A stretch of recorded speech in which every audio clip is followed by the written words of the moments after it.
Oh wait. Uh, let me change the game title. Makes me happy. Hello. Sorry for the delay. I kind of woke up a bit later than I planned to. But I'm really hungry. And I'm like, well, never mind. I guess I'll just have to delay my stream. And here we are. Had a good meal. I am full now. Which may or may not be a good thing. You know, when you're full, you start to get sleepy. I hope I would not get sleepy because we are going to hopefully finish up Please Be Happy today. Already? Okay, let me grab my keys. Here.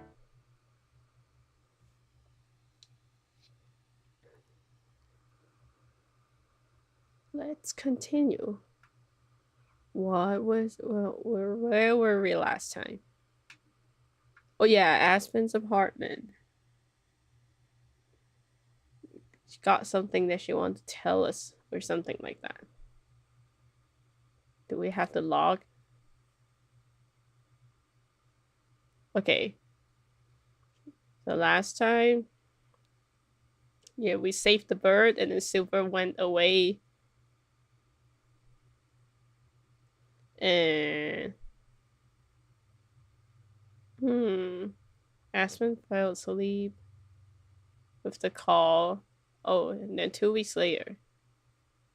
Okay, you can open your eyes. Return. Okay, we're all caught up. We are at Aspen's house now. Aspen's apartment. I take my hands off my face and look around. Aspen's apartment doesn't seem any different than usual, aside from being a bit untidy. But she stands there in front of me, beaming with her hands behind her back. Maybe it's a little silly to celebrate a 1-month anniversary, but I have a gift for you. 1 month anniversary? It's been 1 month. A gift?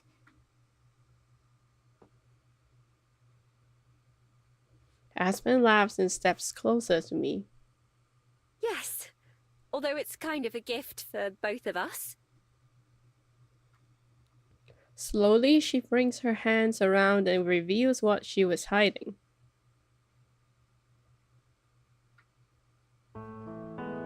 It's a stack of papers, too small to be her manuscript, but similar.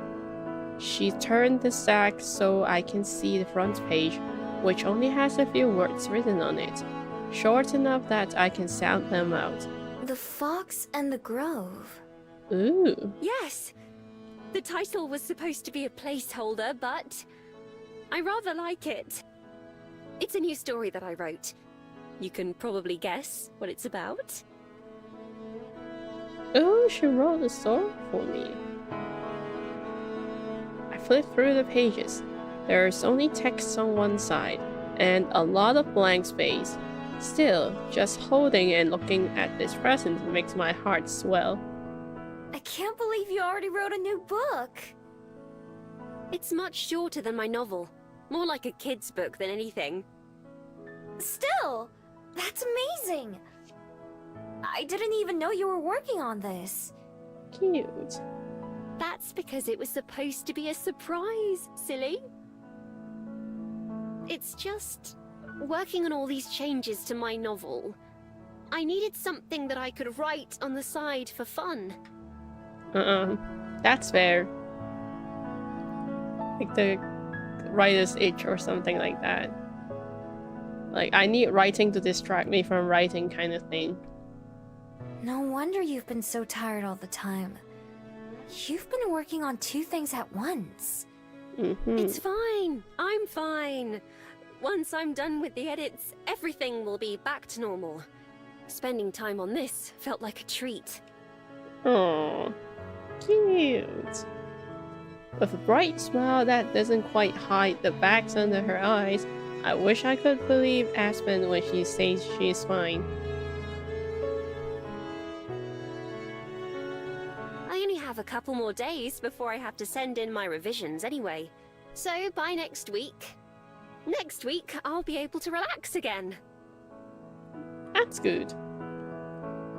The area around her desk is messy, more than the rest of her apartment. Aside from her laptop and notebooks spread across it, there are empty coffee cups, loose sheets of paper, and wrappers from fast food and frozen meals. Oh no, you're not eating well. The covers on her bed are unmade, revealing the shoebox that's hidden beneath it. The lid is bulging with how many letters are stuffed into it. Noticing my stare, Aspen zips over to the bed and pulls the sheet down to hide the box, kicking some clothes and other stuffs on the floor under the bed too. Anyway, here, for you. I love you. I take the papers as gently as I can and hold them close to my heart as I lean in to kiss Aspen. I love you too. Like always, the moment is way too short, but Aspen's smile looked brighter and more real when we part. Go ahead and make yourself at home. I need to take care of the cats and do all my other after-work chores. Okay. Let me know if you need any help. Of course. Another kiss on the cheek, and then she's off. Oh, nice! What are you having? On one hand, it's hard to believe we've already been dating for a month. On the other, it's hard to believe it's only been a month. It feels like ages since we said goodbye at the bus station. I had Japanese udon, curry udon. It was nice. I've had that feeling several times since coming to Wellington, where the days feel like they either rush by or drag on. Either way, they've passed, and I've been here for almost 3 months now. It's not the longest I've lived in one place, but I'm sure that at some point I'll pass my record. I kick off my shoes and lay back on the bed, staring up at the ceiling with Aspen's new book on my chest. Everything around me has the faintest trace of Aspen's perfume, along with her ever-present smell of coffee. The blankets, the sheets, the pillows, all of it. Even out of the room, her presence is all-encompassing. From the bathroom, over the sound of the running shower, I can hear Aspen singing something to herself. I wonder if she knows I can hear her. Cute! Or maybe she is doing it because she knows I can hear. Although her singing voice isn't the best, it's surprisingly clear and stable. I like listening to it just because it's hers. Right when I'm about to sit up, one of Aspen's cats, I think it's Byron, hops up on the bed beside me. I expect him to run away as soon as he recognizes me, but to my surprise, he doesn't. He sniffs my ears and my tail, but then cautiously nuzzles my face. Aww. Hey, buddy. I reach out to try to pet him, but that turns out to be too much and he darts away. It sounds like classic cat behavior. Oh well, it's better than last time. I move down to the floor with my back against the bed, setting the papers in my lap. They are stapled together at the top, but I'm afraid of tearing or damaging them. Even though I know Aspen could print another copy, there's something special about this one. It's the one she made just for me. I make sure that there aren't any other cats around who might cause any issues, and then turn to the first page. In the middle of the forest was a groove, and in the middle of that groove was a log. It had been years since it had fallen, once one of the proudest trees around, and now in death was home to an abundance of life. It takes me a long time, probably longer than it should, to read through. But it's not just my slow pace with the words. It's also the memories that they call to mind. I can picture exactly what the log looks like. If I close my eyes, I can smell the damp grass and feel the breeze on my fur. Seeing Youngin's words written out brings a lump to my throat. I carried them around in my head for so long before I even understood them. Now, seeing them written down, they will last forever. Some of the details are different from reality, and of course Aspen's book doesn't use any names, but it's still my story. Back when I first met Aspen, I told her I didn't have any story to tell. Now, reading it back to myself, I can kind of see why she found it so interesting. Maybe there's always been more to me than I thought. There's always more to anyone than who they thought about it themselves, because everyone is different. And that difference makes it so interesting. Eventually, Aspen emerges from the restroom, her hair still wet. Spotting the papers in my hand, she approaches with a smile. Hey, no dripping! Oops, good save. I can't let my favorite book get ruined after all. Favorite book? Yeah, I loved it. I really loved it. I like how under her coat is just this outfit. I really like this outfit. It looks really nice and fitting on her. After putting the papers on the nightstand where they'll be safe, I stand up so I can give Aspen a hug. I'm so glad.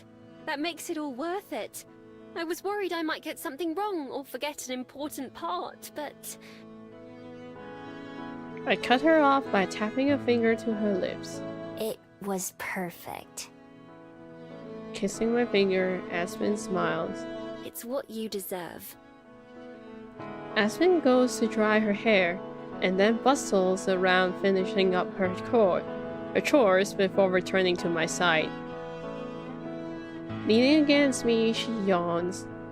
You should go take a nap. Eepy. Even without the yawning, it's clear that she needs rest, and hasn't been getting much. I can't nap. You're here.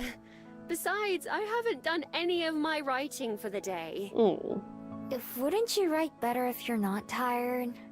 I haven't been not tired for years. And what about you? Mood. What about me? I'm fine.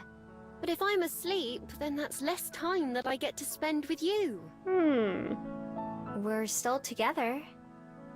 It'd be the same as if you were writing, right? You have a point there. I sit down in her desk chair, blocking off her computer and crossing my arms. Melodramatically sighing, she lays down on the bed but still faces me. All right, if you insist. Gonna get to see her sleep. But only for half an hour or so. If I ever sleep, you better wake me up before you leave, alright? Okay. Okay. I have zero intentions of waking her up, of course. She gives me a doubtful eye. I mean it. No slipping out silently so you can let me sleep, or any nonsense like that. I won't. I promise. Removing her glasses and putting them on the nightstand, Aspen offers me one last smile. Good. Pulling the blankets up to her shoulders, she rolls over to face the wall. It doesn't even take a minute before I can hear the shift in her breathing. She's out like a light. Just like on the phone. Half an hour comes and goes while I watch videos on Aspen's computer or reread the book she wrote for me. Of course, she shows no signs of waking up anytime soon. Good. She needs a rest. I won't wake her up, but I won't break my promise either. It's simple. If I can't leave until she gets up, then I just won't go. Whoa, cute! Ah! Get some sleep. Ah! But why are you wearing your earrings when you fall asleep? You're gonna lose them, or you're gonna like hurt your ear. No, I should stop questioning. I should not question. It's for aesthetics.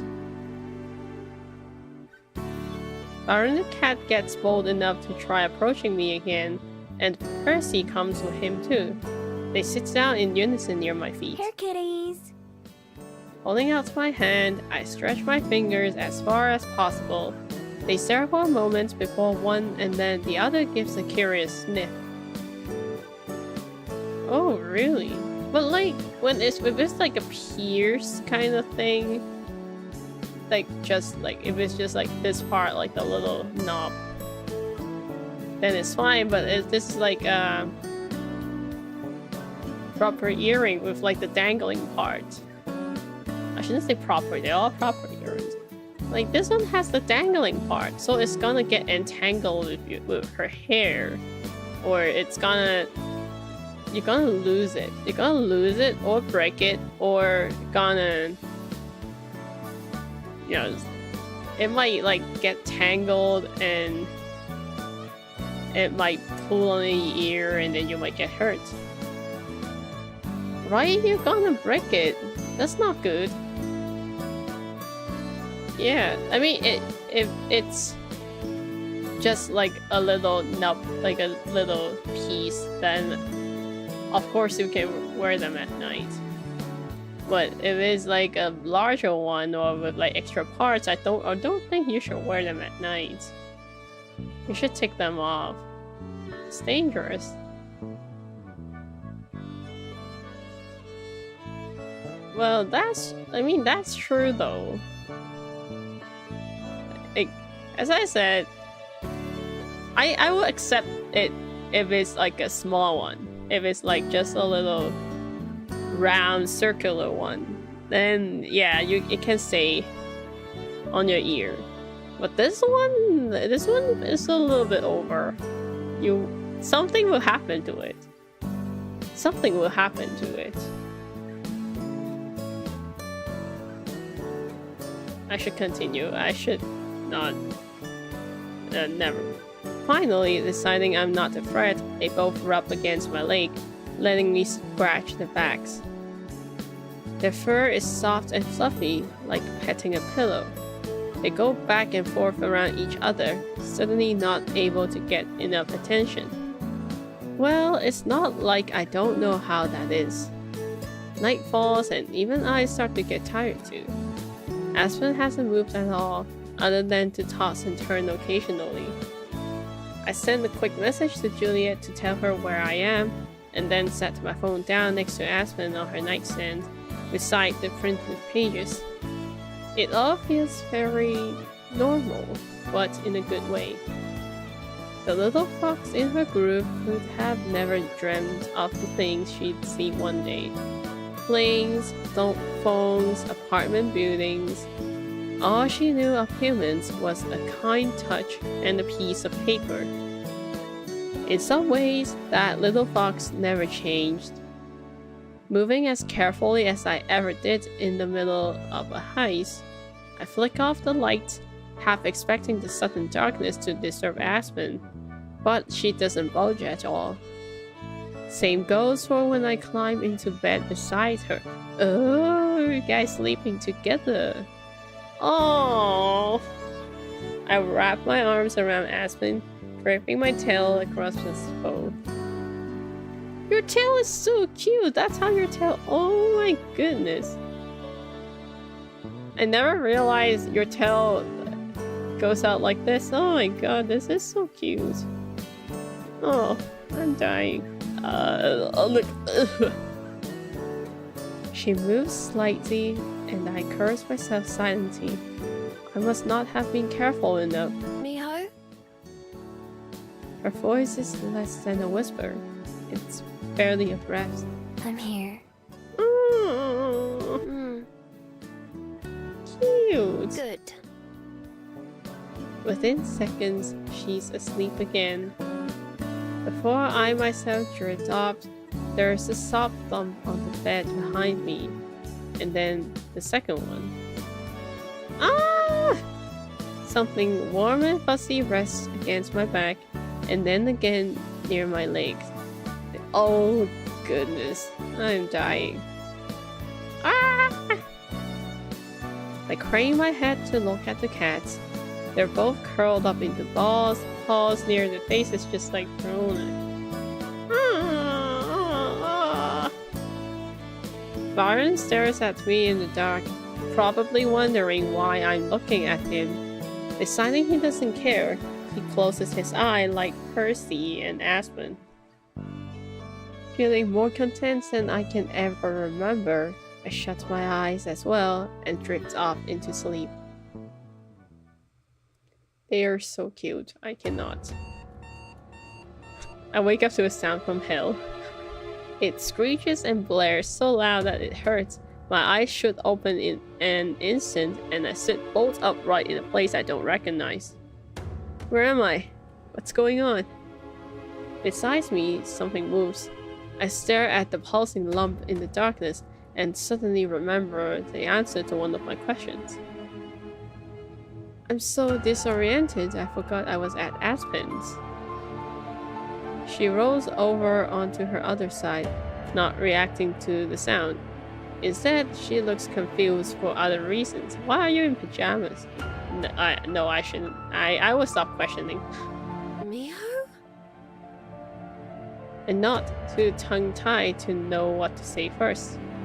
Pushing herself up on one arm, Aspen reaches all the way across me and fumbles around until she grabs her phone. As she pulls it past my face, I realize it's the source of the noise. I like the description of the sound from hell. That's exactly how an alarm sounds like when you were waking up. She presses something on the screen and the sound disappears. With a groan, she drops her phone onto the blanket between us. Time to wake up. My racing heart begins to slow back down. It was just her alarm clock. Duh. I feel silly for being so panicked, but it really took me by surprise. I'm not sure Aspen even noticed. She rubbed her eyes sleepily. I'm not still dreaming, am I? I shake my head. I don't think anyone could still be dreaming after that. Why didn't... I didn't... Oops, sorry. Her thoughts stumble off into a yawn, and then she tries again. You were supposed to wake me up. Only before I left, so I didn't leave. Even half asleep, she still manages to smile. Rolling onto her back, she looks up at the ceiling with half-lidded eyes. My day's already been made. The two of us are some of the only pedestrians out this early. A few cars and the occasional school bus pass us by, but for the most part, the walk to the library is quiet. When we get there, Juliet's already waiting in the kitchen. Good morning, you two. Morning. Hello. Go ahead and have a seat. The coffee's ready, and breakfast will be soon. Nice. Thank you, Juliet. You're a treasure. Juliet's so nice. She pours herself a cup of coffee, even though she already had two before we left her apartment. How sleepy are you, Aspen? How tired are you? My pleasure. I'm glad to have a reason to cook. Aspen nurses her drink, taking tiny sips, while nearly dozing off against my shoulder. Juliet finishes the food while I spread out the dishes across the table. Thanks, love. Aspen mumbles as I set her plate in front of her. Even with the coffee, it seems like she may fall asleep at any moment. I'm not sure she even knows what she said. but I heard her loud and clear. What do they call it? A pet name? It feels really good. You sure it's called a pet name? I thought a pet name is something more, without a better word, kinky? But maybe I just misunderstood. Every pet name that I've ever heard is just weird. Like the intimate way of calling someone you love. Anyway, if Silver was here, I'm sure she'd have a bunch of witty things to say about that. As I finish setting the table, Juliet brings a pot and a couple plates of food. Breakfast today is oatmeal with some fresh fruit and a waffle with syrup. That seems to get Aspen to perk up a little bit. After we finish eating and clear everything away again, she finally seems properly alert and awake. After another cup of coffee too, of course. I spent so much time with Aspen over the past day that when she stands up to go to work, it takes me by surprise. I'd forgotten she'd have to leave. Once she says goodbye to Juliet, I walked with her to the door. Neither of us Have a good day at work. Neither of us want to let go of the other, but eventually Aspen takes her first step outside. I will. Thank you for yesterday. And today. Even if I slept through most of it, it was nice to wake up beside you. Yeah. We should do it again sometime. Absolutely. After this weekend... She searches for the words. You'll be able to breathe again. Exactly. It seems like she might say more, but then with a small shake of her head, she gives me a goodbye kiss. Bye, Miho.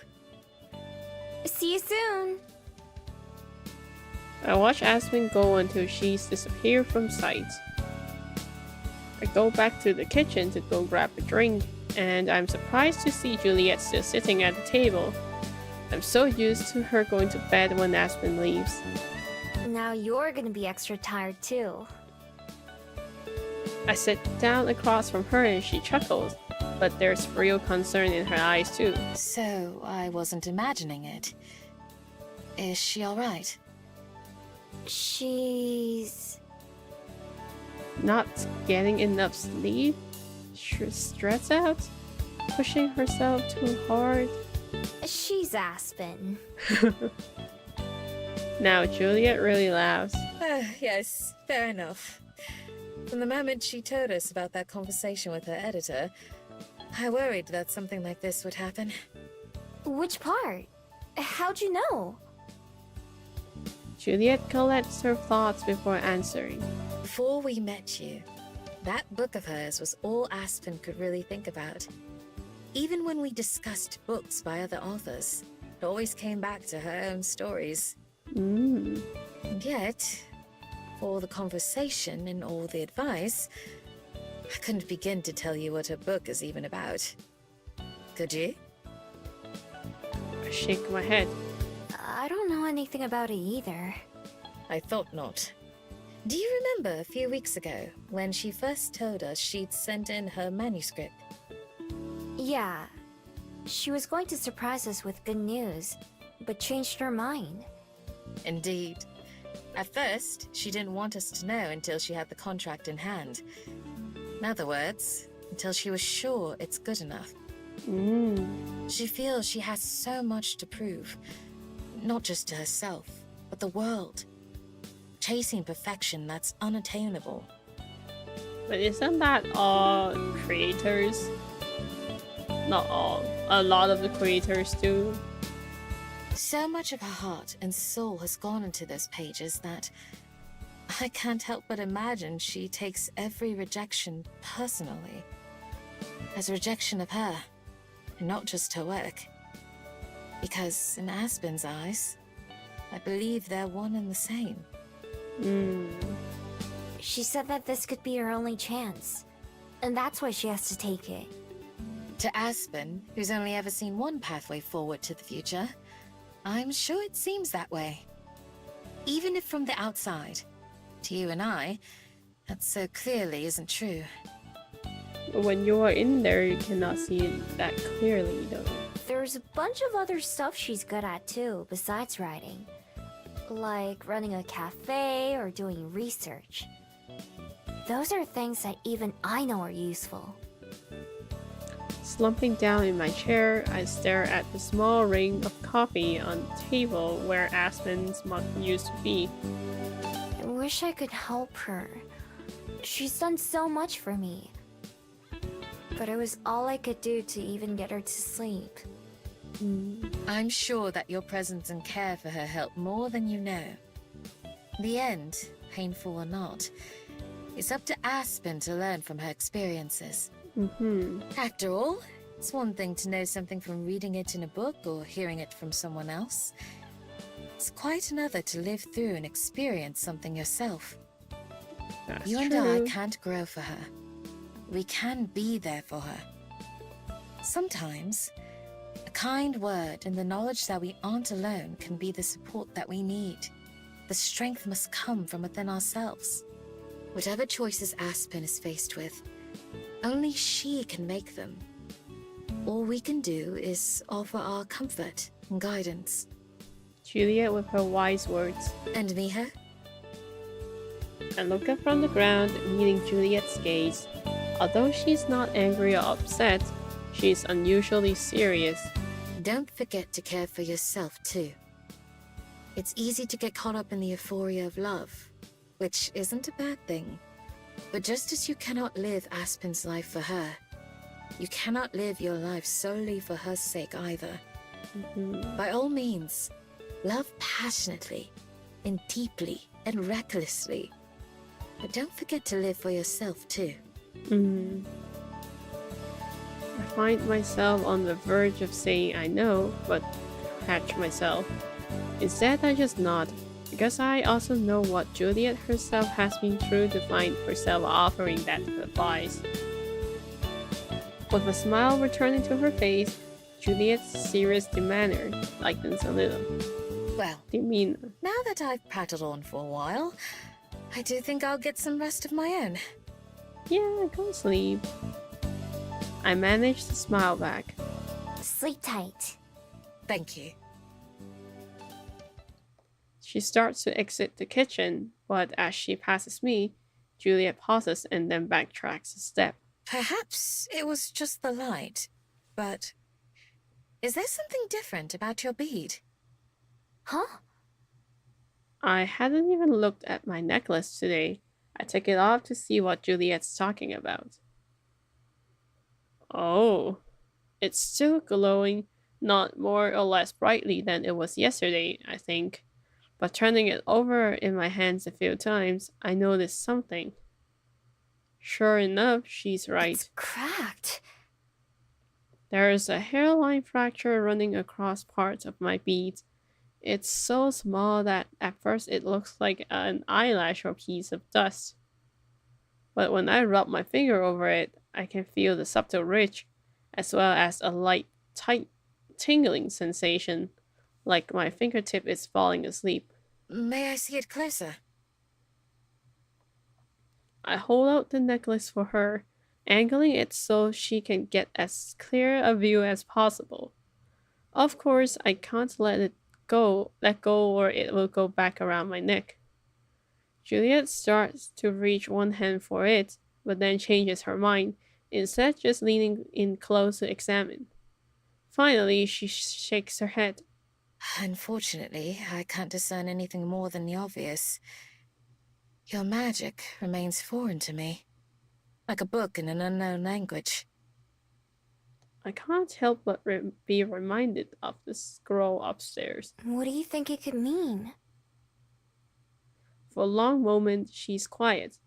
Even before asking, I know the answer. I don't know. But I don't think it's coincidence or random. Me either. I'm sure the frustration in my voice is obvious. It's always questions, questions, and rarely any answers. It's getting harder and harder to push them from my thoughts. Rather than repeat our goodbyes, Juliet places a reassuring hand on my shoulder. I have faith that when the time is right, you'll know what to do. Trust in yourself. The same way you look at Aspen and don't understand how she undervalues herself. Slow progress is still progress. Mm-hmm. I nod and she goes off to bed. Progress. I just wish I knew what it was progressing towards. Oh. Nina time. The rehearsals for the play carry on regularly over the month. We have at least once every week, and sometimes more. Although I don't go to every single one of them, I go to lots. Aspen and Juliet are probably more excited about it than I am. And always encourage me before I go. Even though I've told them several times that I'm not really participating that much. They sound like parents. Although the entire cast, there is definitely no one who works as hard as Lena and Cyrus do. Not only do those two have the most lines, but they have the most energy too. Considering how quiet Cyrus is when he's not acting, watching and hearing him perform with so much emotion is like seeing a whole new person. Even though the play isn't until December, more than a month away, neither of them ever slack off. When I'm there, I sometimes help out with things like organizing the props or handing out refreshments. The actual performance will be on a real stage, but we haven't been able to use one for practice yet. Sometimes I do have to perform my part, which mostly means standing still in my costume, but sometimes having to move around. I'm not totally sure why they don't just use big trees, but it's okay. Although I wasn't exactly looking forward to being a part of this at first, the more time I spend at rehearsals, the more fun I have. Even though I have to meet most of the cast every time, they are all pretty friendly and easy to get along with, and even I can see the improvement that happens every week. Everyone is getting better, not just Lena and Cyrus. Occasionally, other people in the park will stop by to watch for a bit, and they always clap or cheer when we're done or when they leave. Overall, the play is a nice distraction from the worries of my everyday life. It's nice to have one thing that I don't have to stress about. There's still a long way to go, but I know that just means we'll improve even more before the real thing. Surprising even myself, I'm looking forward to showing everyone just how hard we've been working. Nice. It's late, and the moon is high in the sky when there's suddenly a knock at my window. Oh, Silver. I burst up from my spot on the floor where I'd been dozing. What the? In the darkness, it takes a moment for me to discern the face behind the glass. When I do, it turns out to be the last person I'd expect. Silver? I pull the windows open to where Silver is perched on the branch of a nearby tree. Silver.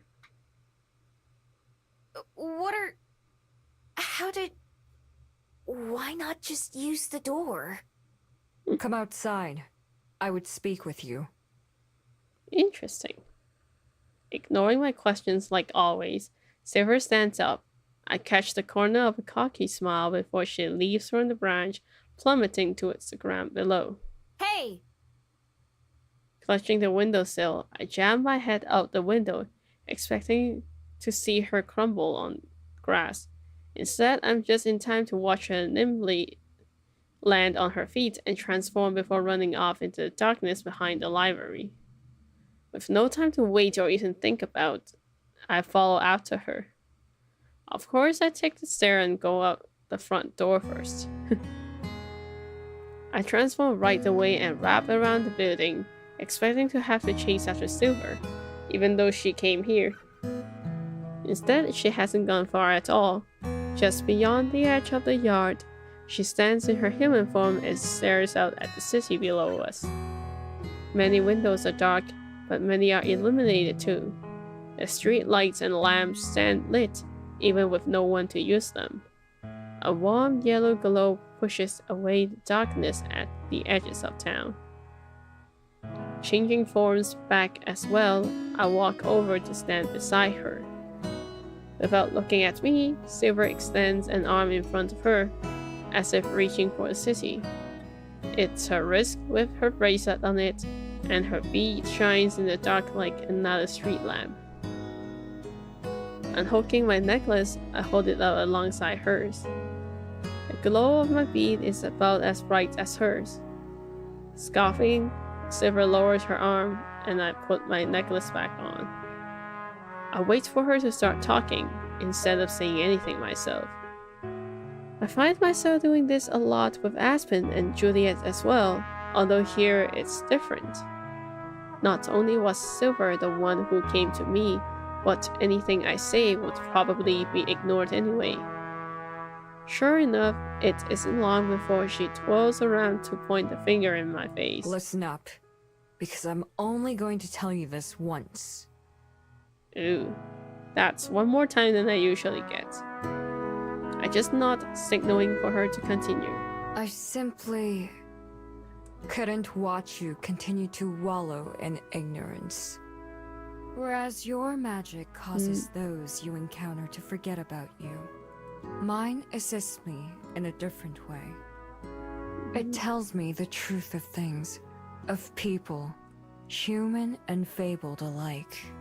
Well, that's a lot more useful than being forgotten. To my eyes, their emotions are as colors. Fear, like everything else, has its own glow. I've seen it ignite in my presence, at my command. In this way, I've survived. Cool. The betrayal of their hearts is twofold. They reveal unseen feelings that they try to mask with words. And the hearts of men are fickle besides. I've seen boredom turn to cruelty, fear become hatred. This is what I see, and you do not. The truth that lies behind all promises and pretenses. You should know all this. I know what it's like to be one of us. I know what you've lived through. And yet, even now...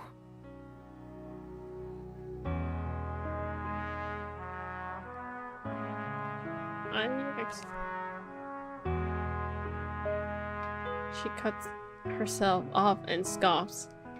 Or maybe it's her choking something back. What color is mine right now? To give her an out, I ask a question instead. Her eyes narrow, but with concentration, not irritation. As I stand there, I match her gaze. This is the first time we've really spoken normally, instead of her trying to pick a fight or hide from me. She's the first to look away, speaking to the ground. The color of young spring. It's difficult to read the aura of our kind, requiring my concentration and focus. Even then, it's but a pale glow. With humans and most others, they cannot hide their light from me if they wanted to. Like why you don't forget about me, right? Even though everyone else does. She nods. I want to know what that color means to her. I also want to know why she's choosing to just tell me this, after dodging everything else I've ever asked her. I'm sure she wouldn't tell me if I tried. But there's something else that I do have to ask, because I'm pretty sure I already know the answer. Have you ever told anyone else? Staring at the ground, it takes a long time before Silver shakes her head. Thought so. I don't think Silver is quite as old as I am, but she's still spent decades on her own, if not longer, just like me. In all that time, any chances I might have had to do something different or change something. I just let pass me by. I never had any idea what I might be missing. Besides me, Silver adjusts her mask and shifts her weight to her good leg. She's about to transform and probably run away. She had to have some reason for bringing me out here, right? Was she hoping that I'd be the one to extend a hand? I think she'd get along with Aspen and Juliet once she has some time to warm up to them. And if it wasn't for them, I wouldn't be having this conversation with her right now. Before she can change, I suddenly reach over and put my hand on Silver's shoulder. She stiffens and goes tense beneath my fingers, pulling away inconceivably fast, facing me from a few meters away. I don't need to be able to read auras to detect the anger emanating from her. I'm sorry. Damn it, that was dumb even for me. I hold up my hands, trying to show that I won't do it again. Just what? Wanted to help her? Saying that would definitely make her hate me. Instead, I clamp my jaw shut before I can make things worse. For a moment, her face softens and she looks torn. She dispels that by shaking her head. We're even now. Within seconds, she's a fox, and then she's part of the night, vanished into darkness. This time, I don't even think about chasing her. Oh, you fumbled. I would have gotten upset too if one of my friends had done that to me early on, too. But I don't think she'll hold it against me. At least, not any more than the rest of my existence. After all, I realized way too late. Her coming here in the first place was already her reaching out. And if there's one thing I know for sure, it's that you can't rush these I'm things. sorry. I hope I'll see you again soon. I don't yell, but I don't whisper either. I'm pretty sure that she's still close enough to be able to hear me. I've done about as much as I can. The rest is up to her.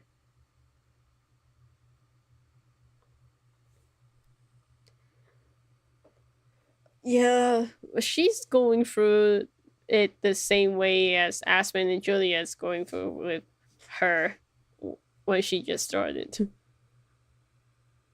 How the tables turn. Ugh, need water. My water is extra loud today because there's ice in it.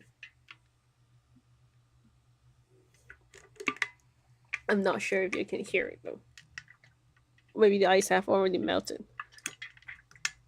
There's still a little bit left. If I shake it hard enough.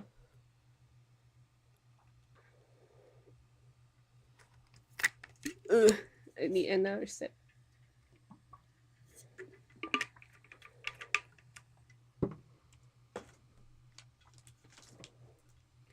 Whew. The first thing out of my mouth when I wake up is a sigh. Outside my window lurks a murky gray morning, which feels like an omen. It's chilly and I'm tempted to stay under the warm covers, but I force myself up and to get ready, and then go to breakfast. Juliet and I chit-chat as we wait for Aspen to arrive, but she never does. By the time we finish eating, it seems pretty clear that Aspen won't be showing up. She must still be asleep. Just like the morning that Shello and her friends left, I'm guessing that Aspen's overslept. After Silver ran away last night, I was also kept awake with my thoughts for a while. I figured I'd be the last one to get to the kitchen. Aspen still has me beat though. I try calling her, but it goes to voicemail. As soon as I hang up the phone, I return to my room, I put on my shoes and then leave the library, waving at Juliet when I pass by the dining room again.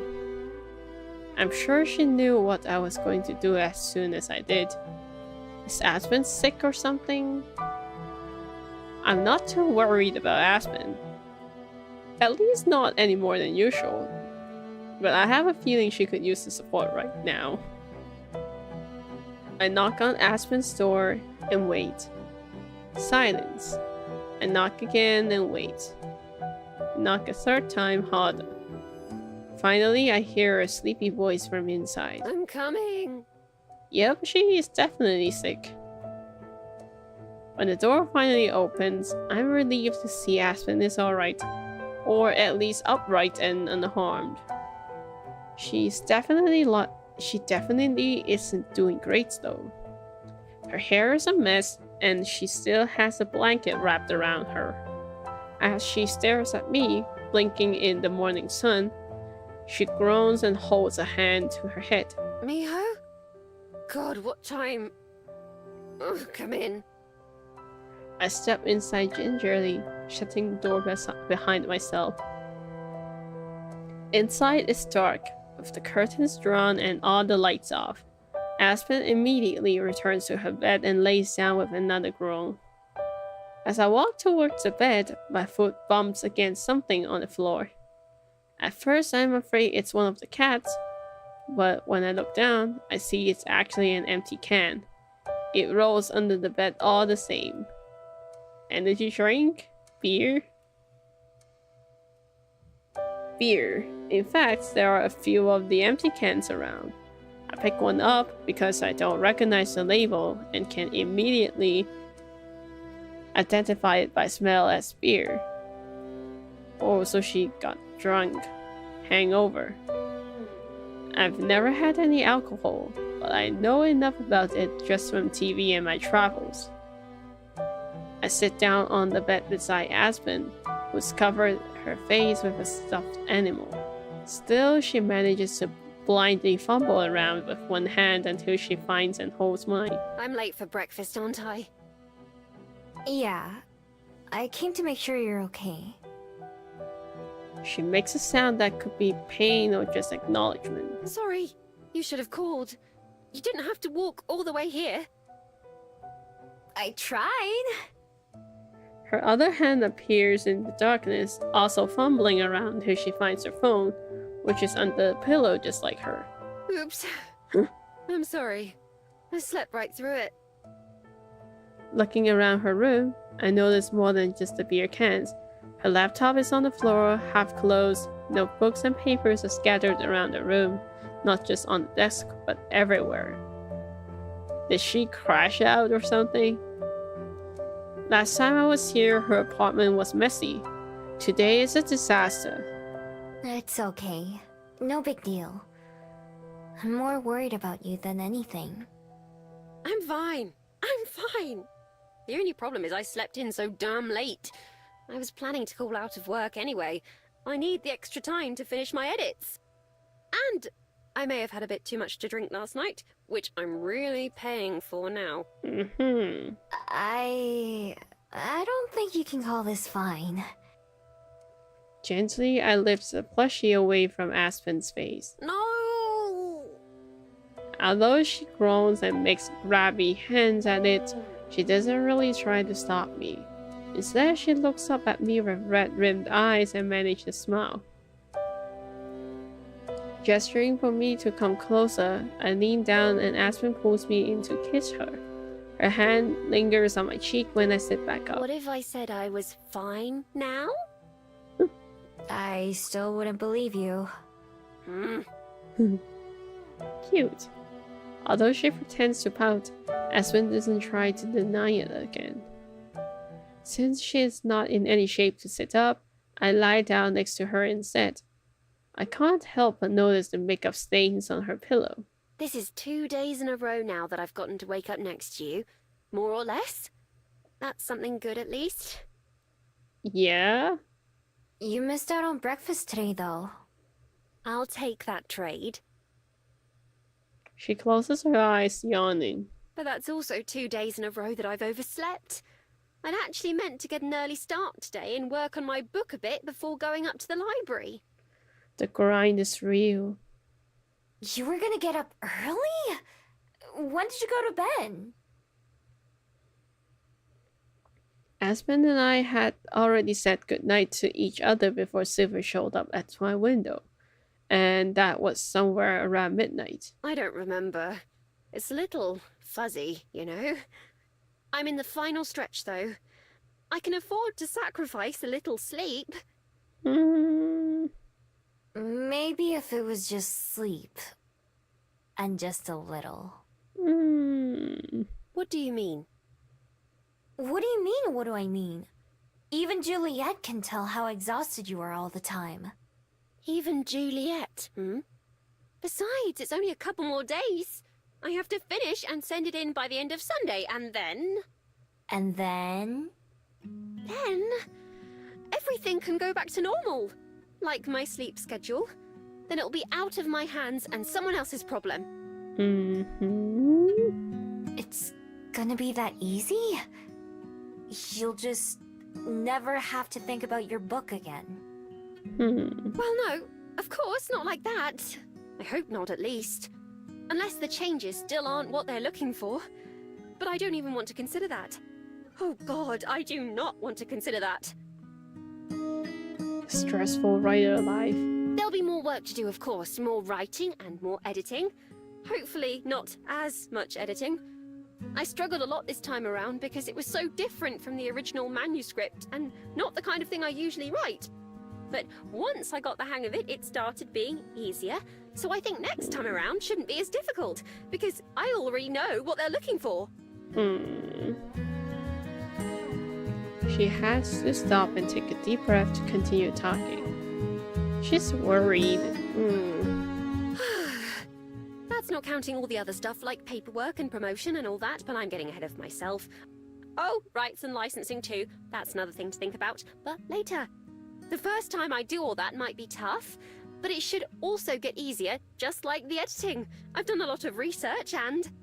Aspen. It does make sense, given what the best-selling trends have been lately. Usually I'm more into... Aspen! With a tiny hic, she cuts off mid-sentence. Okay, I know that sounds like a lot, but... Aspen, you can't keep doing this to yourself.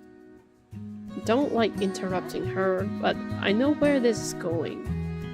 At my words, she does stop and gazes up at the ceiling before speaking in a very small voice. What else can I do, though? I know how hard it is to understand from the outside, but that's what it's like to be an artist. Opportunity rarely knocks twice, as they say. It could be years before I have another chance like this, if ever. Some things are worth persevering through. So what if I have to call out of work a couple times or miss some sleep? That won't matter in the long run. When there's a line of people waiting for a midnight release at the bookstore or posting fan fiction online, someday I'll forget all the bad stuff that happened, or even look back and laugh. I understand that. I can see where that's coming from. Someday it'll be worth it. Someday? She nods. But who cares about someday when you're miserable now, love? It feels strange to call her that, but also right. Just like when she said it to me. And it seems like it works. I hear her breath catch in her throat. And even as she turns to face me again, I can see the glimmer of tears in her eyes. More than ever, I wish I knew what to say that could help her. If Juliet was here, I'm sure she'd have some great advice to offer. It's hard for me to understand what it is that she's going through. On the other hand, it's really easy to see how it's affecting her. I know, I'm the last person who should tell someone how to spend their time. But it can't be worth feeling like this all the time, just so maybe someday it'll be better, right? Even if I don't know anything about writing or books or any of that, all of those next steps you talked about sound just as bad. You used to be so excited about your book. But now it just makes you sad all the time. Yeah, the grind. If it Grind would is really real. get better after this weekend, that'd be one thing, but... it wouldn't, would it? Aspen slowly shakes her head. Tears silently roll down her face onto her pillow and hair. I scoot closer so that our foreheads are touching. Even then, I can barely hear her as she whispers. I know. I know that you're right and it won't get easier, but I'm right too. All those things I said about maybe not getting another chance, or about how it's never easy for anyone, they're true as well. Yeah. I wish it wasn't. I wish this wasn't my only choice because it's not even mine anymore. It's not my story or characters, it's something else. And I don't know what else to do. If my original story was any good, it wouldn't have been rejected so many times, or needed so many changes. And they're not bad changes either, they make sense, they're just not mine. Are you really okay with that? For all of about 2 seconds, she holds my gaze. Then Aspen truly bursts into tears. It might be her most honest answer yet. Her whole body shakes as she cries, and I do what I can to hold her. The 2 cats hop up onto the bed, concerned and investigating. The corners of my eyes burn too, not for myself but for Aspen, and for the helplessness I feel. But also I recall what Juliet said, that this is something Aspen has to go through herself. I don't know if I am. I don't know. I thought I was. Kept telling myself I was, but... It's hard for her to speak in between sniffles and sobs.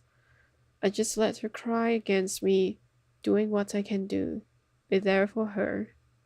She doesn't need to finish her sentence anyway. We both already know the answer. I stroke her hair and try to think of how to piece together what I want to say to her. It's tough because I know I don't have anything that would be helpful or might solve a problem. All I can do is be honest. I don't know the difference between good and bad writing, of course. I've only ever read one book. But I still really like that book. Enough to read it again and again yesterday. And the only reason I could even do that is because you and Juliet seem to like books so much that I had to try them too. Spending hours hunched over that desk, copying those letters a million times, I wouldn't have done that for just anyone, you know? I'm glad I did, though. It was worth it just to be able to read The Fox in the Grove, even though I already knew the story. That was something I never understood before. Why anyone would want to read a book more than once. You already know what's going to happen. But because it makes me think of you, and that you wrote it just for me to be able to read. I don't think I'll ever be able to like a book more. Wiping her eyes, she manages a shaky sigh that might be a laugh. Well, I can't complain about that kind of critical reception. Her sobs have gone back to being sniffles and hiccups, and she's slowly able to catch her breath. The pillow that we share is soaked with her tears, but I barely notice. The 2 cats are still nearby, and she scoops them up and pulls them towards her as well. You guys are worried too, huh? They both meow in protest as Aspen brings them into our hug. There isn't really room, but Aspen manages to squeeze them in. They immediately hopped away though, and she doesn't try to stop them. Not too worried, I see. We snuggle for a bit longer, and then for the first time since she got into bed, Aspen sits back up and rubs her eyes. I sit up too, and she casually leans against me as she looks around. It's a lot brighter now than it was when I got here, even through the curtains. It is a bit of a mess here, isn't it? A little bit. Yeah. Aspen reaches down and picks up one of the empty beer cans, examining it before tossing it into the recycling bin. Tasted awful anyways. Aww. I didn't even know you like beer. I don't. Another can is on Aspen's nightstand, and she chucks that into the bin as well before gathering some of the scattered paper around the apartment. I help clean, throwing away anything that looks like trash and organizing anything that doesn't. You must have really good sense. If it was me, I'm gonna throw out the wrong thing. Aspen takes care of all that, replacing her laptop on her desk and tidying some of the clutter. Finally, she opens the curtains and we sit back down. I wait for her to say something, since there still hasn't been any resolution. I don't have to wait very long. I'm going to send an email to Avery and tell them I've changed my mind, and that I'm not interested in making the changes they wanted. Wait, you've already decided that? I'm happy to hear her decision, but I wasn't expecting it to come this fast. I have to give them an answer soon, one way or another. To be honest, I was already thinking about it, and have been for days. In my heart, I think it's what I've wanted to say this whole time. But I kept telling myself that I should just try a little harder and power through. I could probably do that if I put my mind to it. But there was something you said earlier. And as soon as you said it, I knew you were right, because it was something I was trying not to admit to myself. That somewhere along the way, something I love had turned into something I dread. I pictured myself continuing down that path. If I lost that love forever, would it be worth it? Yeah. I feel like this is a struggle of trying to make your habit into your job. No, not habit, your hobby. Make your hobby into your job, something like that. It might be. It might not. There's no telling how it would go. But you're right that I have something to live for right now. And someone to love. And so I think maybe that much is enough. More than enough, even. Yeah. I mean, you have a job at the cafe. You can probably, if you want, you can even be promoted to a manager for a new branch. And so you're financially stable. And you have someone who loves and supports you, and also Juliet, who also loves and supports you. And you can still do like your book publishing as your hobby, and you can still aim for having it published, just not like this stress like it's your only job. That will work out. I think that's a lot. Just follow your heart. I always think you should follow your heart. Like, when it affects others, then yeah, you should think more about it. But if it's mostly just about yourself, I would rather do it than regret it, than not do it and regret it. With your heart that feels something, you should follow your heart. Just follow it first, and blame yourself after if it's wrong. It's better than when your heart is right and you decide to ignore it. Aspen leans in and I do too, closing my eyes in anticipation. The relief that floods through me as I hear Aspen's word is like a glass of water after a long run. Pausing just inches from my lips, Aspen whispers just one more thing before we kiss. I have everything I need right here. The two of us linger around Aspen's apartment for a while longer. I play with the cats while Aspen collects herself and eventually manages to send off her email. Around lunchtime, we head to the Bell House for Aspen's midday shift. Are you sure you want to go to work today? You said you were gonna call out. I'm sure. It'll be nice to have the distraction. Sorry to leave you on your own, though. It's alright.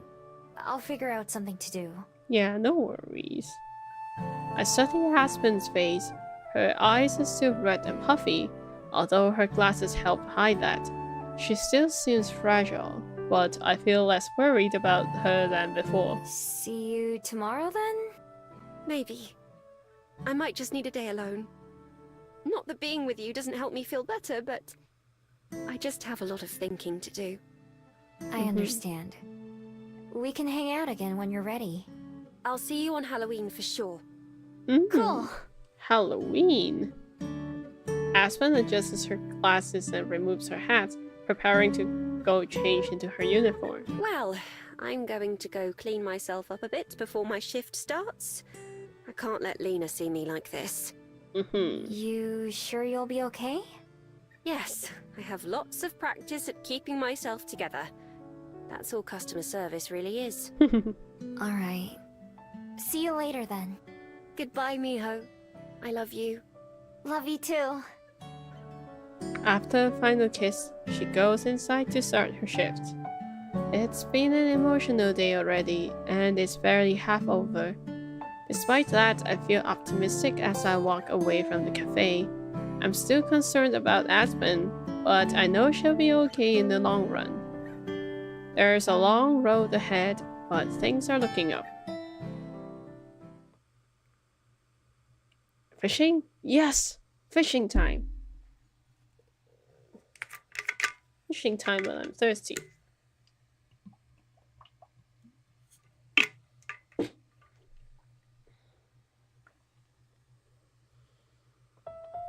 I really want to finish this by today, but it feels like there's still a lot going on. There's one more chapter.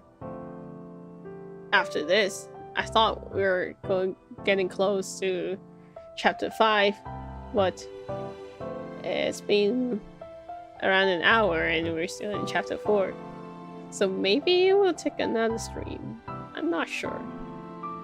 Let me think about it. And also because I'm still a little sleepy, I couldn't sleep really well for this week. The AC in where I'm living is not working, and it's hot, and it's so hot at night that I cannot really sleep. And also really hot during the day that I cannot really work with my laptop. Because when I work, its fan's gonna go crazy and my room's gonna get super hot and I'll be dying. Well, let's see how far we get today. Despite all the worries that I have in my everyday life right now, fishing with Mr. Kim always offers a nice break from them. When I first started, I thought that all the standing around was boring. Now I appreciate the downtime that it gives me. It's just involved enough that I can't totally space out and get lost in my thoughts, but also passive enough that I can relax and not work too hard. Yeah, I've been trying different things. It kind of helped for a little while, but then when your skin kind of get used to that feeling, then you just crave for more, and then when you remove it, you feel hot again. I know like placing it close to your pulse point or whatever helps, and it's kind of helping, but I am very, very weak to heat.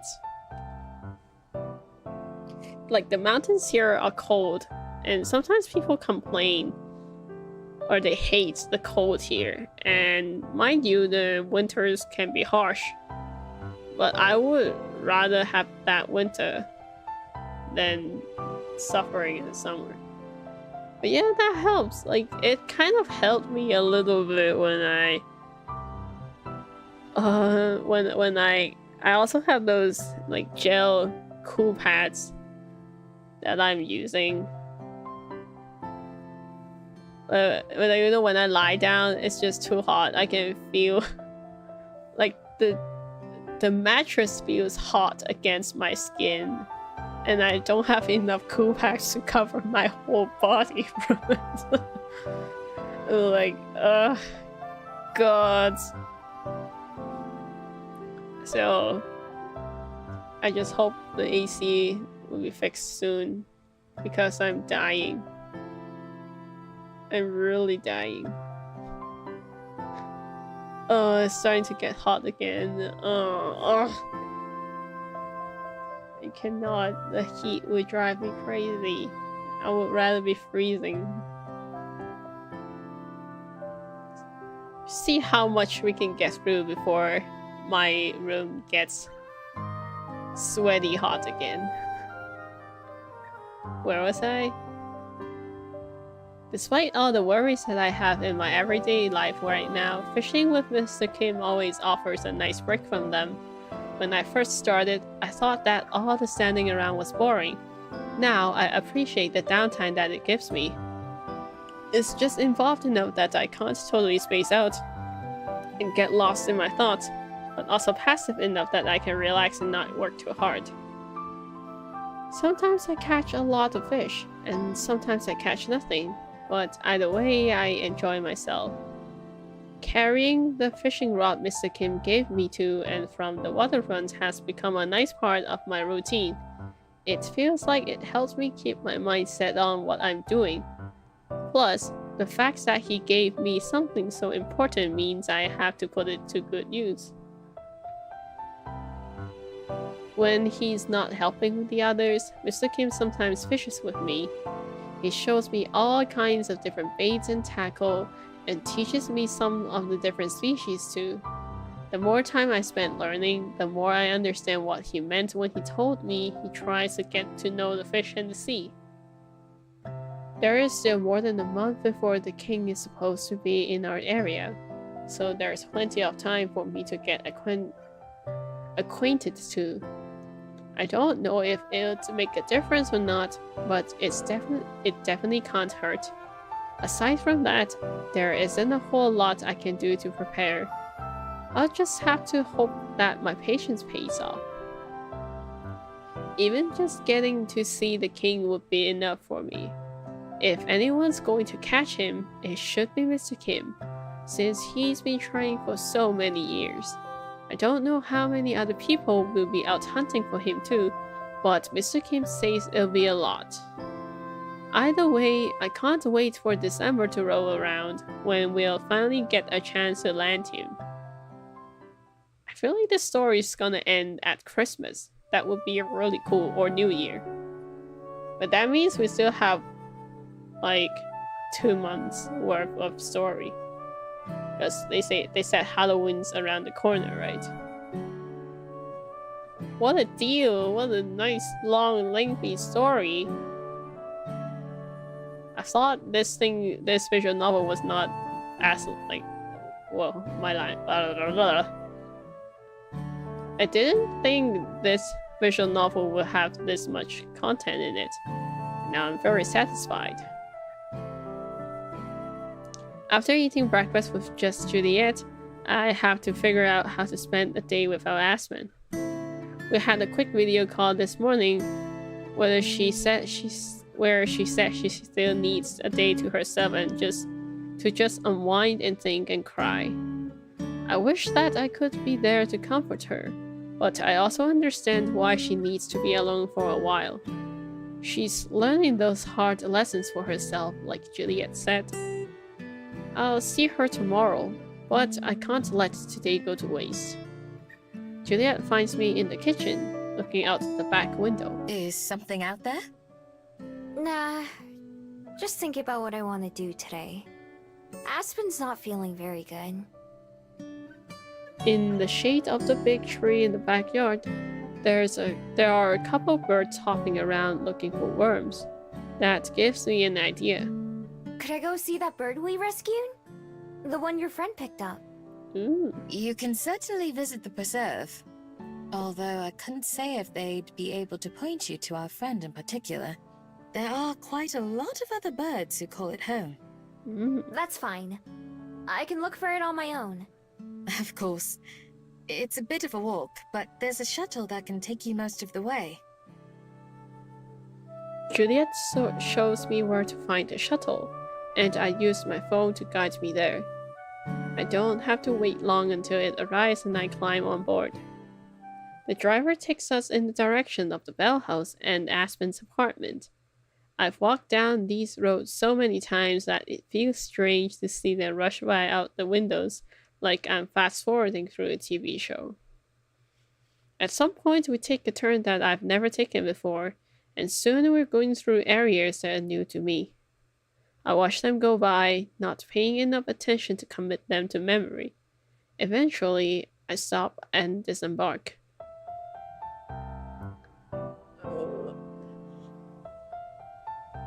Summer's gonna be rough this year if it's already this hot in May. Perseverance. And getting enough subs to make sure you stay cold. Not cold, cool. At least not hot. Hot is not that good for your brain especially. As I get my first whiff of the clean air, I understand why it's a preserve. As far as I can see, the land is covered in forest. Not just tree, but forest. Grown so thick that it looks like a solid wall of green. The only exception is a river that winds through the hills, where the water is crystal clear and still. The nearby botanic gardens were lovely, but this is something else. This is something more. Ooh. Decision. Options. Save. Save.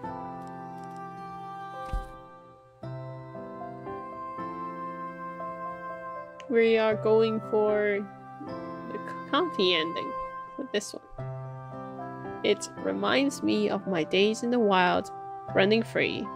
Although those were good times, I prefer the simplicity and security of my daily life that I've established. I quietly pay for my ticket and then hurry out as fast as I can. I see why Juliet said they wouldn't be able to help me find my bird. There are a ton of places it could be, but that doesn't mean I can't try. Maybe if I found the person who took the bird in, they'd know what happened to it. I might have better luck just looking for it myself though. It's a big place, I decide. Too big for me to try to explore on my own. I should look for Juliet's friend, Amaya.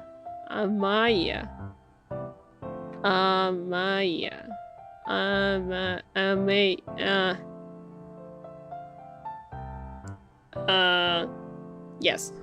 I should have asked Juliet how to contact her before I left. I'm sure Juliet's asleep by now, and I don't want to disturb her. I'm butchering her name. Ugh. Besides, it's not like I'm in a hurry. Taking my time, I try to see as much as I can. It's not crowded, but the preserve is far from empty too. There are just as many fabled as there are humans. Some I recognize, like a fawn and a dryad. I wonder if the trees make any of them feel like I do. If any of them have a story like I do. Come from someplace far away like I do. There are kids too. Human kids with their teachers, being led around by tour guides. Lots of them look excited to be here. I hope maybe they can learn to love it as well. I ask some of the guides or instructors if they know who and where Amaya is. Some of them have no idea what I'm talking about. Some know her but not her location. Finally, I find someone who's able to point me in the right direction. I end up back near where I started, near the edge of the river. Sure enough, the lady from before is there, talking with another guest. I wait until they finish the conversation before I approach. Excuse me. Hi, how can I help you? A few weeks ago, you picked up a hurt bird from my friend Juliet. I was wondering if you could tell me where it is now. Oh, right. That poor guy. I'm afraid the little fellow didn't make it. I think that when he took the tumble that hurt his leg, He must have hurt something inside him, too. Oh. It's dead. I hadn't even thought about that possibility. This whole time, I just assumed it'd be alive, that it had gotten better. It's sad, but it's the way of nature sometimes. Mind if I ask how you were involved? Naturally, she doesn't remember me being there. I was the one who found it and brought it to Juliet's. I wasn't around when you picked it up, though. Oh, right. Well, you can sleep easy and know that you did what you could. She sounds so casual about it. I guess she's probably experienced this a lot. Meanwhile, I don't know what to say. I just stand there surprised. It was just a bird, sure, but that's still something. For the bird, it was everything. Amaya starts to walk away, but before she can leave, there's something I want to know. Something I've never given much thought to before, but that my recent time with Silver has made me wonder about. Hey, I have a question. Shoot. Do you believe in fate? She stares at me in mild shock. It's a weird thing to ask, I know, but I hold her gaze and don't back down. Imagine being stopped here, like someone walks to you, it's like, oh, that bird's like, oh yeah, he didn't make it, that's sad. Just walks away and it says like, by the way, do you believe in fate? Like, what? You gonna like, you trying to, what? Now there's a question. Looking past me at the water, she takes a deep breath and lets it out slowly. If you're asking if I think there's a world out there where that bird survives or never gets hurt to begin with, then sure, maybe. I'm not smart enough to know, but it's not this one. Destiny, luck, whatever you want to call it. Life's unfair, that's a fact. It doesn't care about any one of us. Sometimes you can do everything right and it just isn't enough. I don't think that's destiny personally. That's just being alive. Being here, doing what I can to help who I can, that's just me playing my part in life. If that's because some invisible force led me, then it doesn't change anything. Random NPC dropping important things. Bigger picture or not, it's what I choose to do with my time right now. And I choose to believe that makes a difference. Hope that helps. Thanks. Don't mention it. Say hi to Juliet for me, will you? Yeah, no problem. Once again, she starts to walk away, and this time I don't stop her. Instead, I walk out to the nearby gazebo and sit down, surrounded by quiet water. Even though her reasoning was totally different, I can't help but think about how Amelia pretty much said the same thing Silver did. It was just a bird, and that's just life. Silver who wanted to let it die, and Amelia who tried to help it live. I wonder how Silver would feel if she heard the news. I'm sure she'd pretend not to care, but she did follow me all the way back to the library just to see. On the other hand, Amelia doesn't seem all that upset. I could tell she didn't know why it mattered to me. Like always, it's hard for me to answer that question myself. I know how nature works as well as either of them. I know better than them to expect it to care. I know better than to expect it to care. That doesn't mean I can't though. Even if no one else sees it, that bird was still as alive as we were. Maybe it didn't read books or drink coffee or watch TV, but it still existed. It ate and flew and sang. The forest on Mount Victoria would be a little more quiet from now on, even if nobody notices. I wouldn't be able to tell the difference myself, I know. It's not like that birthday night with friends. Still, whenever I go back, I'll think about it. And think about the tree that used to be its home. The nest that it will never return to. Sighing, I stand up and start walking again. Despite how it turned out, I'm so glad I came to this place. So glad it exists. It might not be perfect, but it's doing the best it can. And sometimes that's all that matters. The end of October arrives with a brisk morning chill. I take my time waking up, enjoying the comfortable warmth of my bed like always. Outside of my window, the leaves and branches shake with the breeze, but they can't reach me in here. From downstairs, the warm smell of coffee wafts up, promising me refreshment and energy. Something else drifts up too, something even better. The comfortable sound of Aspen and Juliet chatting in the dining room. How long has it been? Weeks at least. The past few times that Aspen has been here for breakfast, she's been too preoccupied to really have a good time. But even from up here, I can hear the sound of her laughter like a bell. Smiling, I get myself up and ready for the day. I hope October will take our worries with it as well. So it's Halloween today. I head downstairs and we go through the usual smiles and greetings, plus the usual chit-chats as we eat. Eventually, we clear away our plates and just sit comfortably together like we used to.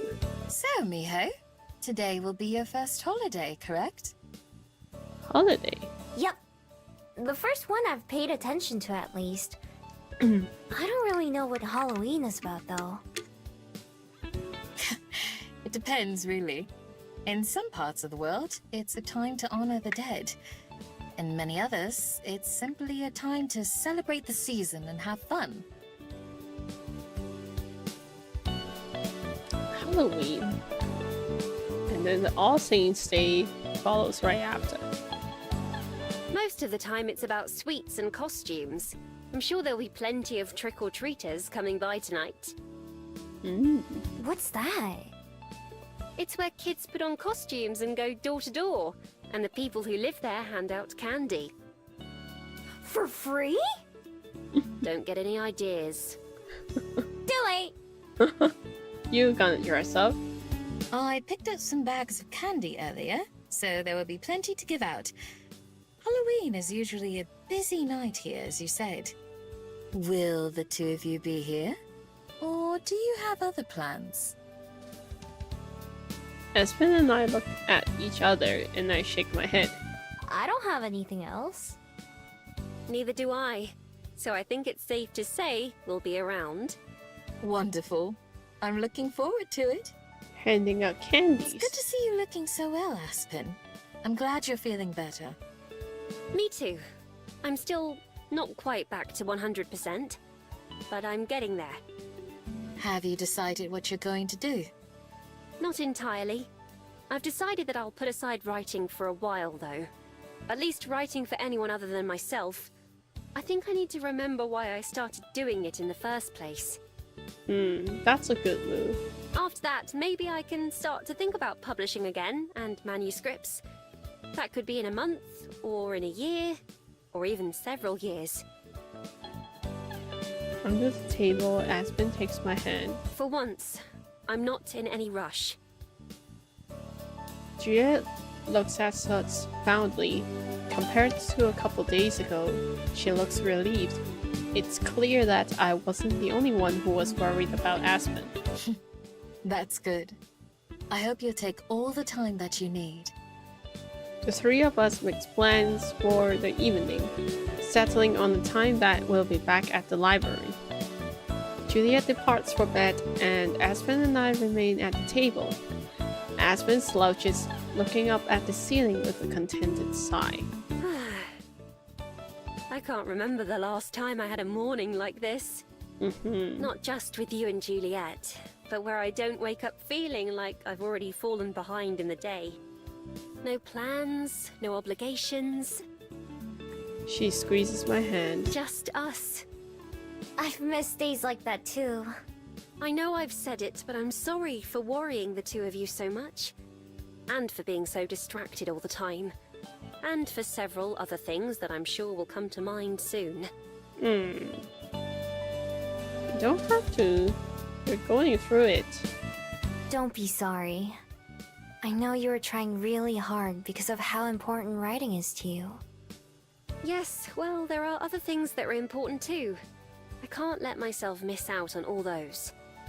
Like this. Aspen leans over and kisses me on the cheek. Cute. Okay. That is pretty important. She laughs. Glad you agree. There was one thing I wanted to do today, actually. And I was hoping you would join me. Of course. What is it? Ooh. Aspen stands up and fetches a couple heavy books that are sitting on the counter, bringing them over to where we are.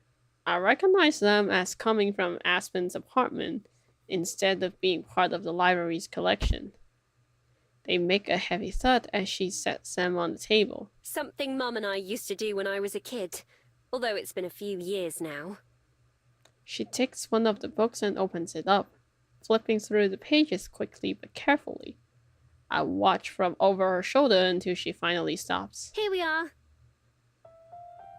Oh. You make bookmarks. Near the middle of the book, there is something tucked into the pages. Aspen delicately lifts it up for me to see. Ooh. It's a flower, but it's flat and dry. The petals look as dry and delicate as the paper they were stuck between. Every summer, we'd go out and pick flowers to press. Isn't it pretty? It is. She offers it to me, and I take it very carefully. It's practically weightless, and feels like it could blow out of my hands at any second. We used to do it to celebrate the end of each school year. Although it's not quite the same, lately I've been reminded of that feeling. One chapter ending, and another beginning. So, if you're up for it, I thought perhaps we could go find some flowers of our own. Ooh, date. I'd love to. Great! Let's be off then. I let her lead the way outside. We search for a while looking for any flowers that Aspen thinks will work. There are plenty in people's gardens, but she says we're not allowed to take those. Those are expensive, you know, Miho.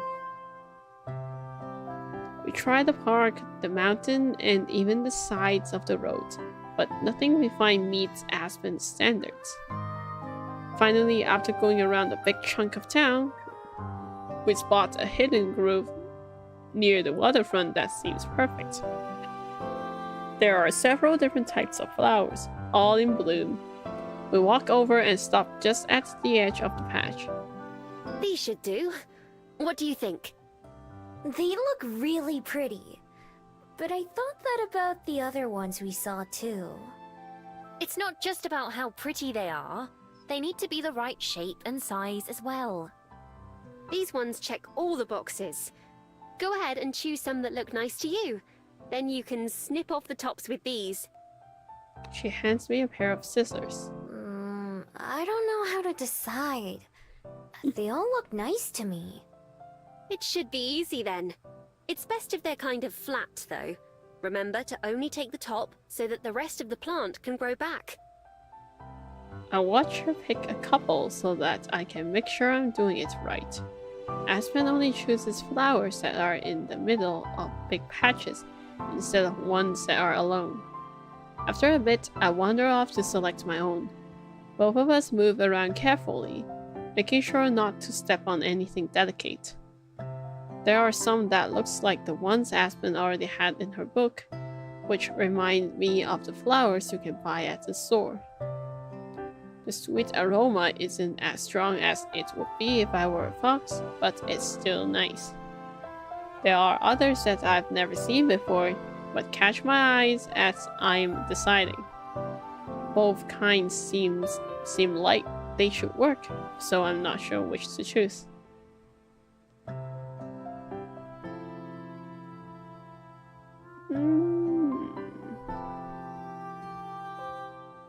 Suddenly we're speedrunning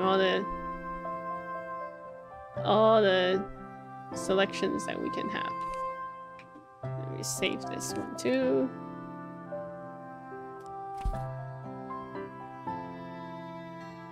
I decide to go with the flowers that are similar to Aspen's. I think they'll look nice next to the ones that she's carrying now, and should fit right in with the ones that are already pressed. Imitating what I saw Aspen do, I snip up a few buds and bundle them up, making sure not to crush or damage them. Then I rejoin Aspen, who's finishing up too. She inspects my collection. Oh, those are beautiful. Good choice. Are you all set? Yeah. Ready if you are. I suddenly speed through all the decisions that we have to make. The two of us return to the library and the book's waiting for us there. So, how do we do this? It's quite simple, really. There are lots of ways to press flowers, but this method is the easiest. All you have to do is take your book. Aspen grabs one of the heavy books she brought and opens it to somewhere in the middle. Put a piece of paper in here like this for the moisture. She folds a plain sheet of paper in half and then slides it in where the pages meet. Then you place your flowers on top and close the book. And that's it. Easy, right? To demonstrate, she arranges a few of the buds she selected, spacing them out like cookies on the sheet. Once she's satisfied, she shuts the book. Oh, I can do that. I take one of the others and repeat the process. When I close the front cover, the pages smoosh down the colorful flowers. Aspen puts both books side by side on the counter. How long does it take? Should we come back later? Longer than that. A few days, if not weeks. We want to get all the water squeezed out. That long? I'm afraid so. Mum always said that the waiting was half the fun, because it gave you something to look forward to. That's true. I'm not sure about that. I tend to agree. There is a certain charm to it, though. I first learned about pressing flowers when I bought a book from a second-hand store that had a few left behind by a previous owner. Ooh, that's They neat. must have forgotten all about the flowers. They were bone dry, even more than the ones I showed you, and they'd stained the pages. Yeah, right, that was what I was thinking. Wouldn't it stain the pages? They were still beautiful, though, and made my copy unique. I left them in there to this day on my shelf. It seemed wrong to remove them after so long. What do you do with the ones you make? Decorate, mostly. They make for nice accessories, or bookmarks, or even look nice on their own. I can't wait to see. Me either. Here, there are still a few left. Aspen and I each have a couple of flowers remaining, so she grabs another book and opens it up. She flips through the pages, getting closer to the middle, and then suddenly stops. Nestled alongside a few flowers, there is a folded up paper with Aspen's name on it. What's that? She stares silently for a long time, and then gently removes everything. The flowers are almost entirely brown and fragile, except for a few splotches of white on the petals. Aspen sets them aside. It looks like I did some forgetting too. I must have put these here years ago. What about the paper? There is another sheet in there that everything's sat on top of, so the one with her name must not be the one to suck up the water. She gently removes the page in question. It's stained brown like the flowers and sticks as she tries to take it out, but eventually gives way. It crackles in her hands as she turns it over a few times. Carefully unfolding it, Aspen holds the paper where she can read it. It was a letter to my future self. I used to write them occasionally. Most got lost or thrown out ages ago, but it figures that I'd find one here and now. Ooh. Then you're gonna remember why you love writing. What's it say? I'm a little afraid to find out. She clears her throat. Dear Miss Benoit, She gives me a sidelong glance. I wish I just used my first name. I can't tell you how tired I am of reading letters that start like that. Anyway, I am writing this on the evening of my 13th birthday. In case you have forgotten, today I began writing my first novel. By the time that you read this, I expect that you have half a dozen or more complete aside from this one. Again, Aspen looks at me. As you can see, I used to be even more obnoxious when it came to writing. Mother suggested that I compose this letter in order to look back and reflect on how far I have come. I'm keeping my goals modest so that I might surprise myself in the future.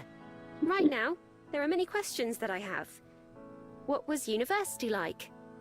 Have you gotten married yet? How many other famous authors have you met? Have you made more friends? I hope that you have moved to a bigger city. Mother says someday I will appreciate our town more, but I don't believe her. There is not a single thing that I will miss from here after I've left, other than my parents, of course. I have been looking at possibilities for studying abroad when I am older, and am focusing on my academics to help facilitate that. So scholar. When you read this, I wonder if you will remember writing it. I hope that you are laughing about how much better your life is than I am imagining now. Yours truly, Aspen Benoit. After she finishes reading the letters aloud, Aspen silently rereads it a few more times. Then she places it back where it came from, alongside the dry flowers and the rest that we picked together. Then she closes the book. Young Aspen got a few things right and a few things wrong, it seems. I'm over half a dozen books late, apparently. Modest goals, indeed. I don't really remember writing that particular letter. At least not too clearly. But for all the wishes that didn't come true, and all the things that I'm sure past me would be disappointed in current me for, it does make me smile to read it again. I think that's the most important part. I quite agree. It might not be the future I was imagining, but still, I wouldn't trade the present I have for anything. We kind of raised in a very realistic environment. So I didn't really get to do things like that, like letter to future self or whatever. Nah. My world is too realistic for that. So every time when I see that, I think it's cute that people actually do that. I've only did that when it's like an assignment that I have to submit for. Aspen and I cleaned up the leaves and trimmed stems, sweeping them into a garbage. Then we stacked the books and put them up on a high shelf, where they'll be safe and out of the way. We both stared after them, full of memories new and old. That's enough of the past, for now. Come on, we have a whole day to enjoy. Aspen places a hand on my shoulder and kisses my cheek, and then leads me out of the kitchen. I followed her out into the bright sunlight. Right behind you.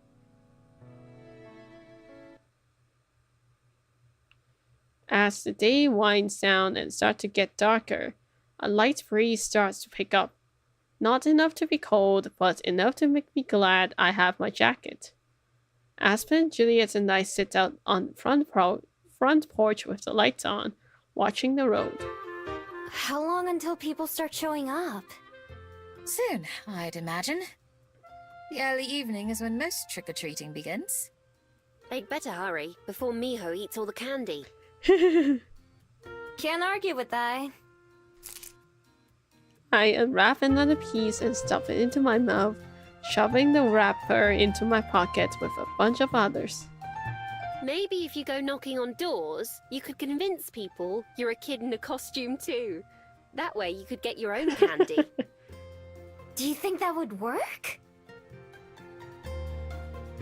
It's hard to talk with my mouth full of chocolate and caramel. No, but it's funny to imagine. Oh, look! Here come a few of them now. Sure enough, a group of 3 kids appear at the bottom of the hill and start making their way up towards us. I stand up, a giant bowl in my hands. Oh, how cute! One of the kids had a white sheet draped over them, with big holes cut out for the eyes. The other 2 are dressed like characters I've seen on TV. The 3 of them hold up open pillowcases, and I toss a handful of candy into each one. Here you go. Oh, pillowcases, they're doing it like the traditional way. It's not like the pumpkin-shaped basket or something. The one with the big eyes goes even more wide-eyed. Whoa, that's a lot! Thanks a bunch! Wait, was it? Should I take some back? Aspen swats at me gently. You can't do that. The 3 kids hurry up, probably afraid that I really was going to reach and reclaim some of the candy. I sit back down. How much am I supposed to give them? Usually a piece or 2, but it's not a problem. We still have several unopened bags inside. She's like, scoops. How generous. Great. Grab another piece for myself and munch on it. Well, in that case... Aspen reaches over and picks out a couple candies for herself too. It isn't long before the next batch of kids show up with another close behind them. The second group even has some parents accompanying them.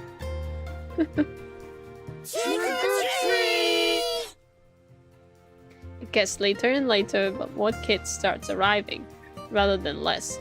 I hand out candy until my arms get tired, and Aspen takes over. More than once, Juliet has to go inside and get more bags of candy to refill the bowl. Yeah, the neighbor's gonna hate you for that. You go ruining the economy of the trick-or-treat candies. This is more work than the library on a busy day. I'm glad there are so many kids around in Wellington and they are all going all the way to do trick-or-treating. That's nice. Even my first day of work, when Aspen helped me run the desk, felt less busy than this evening does. But also, it's a lot of fun. Many of the kids have creative costumes, and I even recognize some of the characters they are dressed as. The less creative costumes are still cute too, and it's nice seeing so many happy smiles as they all walk away. It's not until the moon is high in the sky that the trick-or-treaters stop showing up. We can still hear the occasional whoops and shouts from the streets nearby, but no one else comes up the path. The big bowl of candy is nearly empty, with less than a full layer left behind. A bunch of empty bags fill one of the recycling bins. In the end, we managed to go through all of the candy Juliet bought. After about 10 minutes without any more kids, we finally get up from the porch. I believe we can call it a night. That was certainly the busiest Halloween I've ever been a part of. Really? I didn't know if that was normal or not. For Welly, maybe. But I don't get many trick-or-treaters at my apartment. Yeah, apartments are usually hard to do trick-or-treats. And back home, there are like maybe 5 kids in town at any given time. Right? Yeah, that's what I was thinking. Usually it's like that. More candy for you. Speaking of which, I hope I can count on the 2 of you to finish off the leftovers we have here. You don't even have to ask. I'd better take what I can before Miho claims it all for herself, shouldn't I? Not if I beat you to it anyway. Laughing, the 3 of us clean everything up and then finally head back inside the library. That was quite fun, but I do think I'm ready for bed. Is something wrong? I barely register her words. Something is wrong, but I don't know what. As soon as I walk through the front door, I can tell, but I can't place what it is. Miho? Both of them stop walking, watching me with concern. Finally, it hits me. It's cold. It's cold. It doesn't take me long to spot the source. One of the windows near the shelves, not far from Aspen's usual table, is wide open. The curtains flutter with the breeze.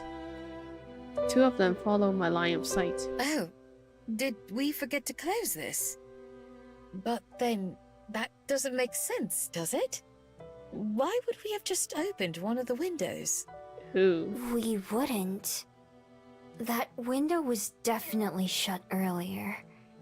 It's Halloween. Maybe some kid snuck in here as a prank. Is anything missing? The three of us look around, inspecting the shelves, front desk, and everything in between. If something's gone, it's not immediately visible. I can't see anything out of the ordinary. Silver? Me either. Yeah. Something still doesn't sit right with me. I'm gonna go look upstairs. The other two follow behind me. Juliet goes to check her office, but it appears untouched. Meanwhile, Aspen waits at the top of the stairs watching. Meanwhile, I go to my room. Grabbing the handle, I push the door open and turn on the lights. I can hardly believe what I see. My window is open too.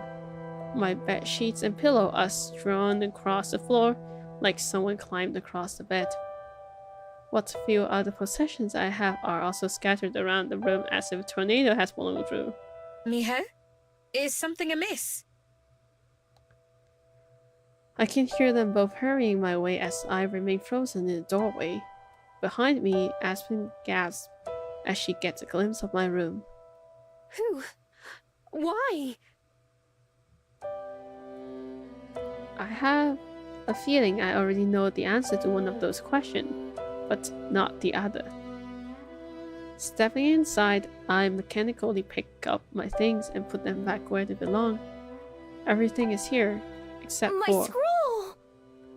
Oh no. That little piece of paper, the only belonging that I really care about, is nowhere to be seen. I check under my bed and in every nook and cranny just to be sure, but it's gone.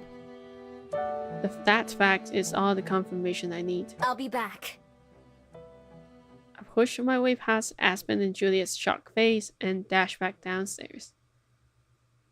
Oh no, that one thing that's truly important to her.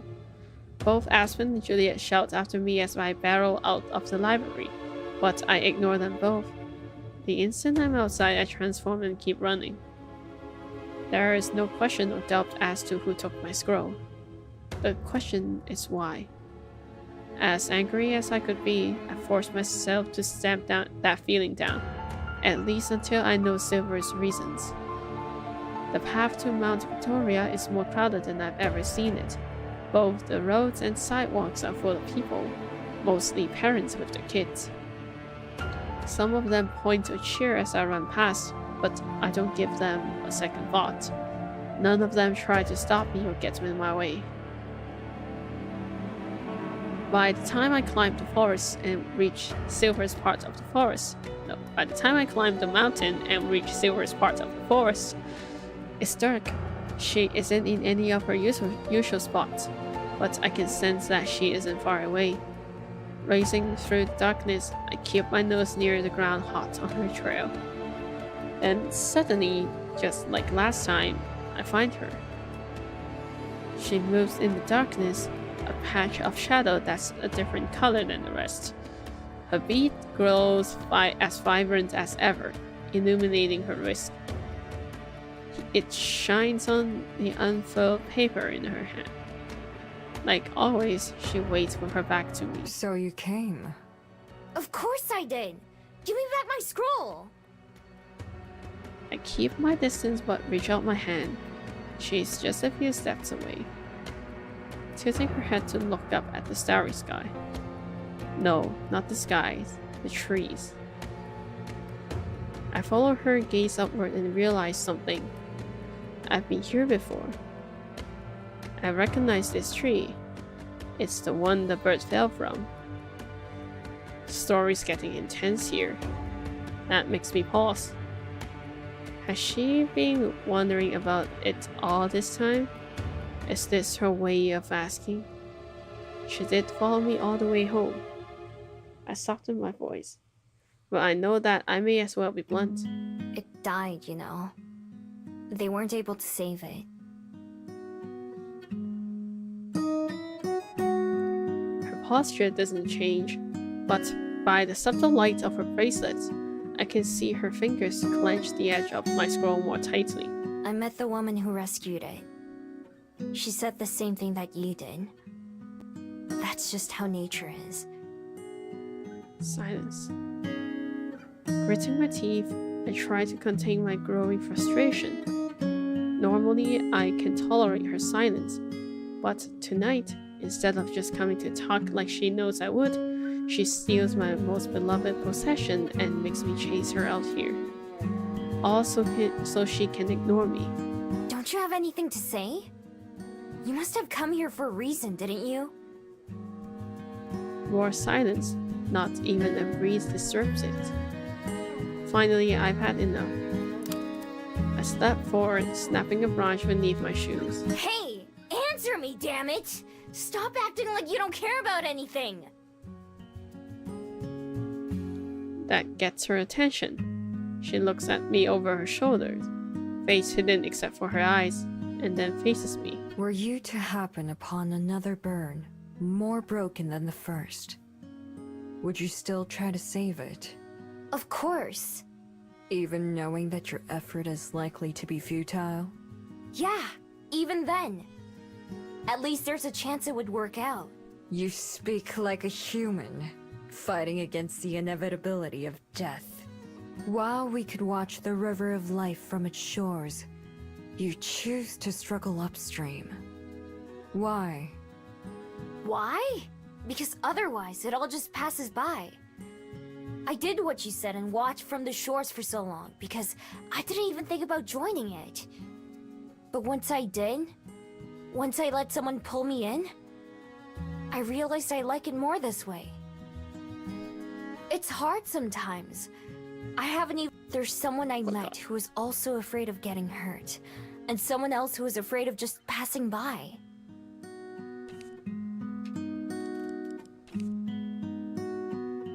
It's hard sometimes. I haven't even been trying that long, but those hard times just help me appreciate the good ones more. Or even at all. There's someone I met who is also afraid of getting hurt, and someone else who is afraid of just passing by. They showed me that those are parts of life too, just like death is for a lot of people. Who cares about living forever if you don't care about being alive? Immortal or not, it's all we have. You and me, my friends, that bird, it's the same for all of us. I could have run away. I thought about it a million times. It would have been a lot easier than staying. But I did stay. And so now, here I am. Someone took a chance on me once too.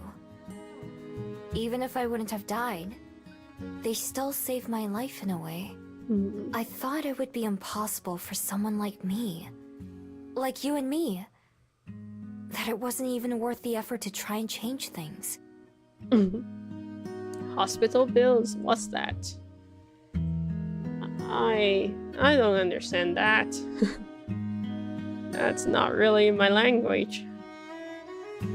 But I was wrong.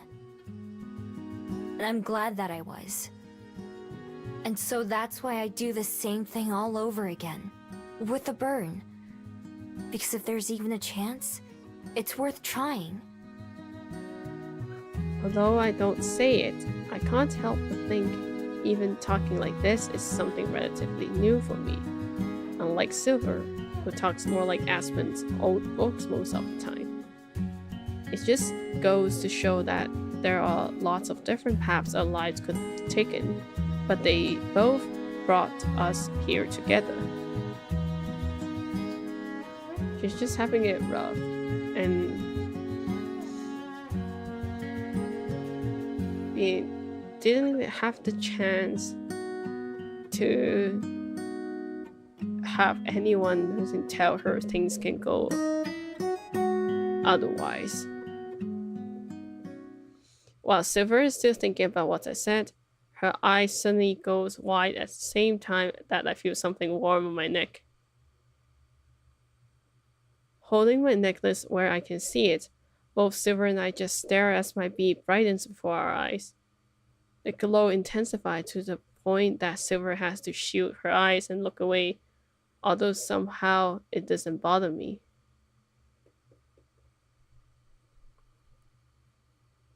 I also watch as another eyelash thin crack appears, and then another. For a moment, I half expected to just shatter, but it stops after the third crack, still holding itself together. They're all very lovable. Always give half passes. Lovable characters. People. Everyone deserves half hats. Half hats is good. The light from it also dims a little bit, but it's still brighter than it was. When I let go and it falls back against my neck, my bead feels heavier than normal too. Silver is able to look at me again, and though the shock has faded from her expression, her eyes still stay fixed on my bead. I wonder what this means, and like why, even though she has lived for quite a while now, her bead is still not cracked or anything. She laughs, but is humorless. Shaking her head, she continues to stare at my necklace instead of my eyes. I had hoped that by looking at this, I might be able to learn your secret. Some magic spell or incantation that you had invoked. At the very least, I thought I might understand. Even as I read it, I thought that I must be missing something. For what meaning could such simple instructions hold? Even as you arrived here, I hoped that perhaps you would reveal some missing part of the puzzle. So golden was your light as I approached your library that I thought it must be someone else. So bright that I could see it clearly. The same color as the person close to you. Now, I don't know if I should be disappointed or not to find there is no secret to these words. Is there? Holding my scroll in front of her face the same way I held my necklace, her eyes glide across the characters. 수복강령. Please be happy. Oh, you know Korean too. What simple nonsense. Title drop. And yet, how could I deny that you've taken it to heart when your very aura tells me your truth? 수복한용. It's all I can do to blink, to breathe, to stay standing upright, as the word narrows to just the two of us, all awareness of anything else falling away from me. Confusion is just as plain on Silver's face at my reaction, as I struggle to speak. You can read it? That's what it says? After years of looking and trying to understand, and she can read it just like that? Silver, who says she cares nothing for people and their lives or culture. I'm not the only one stunned. The parchment falls from Silver's hand as she drops it in shock. It flutters to the ground and stays there, even as the budding breeze starts to blow. The shock changes into understanding, and then Silver laughs again. really laughs for the first time I've ever seen. Her usual dignified and threatening voice is gone as she laughs so hard that it echoes around the woods. Clutching her chest, it's all she can do to remain upright as she acts like she's heard the world's funniest joke. Title drop, and it's been there since the beginning. Still, just like earlier, I'm not sure there's any humor in it. Finally, with a groan, she retrieves my scroll and then straightens up, wiping her eyes. You're serious, aren't you? You never knew what it said before now. I shake my head. I would call you a liar if you were anyone else. Silver's like, this, whoever this You've box made a here. fool of me without even trying. Or rather, I've made a fool of myself. Silver's like looking at Miho here, looking at this Gumiho, like, I mean, like, this girl, her brain's so smooth. Not a single wrinkle.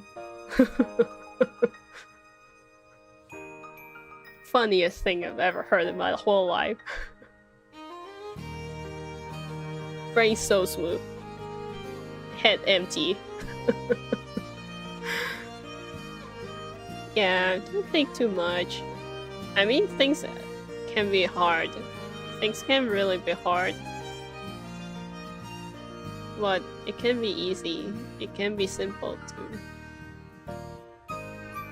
I thought your glow was the result of those words. But you achieved that by yourself. Whatever it is you feel, it's something you've learned on your own, isn't it? You truly believe all the things you said. Maybe not on my own. I had a lot of help along the way. But yeah, I mean it. Every word. I reach out the hand again, taking a step forward. Then another and another. I stopped just in front of Silver. All she had to do is take the final step forward. I don't demand anything, just reach. She eyes my hand warily, like a stray dog trying to decide if it should trust someone. I hold my breath, waiting. With a rustle, she pushes the paper into my hand and then backs away, looking at the ground. Your path is different than mine. We may have more in common than I once thought, but I still cannot follow behind you, though I can understand why you walk it. I nod. And I understand why you said no. I hope you change your mind someday. Perhaps. Although, I do not think we'll meet again. Wait, why not? Are you leaving? Soon. I don't know when. I haven't decided. But I made up my mind before I ever visited your library. Oh, You're disappointed. I am. You're the first other Gumio I've ever known. You're like... family, I guess. Didn't you call us sisters before? Silver blushes, averting her eyes. Oh, she blushing so hard you can see it behind the veil. Perhaps. Then that's what we are. Cute. That simple, is it? It really is. Silver shakes her head and looks around, regaining a bit of her standoffish composure. This is about the time when she typically transforms and run away. At least tell me before you leave, okay? Whenever it is.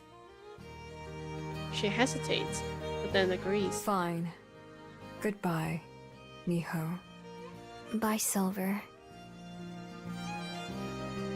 She walks towards me rather than away, and comes to a stop right beside me. They both face in different directions. Slowly, She raises a hand and awkwardly pats me on the shoulder. Just once. By the time I turn my head to look at her, all that I can see is the disappearing gleam of silver fox fur as she blends into the night. I'm alone, but I don't feel alone. Looking at my scroll, there are a few new creases from where silver held onto it, but they don't mess up with the writing or anything. It's just another record of what we've been through together. The breeze from before picks up, making the paper flutter in my grip, and I use 2 hands to hold it. Seeing without reading, I let my eyes wander over the familiar characters. It's funny, all this time spent not knowing what they did, what they said, just to find out I've lived by them all along. Or at least, I've started to. Happiness? That's a new one for me too, I think. Another abstract concept that didn't seem meant for me, but like everything else, it got easier along the way. I roll my scroll back up and store it safely in my pocket. The woods are dark as I walk through them, but I'm not afraid. The shining light of my bead brightens the path, leading my way back home. Chapter 5. Do I want to continue? Should I continue? How long will this be?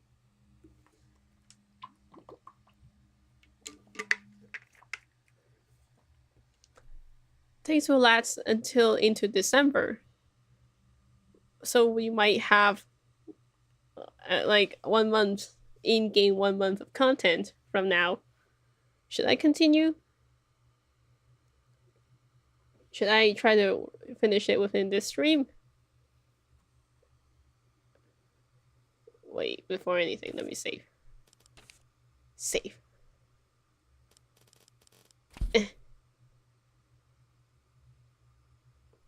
I don't know how long this will be, that's the question. I'm awake. I am reasonably awake, I think. I don't want to speed run through visual novels though. Although I am actually quite talented in speed running visual novels for some reason. I tried to look it up, but I mean I didn't really try. I just looked up a walkthrough with no spoilers, like minimal spoilers, so I can make the correct decision for the route that I want to go for. I don't know how long this chapter would be. Because I checked the full thing. I think it's like they say like about 15 hours per playthrough.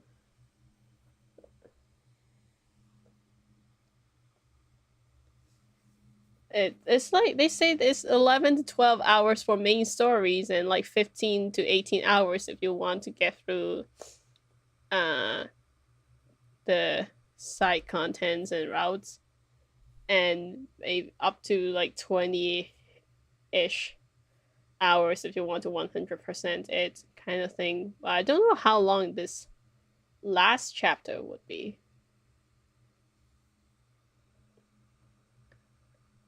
I also don't know how long I've been playing. I should figure that out, huh?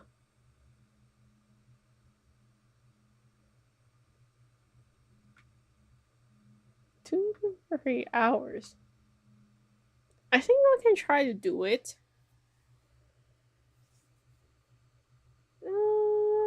Yeah, it's...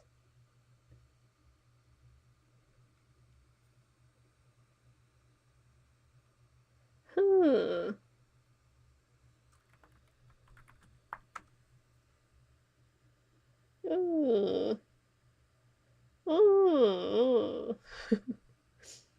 I am being very indecisive.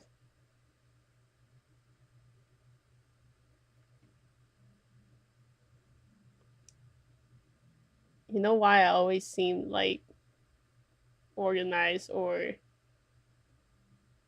like kind of with my stuffs all planned, knowing where to stop, where to start, and where to stop. I look things up before,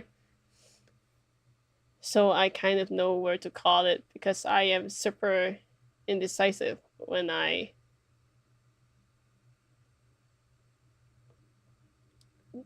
have to make decisions on like on the spot.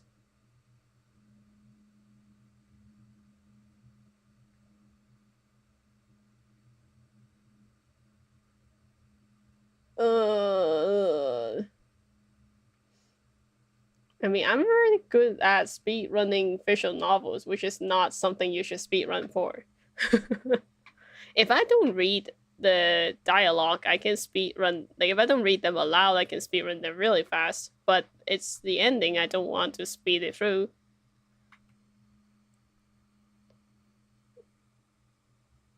I'll continue.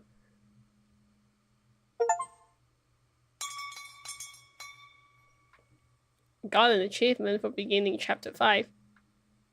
The familiar jingle of the Bell House stores greets me as I walk in for what could be the last time. Once Aspen starts working at the new location next week, I won't have much reason to visit this one anymore. Oh, she's working there. She decided to take up the manager job. The scent of making bread and brewing coffee, mixed with this clean earthiness of all the plants, is something that I'll miss too. Hey, welcome to the Bell House. Oh, it's Miho. Hey, Lena. She tilts her head over her shoulder to yell back towards the kitchen. Aspen, your girlfriend's here. Cute. There's a muffled sound from the back, and a couple of the other patrons turn to look at the source of the shout. Lena ignores them entirely. She'll be right out. Thanks. Cute. Yeah, I try to say less of other random things and speed through it for my own sake. While I'm already saying random things. Lena will also be moving over to the new location when it opens. Oh, nice. Aspen told me she got to pick which staff member she wanted to invite to the new store, but she doesn't want Lena to know that. She'd never live it down.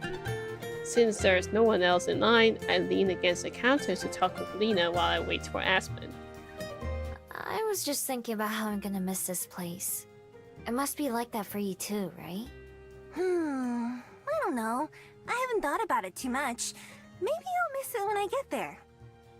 But why get a head start on that when I've still got another week here? Good point. I'm sure Lena and I have different feelings about the Bell House anyway. I have a lot of special treasured memories here.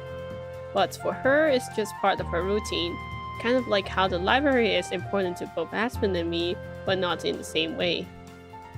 Aspen herself comes up from the kitchen, carrying a small plate with a strawberry croissant on it. Lena locks on instantly. Well, you still got croissants left? Not anymore. I was saving this one for Miho. Oh, thank you. Wow, abusing your powers already? It's not the first time. Besides, I've noticed we go through blueberry muffins suspiciously fast when you're working the counter. Oh, dang it. I thought I was being sneaky. Not sneaky enough, so shh. Aspen puts a finger to her lips as she hands me the illicit treat. Illicit. Wow, it's been forever since I've had stolen food. It's not stolen. It's just selectively available. Right. I'm gonna go select something available from the rack myself. See you later, Miho. If you're gonna be sneaky, maybe don't eat too much. Bye, Lena. Sure enough, she plucks a muffin from the display case on her way to the back of the store. I take a bite of my croissant, getting strawberries and cream all over my hand. It is as messy as it is delicious. Aspen reaches up and wipes away a dollop of cream from my nose. Go sit down and I'll bring you something to drink. What would you like? Oh, it's okay. You don't have to do that. I want to, though. What'll you have? Well, another foxtail latte, please. Ooh. Of course. I don't even have to ask. It is my drink after all. Name for Yes, that. I'm well aware. And I'll have it right out. I carry my croissants to my favorite seat by the window and sit down, enjoying the familiar view. It's changed a bit since I first sat down here half a year ago, but it's still mostly the same on the outside. With only a couple weeks left until the new year, people bustle about outside trying to make the best of what's left of this one. Oh, so it's December. It's close to Christmas. I think I've begun to understand why it's important to people, why it's worth numbering the years when you only get to see so many of them. I spot Aspen approaching, carrying a drink in each hand.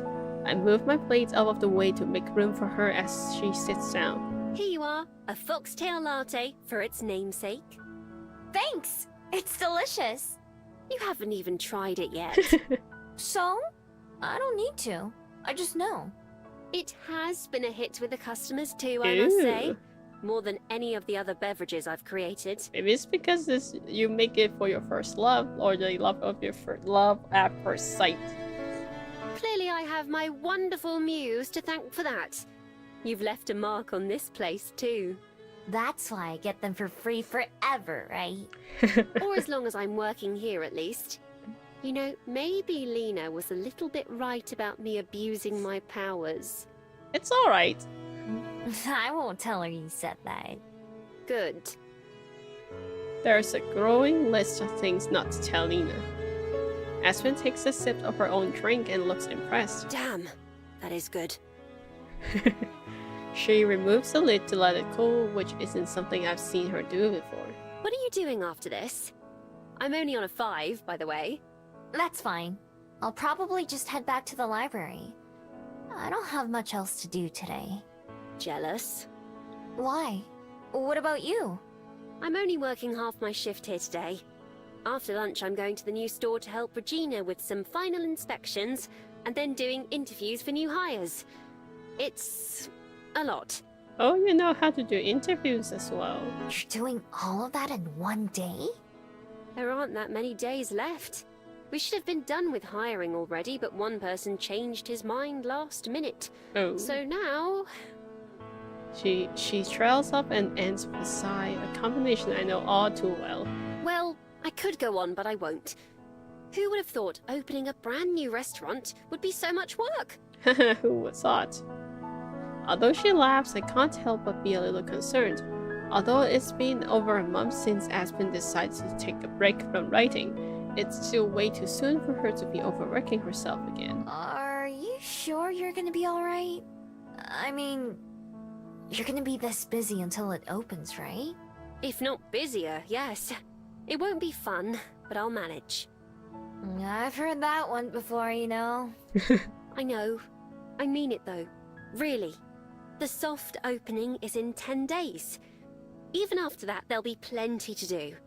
Maybe more than there is now. But eventually things will settle down, and I don't have to sell my soul in the process too. Yeah, there is some kind of joy in the, like, overworking for a little bit, sometimes. And it's kind of rewarding. Sometimes. Just sometimes. When you start to burn out, then it's not fun. That's the big difference. I can handle being tired. It was the dread and anxiety that I couldn't take. Compared to before, there's something different in the way Aspen speaks. When she would talk about her writing and how she felt, it was obvious that even she didn't believe the words she was saying. But now I can tell from the light in her eyes that she means it. Okay. You're pretty determined, huh? I am. It felt good to make my mind up about something. I want to give it my very best, so that I can feel good when I look back on it too. Besides, I'd say that growing the new Bell House into Wellington's most popular cafe would be a more than adequate way to be remembered. That's true. But I'll settle for it being a hidden gem too. As long as you're selling strawberry croissants and foxtail lattes, I don't see how it could be anything else. Hopefully. Word of mouth from the first few days will be very important. If we fail to make a good first impression, then it could be hard to recover. You're worrying too much. Everyone already loves the Bell House. I'm sure they'll love yours too. Me? Worry too much? No way. Uh-huh. Well, you're probably right. Besides, I have a great team too. With their help, I'm sure it'll turn out okay. That's more like it. You and Lena are gonna do great. I can't let her show me up after all, especially as the store manager. Oh Mhm. god, I really am starting to sound like her. That's another one for the list, right? Naturally. Speaking of Lena, I need to get back to work. I'm busy this afternoon, but I'm free tomorrow after work. I'm always free when you are. It's a date then. Yay! We say goodbye with a kiss like usual before Aspen has to leave. I finish up the last couple bites of my croissant on my own, watching out the window. At one point, even the bell house wasn't here. I don't know what was, but it's hard for me to picture it as anything else.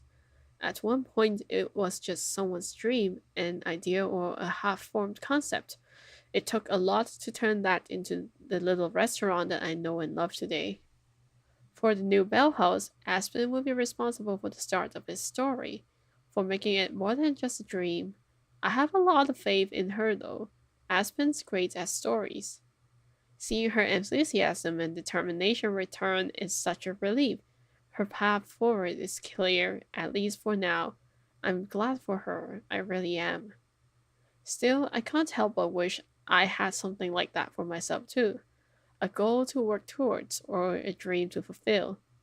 At first, Juliet let me work at the library so that I could have some structure in my everyday life and to get more used to being around other people.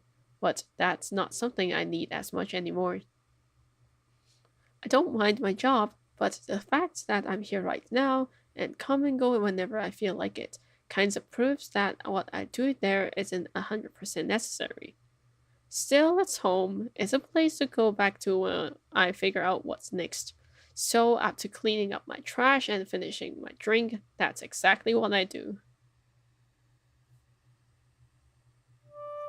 At breakfast, Juliet and I set up the table, and she prepares a place for 3 people as usual. I forgot to tell you.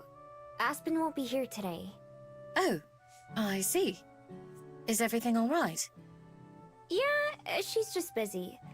She said she doesn't know how often she'll be able to come by until the new bell house opens. Busy. I understand.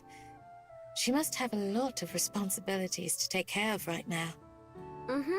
I was worried about how much work she has to do. I still am. But she's pretty confident in herself. So maybe it'll be okay. It's only natural that It'll you'd be concerned. okay. You care about her a lot. I'm sure she's glad that you worry about her, even when she tells you not to. Mm-hmm. I have faith in her too. When Aspen puts her mind to something, she's unstoppable. One of my earliest memories with her came from her first visit to the library, when she was trying to find a certain book on the shelves. Ooh, Aspen Lord. Only it wasn't there, because I was reading it at the time and had it in my room. She asked if she could borrow it, promising to return it the next day. Next day. I told her she could take more time with it, but she stayed up all night reading it and brought it back like she promised. It wasn't a short book by any means either. Crazy. I imagine she's treating her new role with similar focus and determination, which is why I'm sure she'll succeed in the end. Yeah, you're right. I can't spend all my time worrying about her. I have to trust her to live her life too. Even though I said that last time, I understand it better this time. That's good. It can be a difficult lesson to learn. That's for sure. Juliet laughs and then we start to eat. It's a little quiet without Aspen, or even the sound of her silverware. Especially since for Juliet, having a meal is entirely symbolic anyway. I try to eat fast just to get it over with. When we finish and clean up, Juliet lingers around the kitchen for a bit. In that way, that means she has something to say. Sure enough, once everything else is done, she clears her throat. Miho, there's something I wanted to ask you. Sure. What's up? Earlier this morning, I saw that I'd received a reply to a message that I never expected to be answered. Ooh. A couple months ago, I managed to find someone online that I thought might be related to your friend Zhongying, and reached out to confirm. They never got back to me, and so I didn't mention it to you. But then today, she finally responded and said that yes, they are distant relatives. She said that if you'd like to talk with her, she'd be happy to tell you a bit about Zhongying, or at least what she knows. Is Interesting. that something you'd like to do? Oh. Wow. I guess you wouldn't be shocked that I never even thought about them maybe having a family. I thought that might be the case. You're welcome to think about it and get back to me later. In my mind, Zhongying was always alone, but with me, they belonged to the forest and to the rest of the world equally. But it makes sense that they weren't really alone, that they had people who loved them too. It hits me that there's so much I don't know about Zhongying. Really, I barely know anything. Every minute shared with me only represented a very small part of their life. In a sense, they may as well be a stranger. I'm a little afraid that knowing more about them could change how I feel about them too. But I decide that's the risk I'm willing to take. I'd rather know more about who they really were. Nah, I don't need to. I'd like to talk to her. Wonderful. I'll let her know then.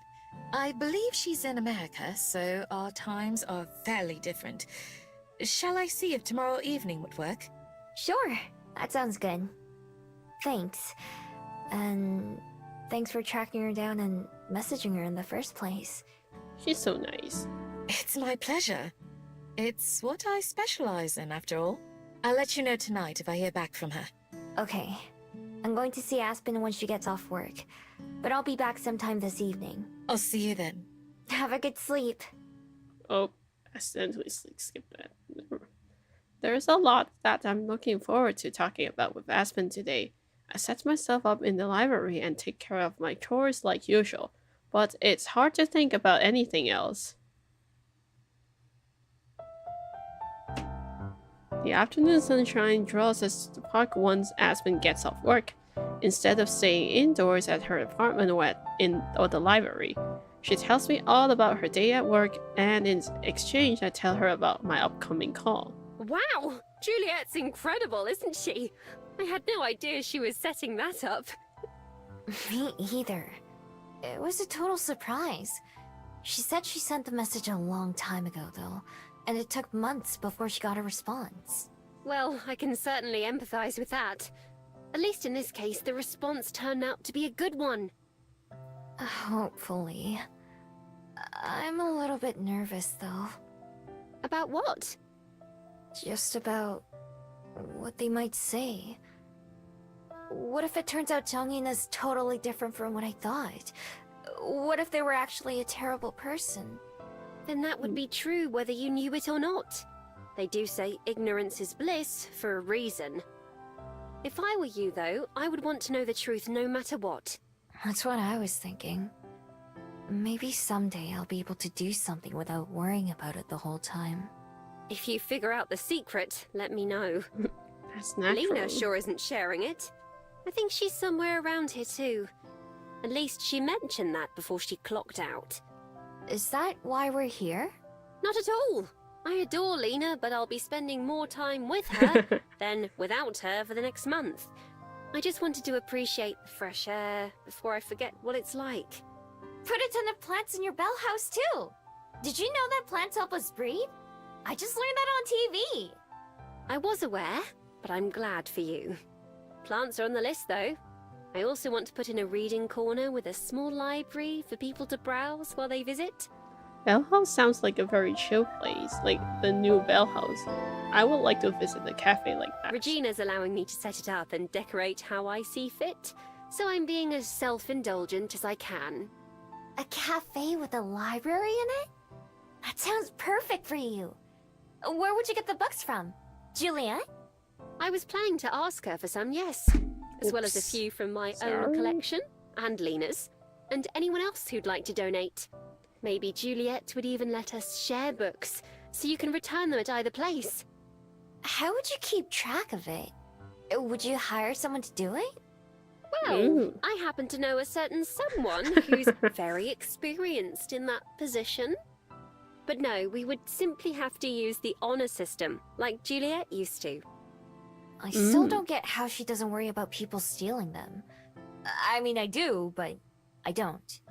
I think it makes sense. Maybe it's even impossible to steal from a library. After all, they're meant for sharing books. If you take one home and give it to a friend instead of returning it, it still served its purpose. Or if you hold on to it for years and then only return it much later, you still returned it. That's the beauty of books. They can always wait. My New Year's resolution is to get through at least half of my backlog, personally. Oh, it's in your meat. Your New Year what? Backlog. Like, there's in Japanese, there's this term called zunyomi, which is like stack reading, and that means the stack of books where you got it is your possession, but you never got the time to read, and they just stack up. Resolution. It's like a goal that you set for yourself for the year. And then usually give up on by February, but let's not get ahead of ourselves. That sounds neat. Did you have one this year? I did. It was to finish and hopefully release a book. It may not have come true, but I'm happy with the outcome, all the same. I should try to think of one for next year myself. Maybe I'll try to get through half my reading backlog too. Do you have one of those? Nope. So I'm doing good already. Maybe it'll be to read 10 books. Or 100 books. I don't know what a good number to try is. Probably somewhere in between. You don't have to make it about reading, though. You don't have to make one at all if you don't want to. Only if it helps motivate you. I'll think about it. I've been thinking that I need something else to do with my life as it is. That's fair. Something else? Yeah. Don't get me wrong, the library's fine and all. But I'm not really excited about it the same way you are about the Bell House. Yesterday, I was thinking about how Juliet doesn't need me to help her. She just gave me the job as a favor, even if she said otherwise. That's true. I don't really need that favor anymore, though. You've outgrown it. Yeah. I have other things I can rely on. One of them links arms with me. Always. Yeah. Not far away, there is an empty bench alongside the path, and Aspen leads us to it so we can sit down. We've been walking for almost an hour now, so a break is nice. Aspen takes off her hat and sets her purse on the ground between us, while I stretch out my legs. We're not the only ones out here enjoying the afternoon. The park's alive and bustling.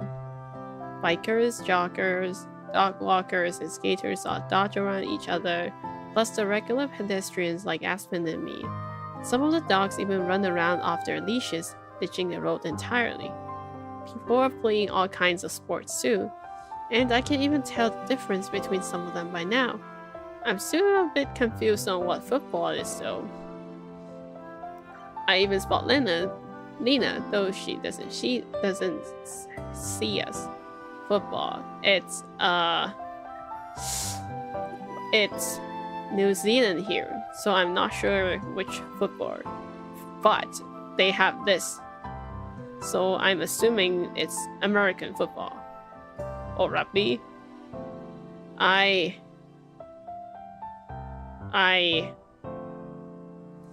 am from a culture where soccer is called football, and oh, it's getting confusing, huh? I'm from a culture where the black and white ball that you kick and that has the FIFA World Cup and stuff, it's called football. And that American League thingy is called American football. And the British one is called rugby. So when you say football, I am always confused. I can never be not confused. It's alright. Aspen pokes me in the side. Oh, look over there. Think he's lost? Ooh, doggy. Hello, doggy. Across from us, a dog is sniffing around. There's a break in the foot traffic around us for now, so I don't see anyone watching him. His owner's probably around here somewhere. Maybe he ran ahead of them. The dog looks over at us like he knows we're talking about him. He takes a couple steps towards us, sniffing the air with his tail wagging just a little bit. Oh, come here. Yeah, puppy. The puppy, Aspen's right about that, slowly creeps closer towards Aspen's outstretched arms. I sit still, not wanting to spook him. He seems friendly but cautious. Slowly creeping. 1 step, 2 steps, he never stops sniffing. Oh, then he runs forward, bites the handle of Aspen's purse and takes off with it. What? You little puppy steals? Aspen jumps to her feet. Hey! Stop! Come here! The dog doesn't even look back as it runs away, dragging Aspen's purse with it. The contents start to spill out as they go. I run after the puppy, who is going further into the park, not wasting my breath shouting, I've been running way too much these past couple months. I could transform, but I think that would probably scare him even more. I know better than to chase a dog, but I don't have much other choice. I hope I can just wear him out and then catch him. Glancing back, I see Aspen following behind me, gathering up everything that she can. The puppy also looks back at me every now and then, changing directions at random. Some of the other people who sees us lunge for the dog will try to block him off, but he dodges all of them and keeps running. I'm a little impressed. He zigzags again, but this time it's lucky for me. He's heading straight towards Lena. Hey, Lena! She spins around to see me, and I can tell she's trying to process what's happening. The dog is closer to her than he is to me. Catch him! Luckily, my words get through. Lena crouches already warmed up. The puppy sees her and starts to go in a different direction, away from both of us. Not so fast! Lena jumps for him and flaps her wings to carry herself even farther. She crashes to the ground just in front of the dog, who scrambles over himself to try to stop and turn again. Gotcha! I reach them just in time to grab him by the scruffs of his neck. He immediately drops Aspen's purse like a thief who's been caught. Not that I would know. Aspen herself is slowly approaching, her arms full as she tries not to drop anything. Not quite how I expected to end my workout today. Thank you, Lena. You're literally a lifesaver. Whoa! Aspen said literally! That means it's serious. Team effort. I make sure Aspen's purse is safe before I let go of the puppy, who has been tossing and turning in my arms. Aspen walks up and whacks a finger at him. And as for you, hasn't anyone taught you any manners? The dog walks away from us, but not very far, so he can watch instead. He reminds me a little bit of Silver. I hope he doesn't turn into a person. Poor Silver. I've seen that dog around before. Pretty sure he's a stray. I haven't heard of him taking anyone's stuff like that, though. Got anything good in your purse? Not if you're a dog. There's just...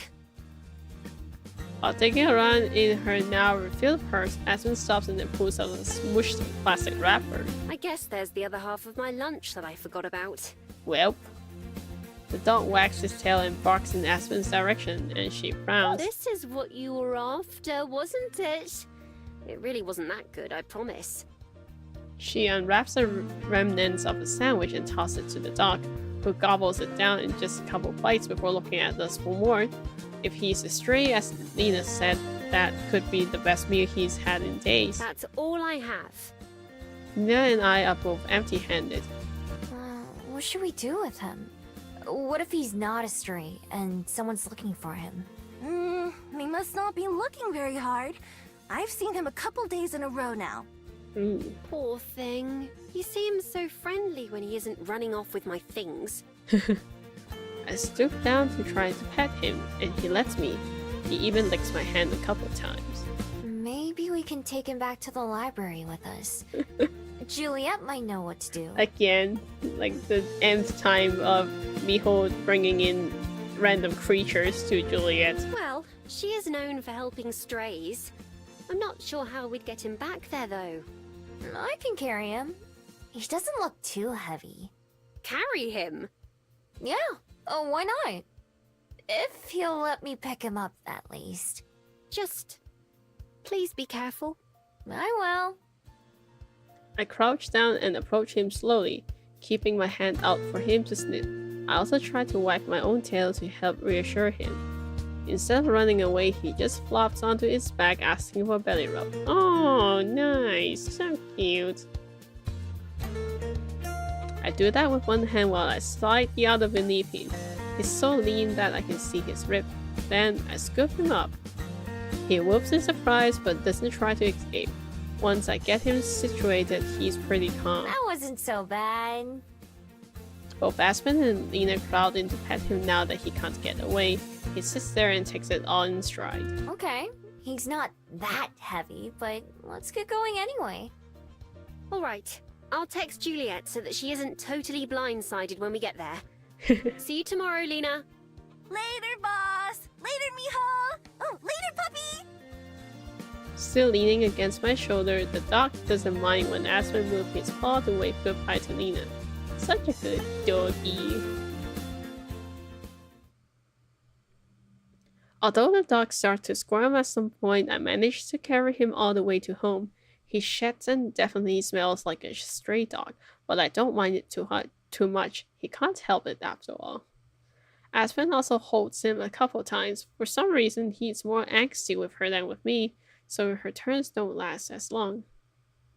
When we arrive at the library, Juliet's waiting just inside. Oh my, isn't he precious?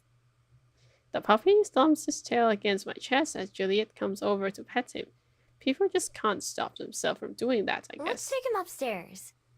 I don't want to set him down here with the last few library patrons on all the books. Other than his initial chase, he's been pretty calm, but that could change once he's recharged. We all go to my room where I finally put the dog on the floor. He starts sniffing around immediately, although there isn't that much to sniff. I watch for any signs of trouble, but he's good. I like him a lot more when he isn't robbing me. He just didn't know how to ask politely. There's a half-full glass of water on my desk, and I set it down on the ground so the dog can drink some. He slurps up as much as he can, the glass too big for his tongue to reach all of it. I'll go fetch a bowl of water and see if we have anything that would be safe for him to eat. And then we can talk about what to do with him. Aspen sits down on my bed, but I sit on the floor and the dog walks over to sniff me. Seems he's already taken a liking to you. His fur is stiff and coarse and he's bony. He can't be that old, which makes me think he must have spent most of his short life as a stray. Juliet returns soon, setting the water and also a bowl with some banana slices, bread, and a slice of cheese. It's not the healthiest meal, but it should keep his belly full for a little bit. The dog digs in like he didn't just eat half a sandwich earlier. The bowl slides across the floor from the force of his munching, and he smacks his lid while he tries to chew the banana. Is it okay if he stays here for a while? I'll take care of him. Even if it's just until we find his real owner, if he has one. I don't want to just kick him back out. Oh, heavens! I wouldn't dream of just tossing him back out on the street. But taking care of a pet, even for a couple of days, is a lot of work. Are you sure? I'm sure. Whatever it is, I'll do it. I've only had this puppy around for a couple hours, but I already know that I don't want anything bad to happen to him. It's like that meme. I only just met this dog, but if anything happens, I'm gonna kill everyone in the room and then myself. Scrounging for food, stealing, not having anywhere to go back to, they're all things that I can relate to. I don't see why not, then. I'll keep an eye out as well for anyone who may be searching for a lost dog like him. Thanks. I don't think he has any people, though. I think he's all on his own. You may be right. Still, we should do our best to make sure. Right. I'll look out for any posters or missing signs. After he finishes his meal, the dog flops down by me. He stares at me but doesn't move, instead fighting to keep his eye open. Now that he's eaten more, he does seem totally exhausted.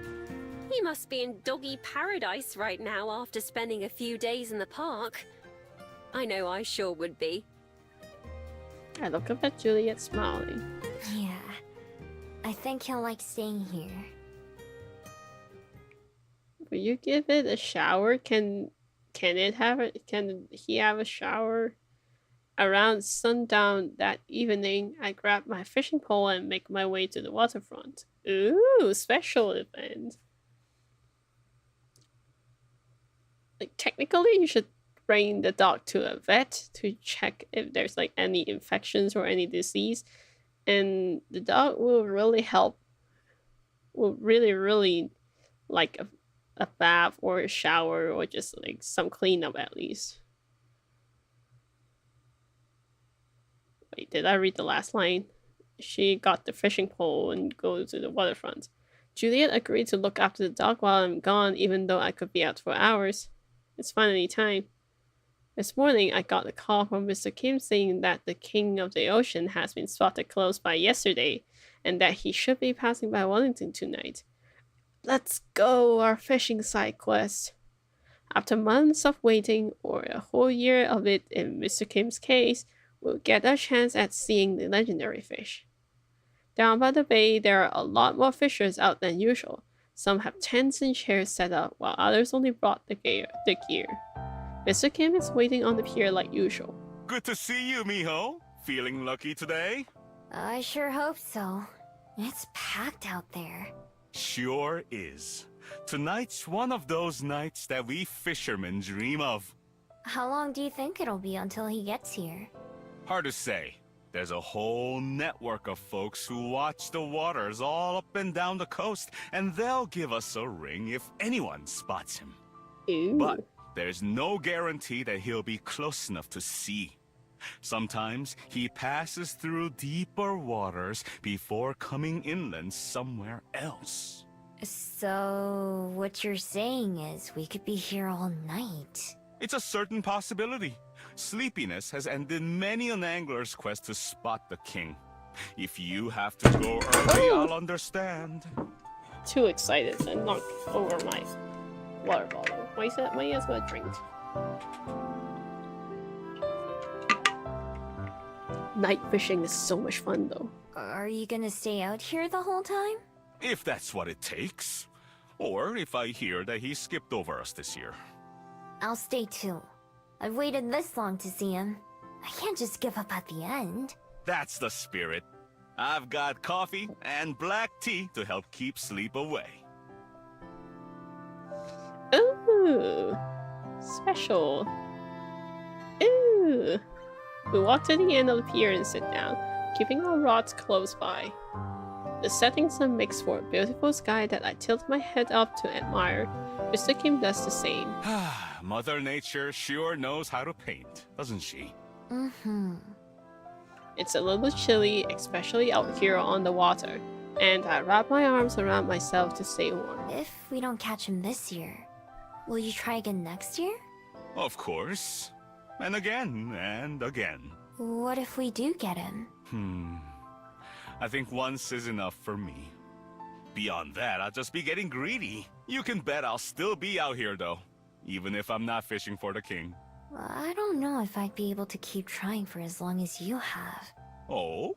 Why's that? It's easy. You just start, and then you don't stop. Easier said I'd like to than catch do. the king, of course.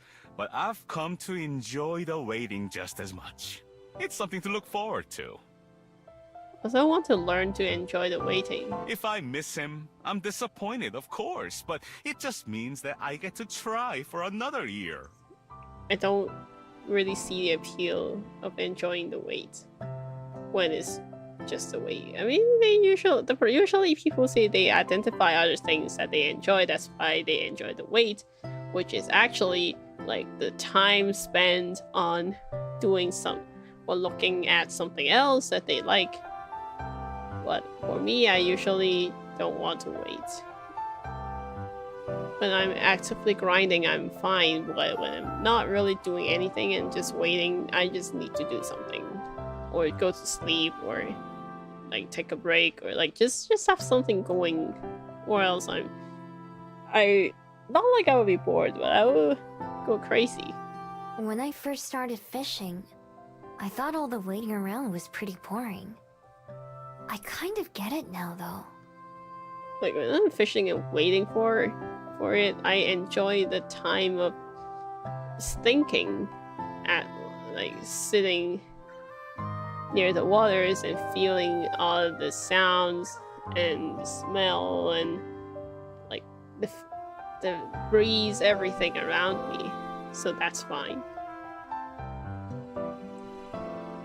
But sometimes when the wait is really just a wait, I'm gonna go crazy. There's an understanding between us fisher folk and the sea, I think.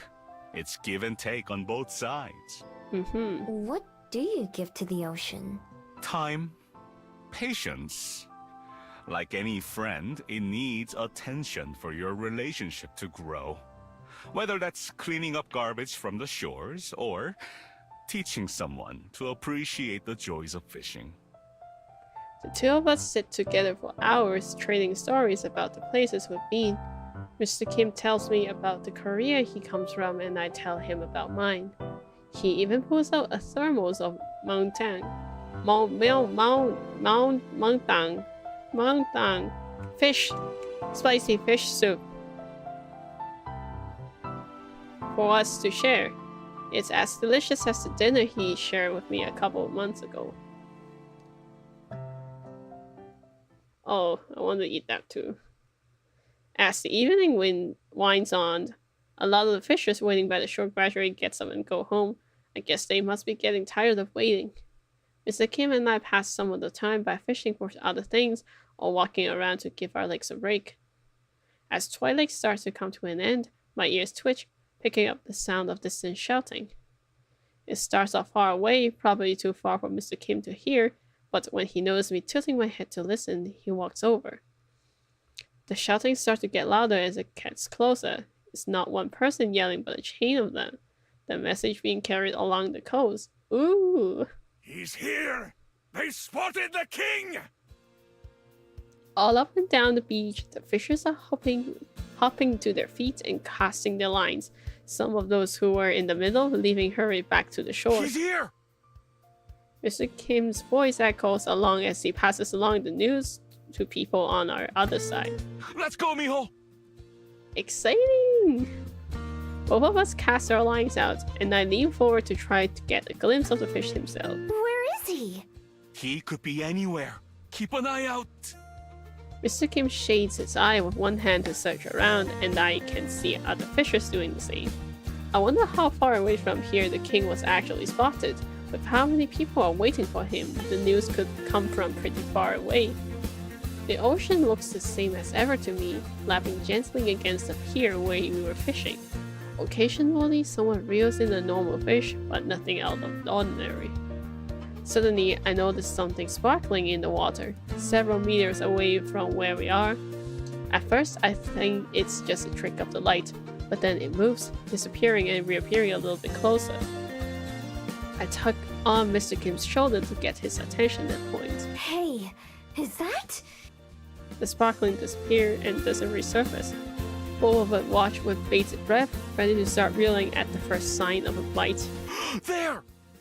Mr. Kim stabs a finger towards the sea, and I watch the spot he's pointing at.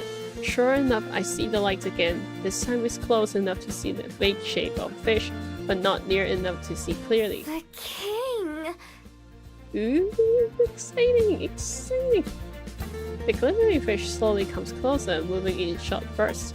Sometimes it dashes off in another direction, then wriggles back towards us. Oh, it's so beautiful. I like the colors of it.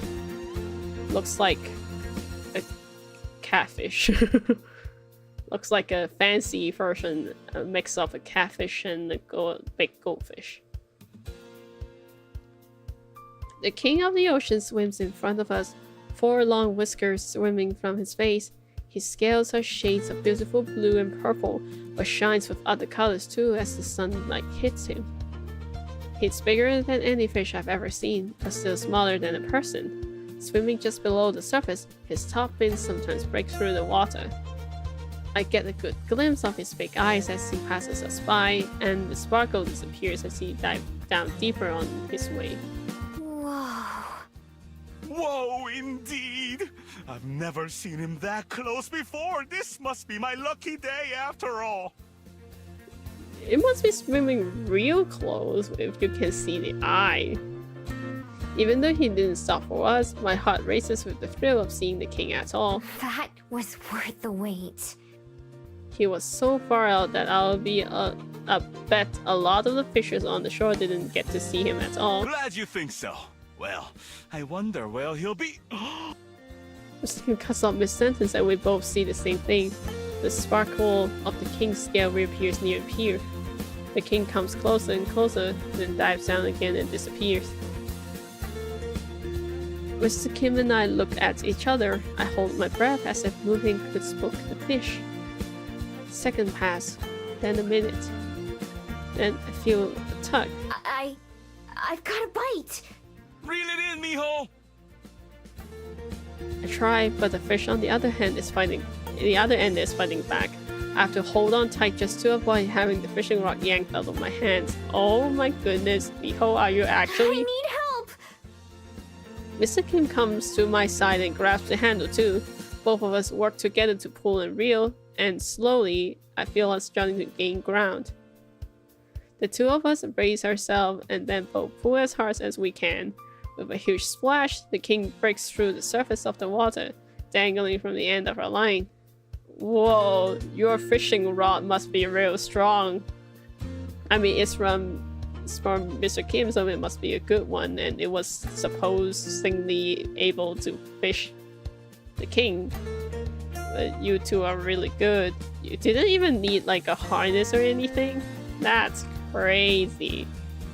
I feel like it usually takes like half an hour at least if you're fighting with a fish that big, unless it's like, yeah, sure, I got hooked, never mind.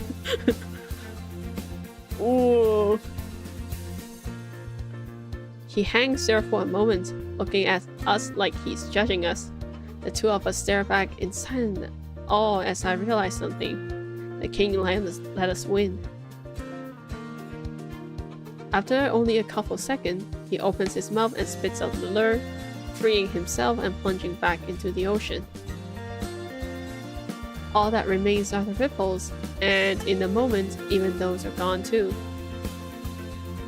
Other fishers who saw what happened started to gather around, congratulating us and cursing us. Mr. Kim handles all the praises with a smile and a laugh, while I try to stay to the side and avoid as much attention as I can. It takes a while for the crowd to disperse before finally leaving us alone. Well, mijo, we did it! Yeah. I can't believe he came back to us. So cool. Maybe he didn't like the look of what they were serving farther up the shore. Either way, thanks for helping an old dream come true. I ought to thank you. Besides, we reeled him in together. That we did. My wife will never believe it.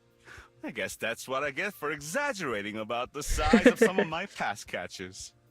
That's alright, though. You and I will both know the truth. Yeah. Plus the 7 years of good luck, right? Oh, that's true. I'd almost forgotten. Maybe it'll only be 3.5 for each of us, though. Fish. Special fish deserves screen time. I'd say that's more than enough. Yeah, me too. The sun has fully gone down by the time Mr. Kim and I pack up to head home. Before he climbs onto his bike, he gives me one last wave. Well, we won't be preparing for the king, but will I see you down at the fishing spot again? Of course! I've still got a whole lot more to learn. That's the spirit. Until next time, mijo. See you later. That's one special fish. Oh, trophy. Landed a legendary catch with Mr. Kim. Yay, I finished the side quest. When I wake up, the dog is already awake and staring at me from the floor ready to go. The two of us go downstairs and join Juliet for breakfast, where she's prepared another bowl of fruits and bread for the dog. He eats it, but even if he's only going to be here for a couple days, he'll need more than people food. I think I'm gonna go buy some dog food for him. I can get that at most stores, right? Yes, it shouldn't be difficult to find. I check my wallet. I have plenty of money since Juliet pays me for my library work, but there's hardly ever anything I need to buy myself. Rich! This would be as good a use as any. Do you mind watching him while I go? Not at all. Thanks. I kneel down and pet the dog's head. I've already learned one of his favorite spots, right at the base of his ears, and give him a good scratch. Okay, stay here with Juliet, alright? I really am turning into Aspen with how much I talk to the dog. Although he stays put for a moment, he follows me to the front door before I leave. I gently push him back with my foot. No, you can't come with me. The dog paws at my leg, looking at me expectantly.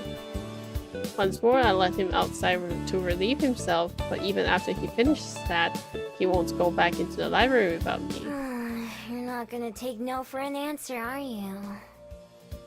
Sighing, I accept my fate. I let Juliet know about the change of plans, and then the dog and I start walking. Yes. He stays near me, sometimes going off the path to sniff something, but he always returns. Each time he starts to walk away, I feel a tingle of worry that he won't come back. But that possibility is just something that I have to accept. Even if some details of my past have gotten hazy for me, I can still clearly remember how it feels to need to run and escape. If the dog decides that's what he needs to do, then it's not my place to stop him. Still, I'm relieved every time he stops sniffing and returns to my side. Eventually, we get into town and I find a pet store. There's a sign on the window saying that dogs are allowed inside, which is what I was hoping for. A bell rings when we walk in, although it doesn't sound as pretty as the one at the Bell House. I wander around until I find the dog food section. There are more choices here than I thought. Big bags, small bags, red bags, blue bags. I'm not sure which one to pick. The dog sniffs each of them in turn. I watch to see if one gets his interest more than the others, but it doesn't seem like he's picky. I try to find which one has the most similar looking dog on the front. Guess I'll go with this one. Well, I guess that works. On the way to the front, the dog veers off down another aisle and I follow behind to see what got his attention. Of course, it's the toy aisle. Just like in the food section, there are dozens on display. The sniffs are all even more furiously than the kibble. Oh, the noisy, squishy thing. There's a small basket of plastic toy on the ground, and he pulls one out with his mouth. It looks like a cartoon squirrel, and his tail squeaks when it bites it. He gives it a good shake, getting a few more squeaks in the process. His tail wags even faster than his head, and he looks up at me eagerly. I reach for a toy, but he hops away and then crouches down, tail still going, daring me to try to take it again. I do, but he instantly jumps out of reach once more, shaking and squeaking the toy again too. Okay, you can keep it. But come on, I gotta pay. It's been a long time since I've stolen anything. Now that I can actually pay for things, I can't see myself stealing again. I kind of feel guilty about things I took in the past, but I only ever did what I had to in order to survive. Once I had support from others in my life and the help I needed to get my feet on the ground, stealing stopped being something I felt like I had to do. At the counter, I used 2 fingers to hold the slobbery toy to the cash so the cashier can scan it before returning it to the dog. I tuck the bag of food under one arm and then we start walking home. We reach a crosswalk, arriving right as the light changes to send traffic across our path. I come to a halt while I wait, switching which arm I use to carry the bag since it's getting sore. Oh, But the puppy doesn't stop with me. Instead, he doesn't even look back as he runs out into the road, eager to get back to the library. Oh no. A car horn blares as it barrels towards us down the road, too close to be able to brake in time. I feel like I'm moving in slow motion as I drop the bag of food and dashes out into the road, despite knowing how dumb that is. I grab the dog as I sprint by, barely halting ourselves out of the way of the passing car. The driver understandably gives me a rude gesture as he goes by. The dog, meanwhile, looks at me as if offended by the rough treatment with my hand still holding him tightly. You dummy! She could have died right there! The squirrel toy in his mouth squeaks as he squirms in my grasp. That was way too close for comfort. If I had been just one step farther away, I would have been too late to rescue the dog. I probably would have gotten myself hit for my troubles too. Behind us and across the street, the bag of food lies on its side. Some kibble is strewn across the ground from a spot where it tore when I dropped it. Whether the dog wants to run away or stay with me is up to him, but I can't just let him get himself hurt or worse. I only have one choice. I hoist the dog up and hold him with one arm, just like the dog food bag that I got back. Just like the dog food bag that I go back and retrieve before we started walking again. He doesn't squirm as much as he did yesterday, which helps a lot, but still, by the time we make it back to the library, both my arms feel like they're ready to fall off. When I set the dog down, he strolls up to the library door as if nothing happened, waiting for me to let him in. I guess in his mind, maybe nothing did happen. He got no clue how lucky he was. A long time ago, Juliet said that sometimes, your best is all you can do. That goes for puppies too. If I'd been born a city dog instead of a fox, I doubt I'd be much different either. Still, I have to think it's a miracle that any dogs make it to adulthood, especially strays like him. When it's finally time for my meeting, Juliet helps me get set up on her computer, then lets me take it to my room. I adjust the screen until I can see properly, and then I wait. My nervousness keeps building until I nearly jump when the call finally comes through. As the ringtone plays, I take a deep breath and then hit accept. The tiny person-shaped bubble on the notification dissolves, and for a second there's just a black screen. Then the woman appears. When the image comes into focus, she's squinting at the screen, probably waiting just like me, but then she smiles and waves as she's able to see me. Hello! Hi, I'm Miho. Nice to meet you. Thanks for talking to me. I'm Minsa. No problem. Gotta say, I was shocked when I got your friend's email at first. I thought it was gonna turn out to be some kind of scam, and eventually she'd ask for money. I'm still a bit confused, though. So you were friends with my ancestor? Sort of. I met them when I was really young. I was just a regular fox back then. Wait. A fox, like with 4 legs and pointy ears? Yeah. After I met Jongin, I turned into the person I am today. Whoa. So that was a long time ago, huh? But you look even younger than me. Oh, that's just not fair. Trust me, it has its downsides. Both of us laugh, and I can't help but be relieved that she already feels easy to talk to. That explains a lot, at least. So, Jongin. You're the second person to ask me about them this year, you know? That's 2 times more than most years. Ooh. Who was the first? These guys at some archaeological society who are putting on an exhibition. They wanted permission to display some of their old works. Ooh. Are you the only family they have? The only one who can use a computer, at least. The only reason I know any of the history is because I had to. Should I tell you everything I know and then you can ask me any questions? No promises if I'll be able to answer them, though. She's really nice. Sure, that works for me. Let's see. Well, I'm not related to them by blood, for one thing. They didn't have any kids of their own. But they got married and they and their wife adopted several children. I'm related to one of those kids. They were part of the young bun class, a noble and a scholar. But rather than be stuck at home suffering through court life, they hid their identity and snuck away to travel the world instead. Minso speaks with a practiced tone, like she's given this speech a few times. Still, I listen with rapt attention, memorizing every detail.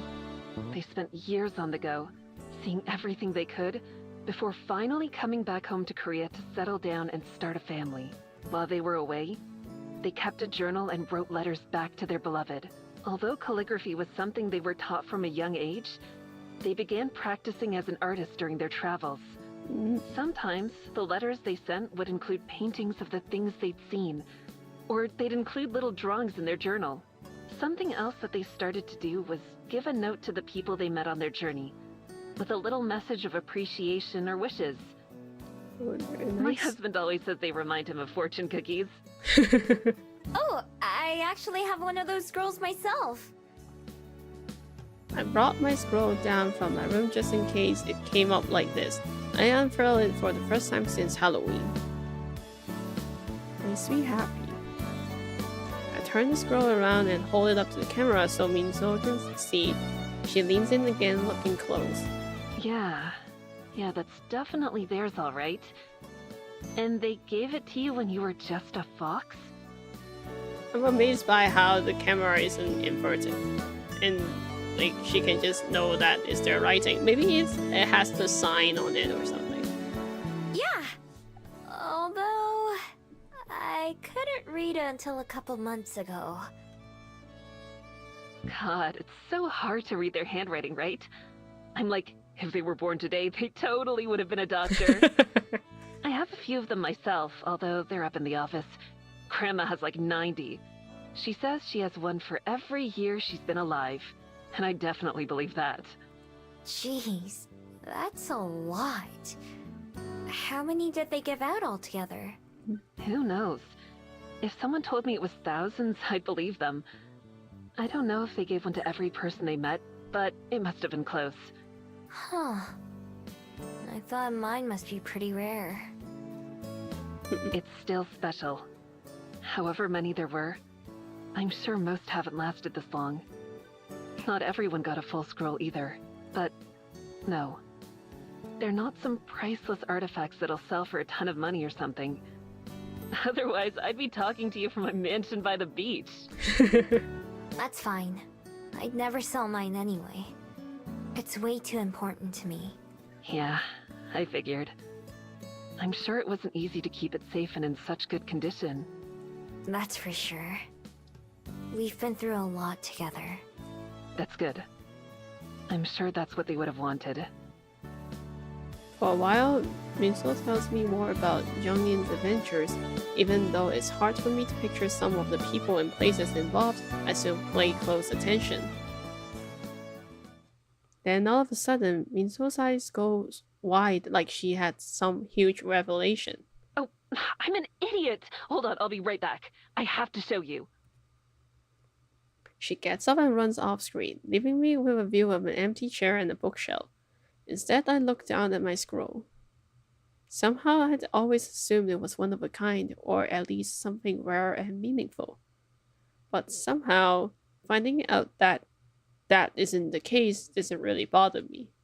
Instead, it's nice to think that they met so many people to be grateful to, or who left an impact on them. If there were thousands of scrolls like mine out there, then that's not a bad thing at all. Yeah, like, I've never seen this thing before. It must be special. It's in my possession. It must be special. I mean, it's the same for a lot of things out there, though. It might be a norm for that culture or that country or that group of people. They just use it day by day, but from someone who's not in that circle, they just feel like it's special. And even those like historical artifacts are like that.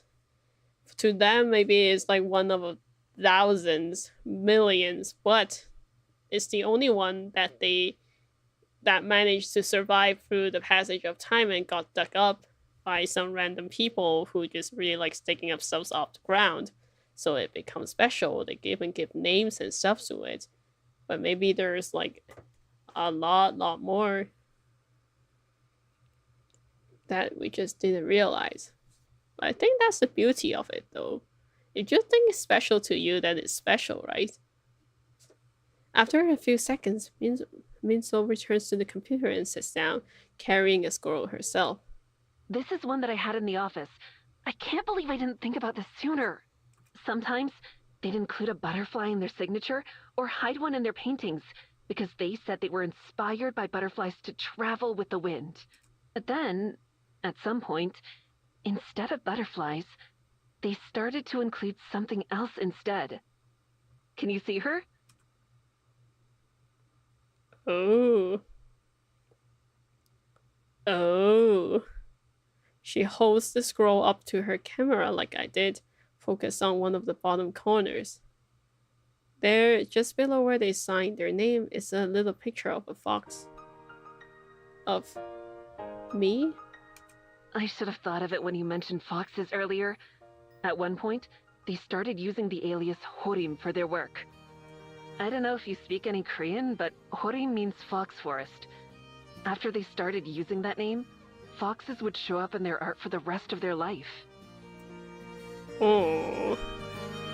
The drawing consists of just a few brushstrokes that made a head and ears and face. Still, it feels like seeing a photograph of myself. Oh. I can picture them smiling as they drew it, as they thought of me. I'd always wondered if our time together was as important to them as it was to me. Hearing that they chose that name practically confirms it. Thanks for showing me. I can feel the threat of tears, but somehow I managed to keep my composure. No problem. Grandma's gonna freak out when I tell her I talked to you. I've told you basically all I know, but were there any questions you had? Yeah, I did have one. I'm a little afraid to know, but... I take a deep breath. They were humans, so my question is only natural, but still, it's something I make myself ask. How'd they die? Minso smiles. Old and peacefully. Their wife outlived them, but not by too long. They had the typical funeral that was expected when they passed away, but then they actually had one final secret request to their family. They wanted to be cremated. Back then, it was basically unheard of, especially for someone of their stature. But they really wanted it to be done so that they could have their ashes scattered. That way, the wind could pick them up, and they could keep traveling forever. So then... it sounds like they were happy. Oh yeah. They told their kids that they had no regrets, because they'd live as full and rewarding a life as they could. I'm afraid that if I try to say too much, I'll start to cry. So I just nod instead while I find my voice. I'm glad to know that. Of course, of course. It's only right that you know, considering how many foxes showed up in their work. I think Minso can tell that I'm having a tough time holding it together because her voice takes on a more sympathetic tone. Was there anything else you wanted to know? I don't think so. You told me everything I wanted to ask. I only found out their name a couple months ago. Until then, I just thought of them as my person in my head. So, really, I've learned a lot more than I could have hoped for. Aww. Well, I'm happy to help. Your friend has my contact info, so you can message me anytime if you think of anything else. I guess if you think about it, you and I are kind of like family, right? She's so nice. Since it sounds like they raised you just as much as they raised their kids. Like my whatever. Really? She laughs. Sure, why not? The more the merrier, right? I think that's how they would have seen it too. Thank you. I really appreciate it. Family. I may have a girlfriend, but family is something new to me. Silver called us sister, but just barely. It makes my heart warm. No problem. I'm sure we'll talk again, so I won't say goodbye. Instead, how about see you later? I'd like that. Although, there's just one thing. What's that? I explain my magic and how everyone forgets me after a day. Nodding sympathetically, Winslow agrees to join my list of people who checks in with me every day. Oh my god, why is everyone so nice in this world? I'm glad she's so understanding, but it's just another reminder that I need to find a better, more permanent solution for people forgetting me. The second our call ends, I let out the sob I was holding back. I thought I was done crying over Xiangyan, but apparently not. Except this time it's the good kind of crying. After all my searching, and even after their deaths, I finally got the answer to the question my heart wanted to know. They cared about me too. I tried to imagine what their home must have been like, their wife and kids. I'm sure they were all smiles.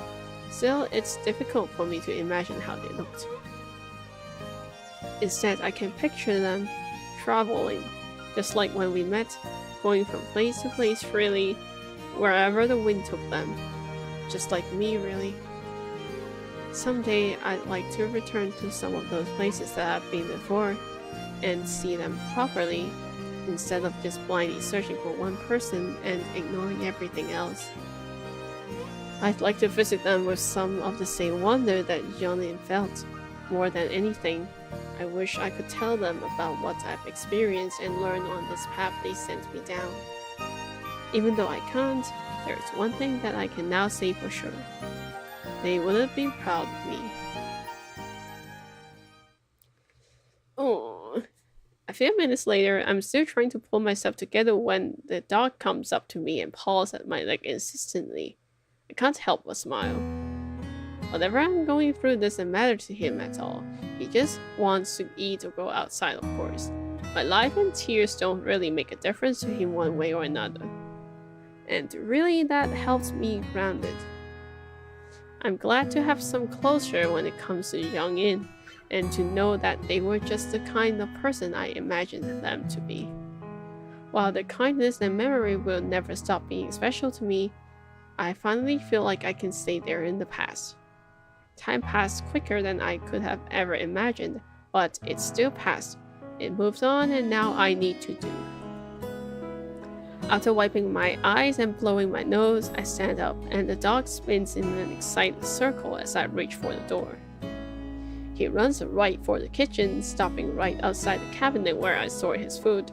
His nose quivers and he huffs like a pig as he waits for me to catch up. Didn't take you long to get used to this, did it? He barks at me, just a single short yap, but I can imagine him telling me to hurry up. Alright, give me a second. I grab a clean bowl from the cupboard and scooped him out some dinner. As the kibble clatters into the dish, he excitedly prances about, getting his snout into the bowl before it's even on the floor. His tail wags as he chows down, inhaling half his meal without even chewing. I reach towards him, but he growls at me with a mouthful of dog food. Chill, I'm not taking it. I'd pour my own bowl if I wanted some. Besides, I don't think I could stand the taste anymore. Still, I keep my distance just so I don't spook him. Finally, after he's done, he leaves the kitchen and heads right back up towards my room. It's gotten comfortable here much faster than I did. I wonder if it feels like home yet. After taking yesterday off, I sit down at the library desk with the dog for the first time. He does his usual pacing and sniffing, since this is the first time he's really explored this area. I keep an eye on him while I start on the day's task, but he just flops on the floor near my feet and dozes. Eventually, the first person who needs help comes up to the desk, carrying a couple books with them. Hey there, I'd like to... Oh my god! The sound of a new noise gets the puppy to stand up, and the lady across from me melts when she sees him. He's adorable. Can I pet him? Sure. It's not really up to me. If he doesn't want to be pet, he'll just walk away. The next person to show up does more or less the same thing, and the person after them too. As the day gets later, the library gets busier. At least half the people who come in ask to pet the dog. I'm pretty sure some of the help requests I get are just excuses to come see him. Like, OMG, this dog is so adorable, I'm going to melt. He handles it all pretty well though, even leaving my side to go explore and visit with books himself. Oh, jump scare. Oh, you look different. A little bit later, after lunchtime, the front door opened slowly. I looked up from the form I'm working on to see one of the last people I expected. Silver! She isn't wearing her mask, so I get a clear view of her face as she narrows her eyes at his name, but approaches me honestly. Miho. I haven't seen Silver since Halloween after she gave back my scroll and disappeared into the night. More than once I've thought about going up to Mount Victoria to look for her, but haven't. It felt like I should give her some space after last time. She stops at the desk, standing across from me. Surrounded by books and other guests, plus being in the broad daylight, she looks a bit out of place. A sharp bark from next to me startles her as she blinks in surprise. As the dog runs around the desk to stand at her feet and yap at her directly. A friend of yours? Something like that. I found him at the park, and I've been taking care of him for a couple days. He's a dog in the true sense of the word, then. As far as I know, yeah. You finally got it right. Her lips curl, but into a smile and not a sneer. Although she doesn't try to pet him, she looks down at the dog with some amusement. He stops barking and instead snips her furiously, looking between her and me like he's trying to figure something out. He seems happy. You can read his aura? No? I don't need to, though. Deciding she's either boring or not a threat, the dog comes back to my side and lies down again, gnawing quietly on his chew toy. Silver looks back to me, but then her eyes narrow again. You're being... Oh, yeah. I take up my necklace and hold it so she can see the cracks starting to appear. It started doing this a couple days ago. Keeping her distance, she inspects it warily. In the palm of my hand, where the bead itself sits, I can feel a faint pulse-like heartbeat, although it doesn't sync up with my own. So not much longer, then. Right. It feels a little awkward to acknowledge, like I'm beating her in a race I didn't mean to participate in, but there's not any point in denying it either. I'm kinda scared of what's gonna happen next, to tell you the truth. Scared? Why? Change, I guess. Jongho, Sky Fox. Just thinking the word summons a vision of blue skies and rolling forests in my mind. The pulse in my palm quickens. Hey, I have a question. What do you think would happen if I broke it? Broke what? This. I hold my bead up closer, and she takes an instinctive half step backward. If I just crushed it or got rid of it instead of swallowing it. If that's even possible. The spindly breaks that covers the bead makes it look like it could fall apart at any second, like even if a light wind could shatter it. I can only imagine what Silver must be thinking. She's probably shocked that I'm even asking, but she keeps any scorn she's feeling off her face, and finally she shrugs.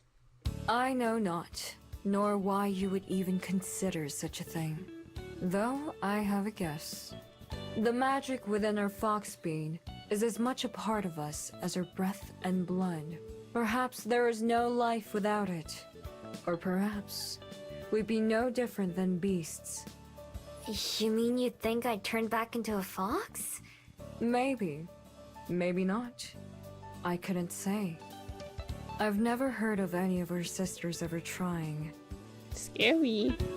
A lump forms in my throat that I force back down. I never thought of that. It makes sense though, huh? Since it was the bead that made me what I am.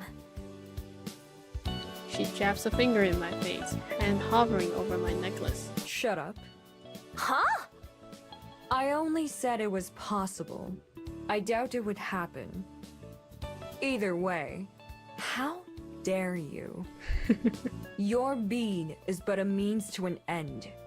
It may have given you a chance, but it was you who took it. Every step you've taken has been your own. It made you nothing but capable. Silver's Cinderella is on the next level now. So cute. Silver holds her arm out, putting her shining bracelets into clear view. Whoever or whatever you are now, you can never be a normal fox again, even were you to take the form of one. Still, what power your being does offer has been ever in your service. Should you choose to discard it, I fail to see why it wouldn't respect your final wish. Close like this, I'm able to see Silver's bracelet clearly for the first time. The light makes it difficult, but not impossible. Although my bead is plain and round, nearly identical to the non-magical ones on my necklace, hers narrows at the middle and then widens again, like an hourglass. A few colorful bands run across it, almost too narrow to see. There is a red one, a blue one, and even a silver one. When I squint, I can even see a faint spring green one as well. There are others, but I can't see what they are before Silver shoves her hand back into her pocket, burying the light. I put my necklace back on. Thanks. I feel a lot better hearing you say that. I told you so. To think otherwise would be insulting. In Silver's language, that's just how you say you're welcome. Anyway, none of that is the reason I came here. I've come to keep my end of a promise. I'm leaving tomorrow. What? So soon? The news hit me like a punch in the gut, even though she told me she was planning this a long time ago. Soon? I've already stayed longer than I intended. There's nothing more for me to be had here. That's not true. There's... Nothing more to be found, I should say. Abruptly, her voice softened. For maybe the first time ever, Silver's tone is gentle. Your path may end here for now, but mine goes ever on. Perhaps someday it will come to a similar end, but not today, nor tomorrow. Surely you understand. For as long as I've known her, I hope I could get through to Silver somehow, helping her see some of the things I was blind to myself. Especially now, as we're just starting to become friends. Or maybe now that we'll be friends for a while. Either way, I wish she would say. But also, just like how I've already vowed to let the dog go if he wants to leave, I know I can't keep her here. And just like with Aspen, as much as I might want to do more, all I can do is try to support her. The rest is up to Silver. Yeah. I understand. I'm coming to see you off, though. Silver considers for a second. Fine. I'll come to you here in the morning. Early. Be ready. I will. Good. I've said all I came to say then. Until tomorrow. Without another word, she turns and heads for the door, disappearing through it just like she disappears into the trees. Judging by the knocking at my window, it turns out Silver and I have different ideas of early. I roll over in bed, not totally sure that I'm not dreaming, in time to see Silver gestures at me and then leaps from the tree again. A few minutes and lots of eye rubbing later, I'm ready and outside to meet her, with the dog staying behind without any argument this time. So early. I bet there's barely any sunlight or something. Silver's carrying a small sack with her, which I assume contains all her belongings. It's tied shut with a small rope, and she slings it over her shoulder. We don't exchange any words of greeting. Instead, we just start walking. As frustrating as it can be half the time, sometimes I also appreciate her willingness to just end a conversation or not even starting one. I don't have to worry about being a good enough conversationalist for her. It's easier to get more out of her silence than it is many others too. The fact that she lets me come along on this last trip, much less came to get me, says a lot. We make our way through the streets, not seeing many others pedestrian or even cars, only a handful of city buses, a couple of them roaming around empty too. Silver walks faster than either Aspen or Juliet, but I'm able to keep pace easily. It makes our journey pretty short though. The glass walls and security gates of the skyport come to view, waiting for us. It was the first place to greet us when we arrived, and now it's ready to see her off again. I wonder what Silver is thinking about right now.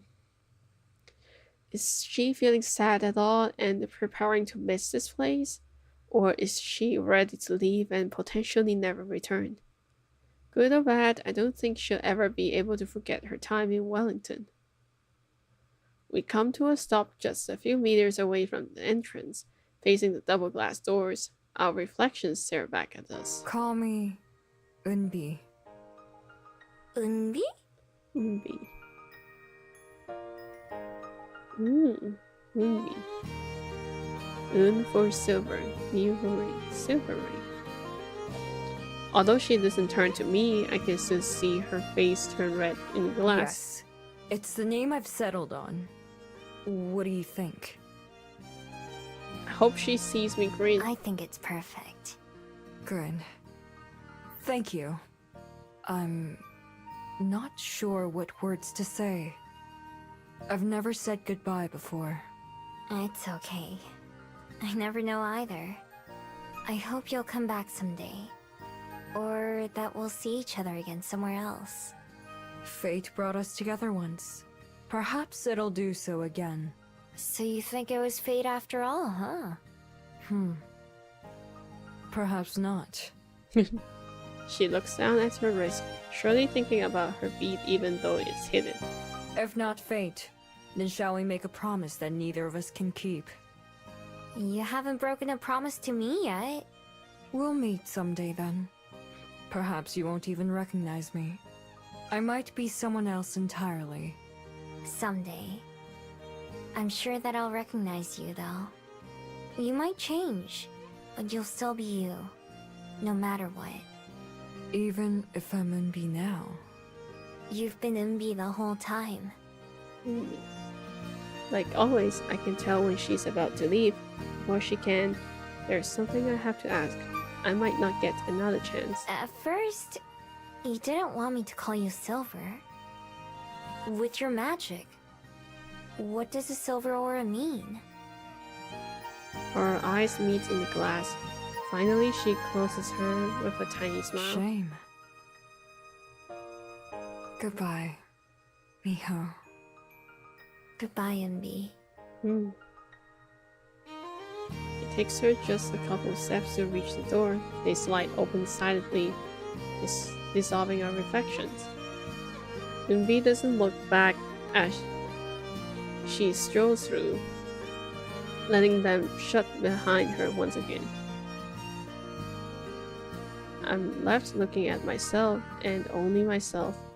Finally, I turn around too and start making my way back home.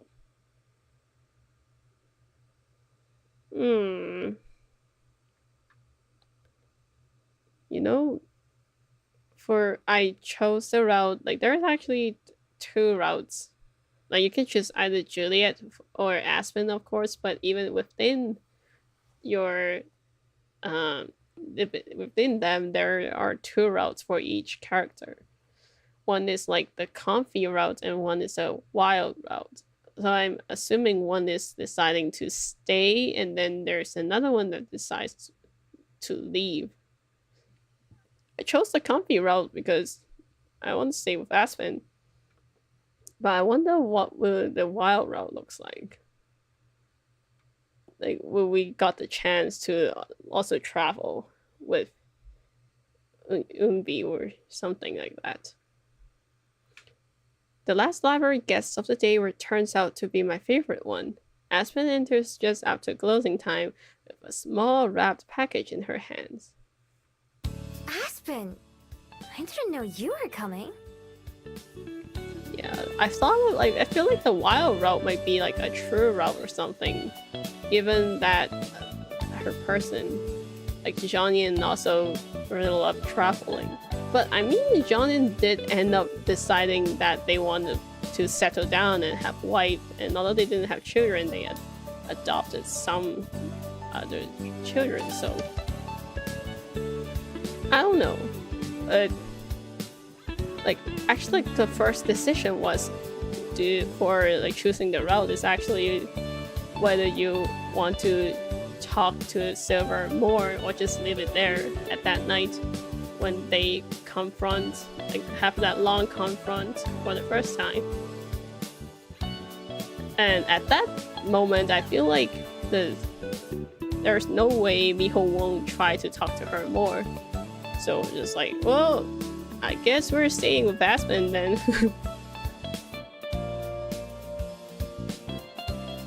Aspen is cute. And I do feel like Miho, after finding like other life purpose and stuff, she might still want to travel, but I guess she also wants a place to stay. Like a place that she can call home. You can still travel with a place called home, right?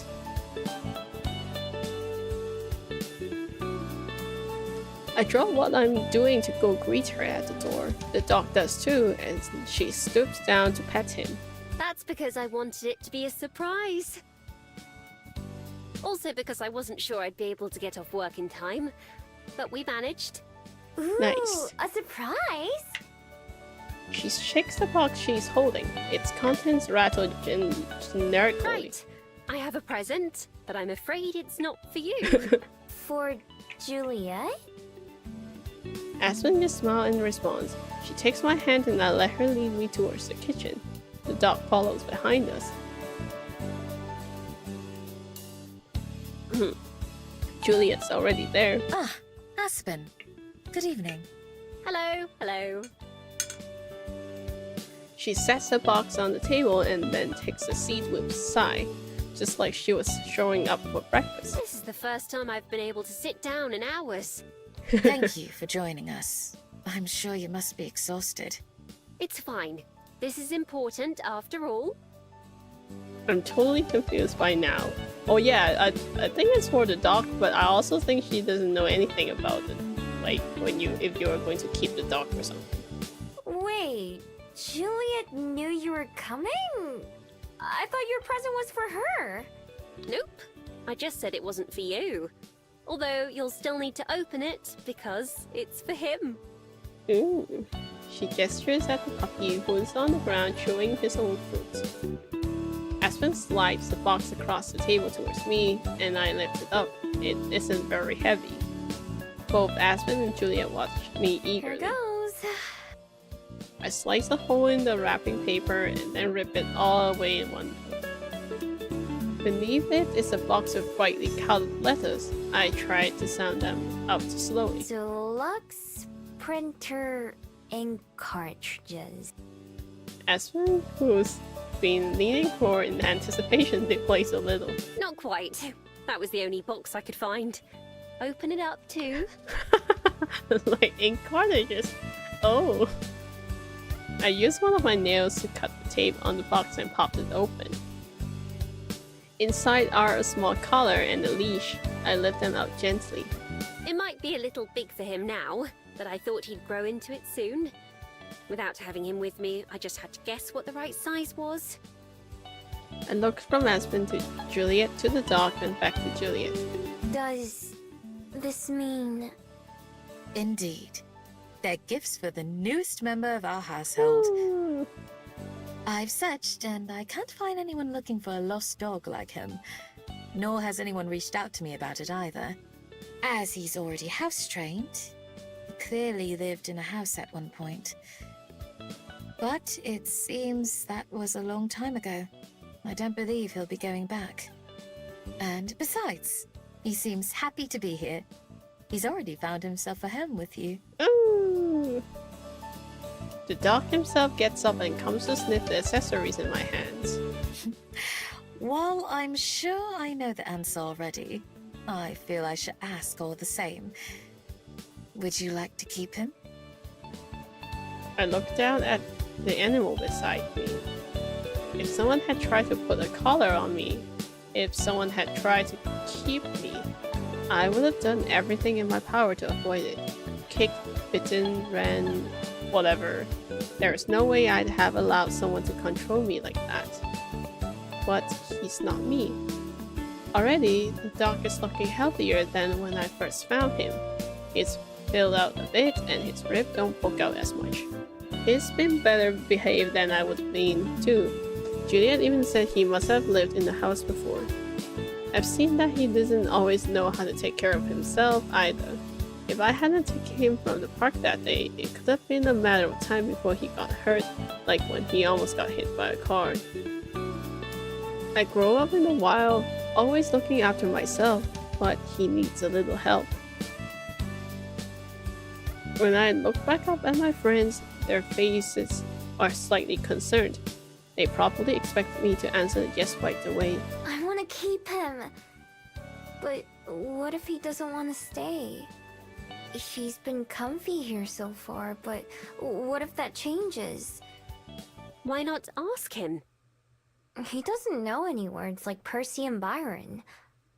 I just talk to him anyway. Those two are very well spoken, I'll have you know. But that's not what I meant. Don't you remember back on... Her face goes a little red. that day I asked you out? You were telling me how animals don't have to communicate with words. Could you maybe ask him as a fox? I hadn't thought of that. Our nth smooth brain moment of the day. I haven't transformed in a while. I haven't had any reason to. Aspen's right though. Maybe there are things I can say that way. Setting the leash and collar on the table, I take a couple steps away from the dog and change forms. More than ever before, I can feel the magic coursing out of my bead and into my body like that. The sensations of my limbs shortening, of my face changing and fur growing out, stand out more than usual. They aren't uncomfortable, but I'm used to barely noticing it at all. When my transformation is complete, the dog begins to growl, his hackles raise and tail stiff, and he backs away slowly. He is clearly afraid, but the nuance of what he's trying to say are hard for me to pick up because I'm so out of practice. It's like when I try to speak Korean after a long time. Danger, danger, fear, missing, where? I get the impression that he wants to know what happened to me that he knows, and that's disappeared suddenly. He probably never seen a fox before. He instantly identifies me as a threat. Above us, Juliet and Aspen watch anxiously. My tail brushes from side to side, and I keep my ears and body language friendly. I try to impress upon him that I'm not dangerous, and that the creature he's looking at is his person. Danger, doubt, danger, fear, doubt. Instead of growling or barking or any of the other sounds I'd make to talk to the other foxes, it's more like I have to will my thoughts across to him. I try to convey that he can trust me, that he knows me still. The growls soften, but he keeps his distance and fur raised as he sniffs the air. Doubt, trust, doubt, danger. Just a couple inches away, I stop and lay down on the ground, showing that I trust him in return and know that he is not a threat to me. I like these like little small brain cell moments. Finally, he approaches me and his nose goes still. We look into each other's eyes and then he gives me a gentle kiss on the snout. I nuzzle against him, showing him that his faith is well placed. As I do, I try to convey other feelings to him in the same way as him. Home, I tell him. Stay? I ask. Home. Stay safe. I imagine him settling down here like I have, until everything is familiar, going to sleep well fed and safe and waking up rested. Maybe he had that before. If so, I don't know how anyone could have just abandoned him and left him to fend for himself. I don't know how they could be so cruel. If there is one thing I can promise, it's that I'd never let that happen. Even if I couldn't take care of him myself anymore, I wouldn't just abandon him. I wouldn't just leave him alone. His tail thracks against the wall as he wags it. Now that he's figured out who I am, it doesn't seem like he has to think about it too hard.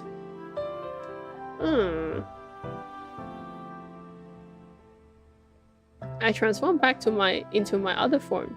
This time he doesn't seem bothered at all. Picking the leash and the collar back up, I finally smile at Aspen and He's Julia. gonna stay. Oh, we got a puppy! Oh.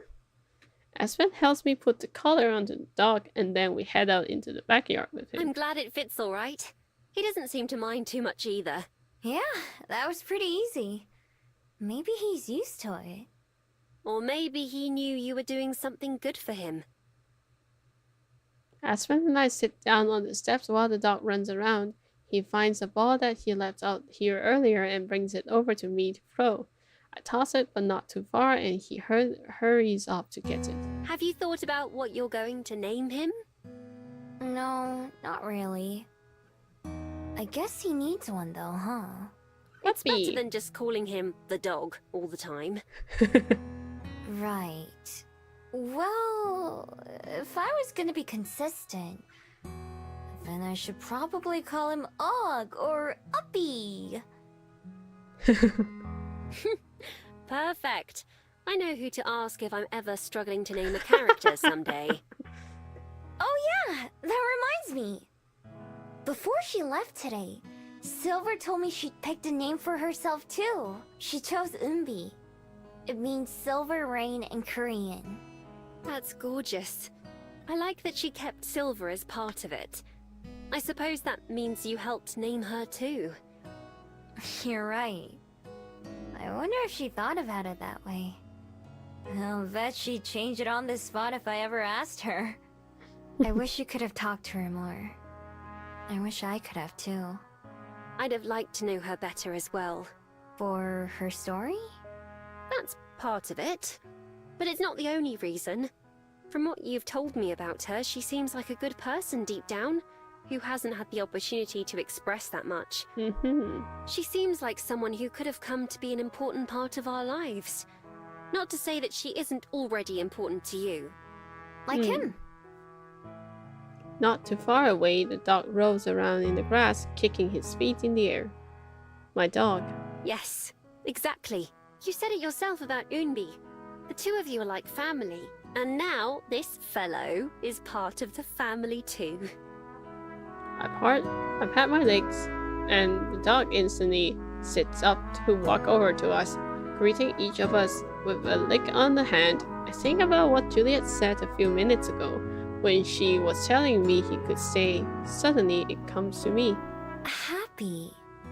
Hmm? His name is Happy.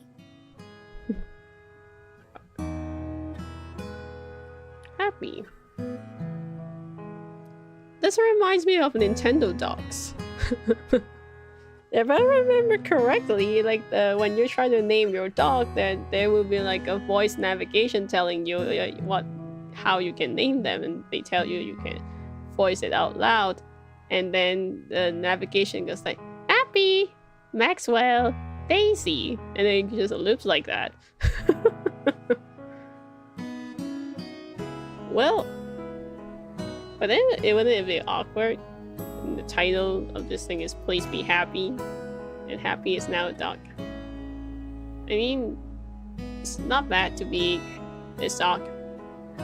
I'm sure he'll have a really happy, blissful life, so I guess it's fine. Happy looks up at me, his tongue lolling out the sides of his face in a smile. Aspen giggles. Do you like that name? I ask him the question knowing that I won't get an answer. Still, it just feels polite to ask. Even though I choose to do it as a human, not a fox. Right, crazy plot twist. I'm sure he does. A saying that I appreciate is that names are a gift that someone gives you. And if it doesn't fit, you can exchange it for one that does. Ooh, I like this. I've heard about the first part of it. It's the first time hearing about the second part of it. In this case, I think it suits him perfectly. Watching the dog close his eye in comfort as he keeps getting attention, I'm glad that Aspen agrees. Now that you mention it, I've done a lot of name exchanging too. You only started going by Miho here in Welly, right? Yeah. I'm surprised you remember that. She taps her forehead. I'm good at remembering important things, and Miho things are important. I lean against her, resting my head on Aspen's shoulder. I think I like being Miho. All the good things in my life started happening after I picked that name. I like you being Miho too. The two of us sit for a while more, playing with Happy, until he gets too tired to keep chasing the ball. Taking that as a sign that we should call it a night, all three of us head inside together. And here you are. With a flourish, Aspen slides 2 plates onto the table between Juliet and me. There is fresh cut fruit, some warm potatoes, and a sandwich made with bacon and cheese. I hardly ever have meat anymore, so it's a rare treat. Whoa! This looks really good! I'm glad I haven't lost my touch. I don't do this kind of table service very often, you know. I know! We must be your favorite customers or something. Maybe, but don't tell the rest of them. Today's Aspen's last day at this Bell House, so she invited Juliet and I to breakfast for a change of pace. Happy came along too, of course, and his leash is tied tightly to my chair. Juliet shifts her parasol a little bit to match the rising sun. She sips her tea and smiles warmly. There's a reason this is our favorite cafe to visit. Soon to be second favorite, I hope. Aspen leaned against the railing, looking up at the sky. The sun really highlights the bags beneath her eyes and all the small things that probably only I notice, such as how her apron is tied more sloppily than she usually likes, or how her hair is done up roughly. Still, even this close to the finish line, she looks a lot better than she did when she was working on her book, happier and more content, instead of looking like she's going to fall over at any moment. There's no one who deserves it more. She catches me looking at her and pretends to glare. Your sandwich is getting cold, Miho. I worked hard on that, you know. Sorry. I lift it up and take a big bite. Just like the strawberry croissant, it's messy but delicious. Don't they make anything to eat here that doesn't need to come with a stack of napkins? I still managed to finish it in a hurry. That was so good!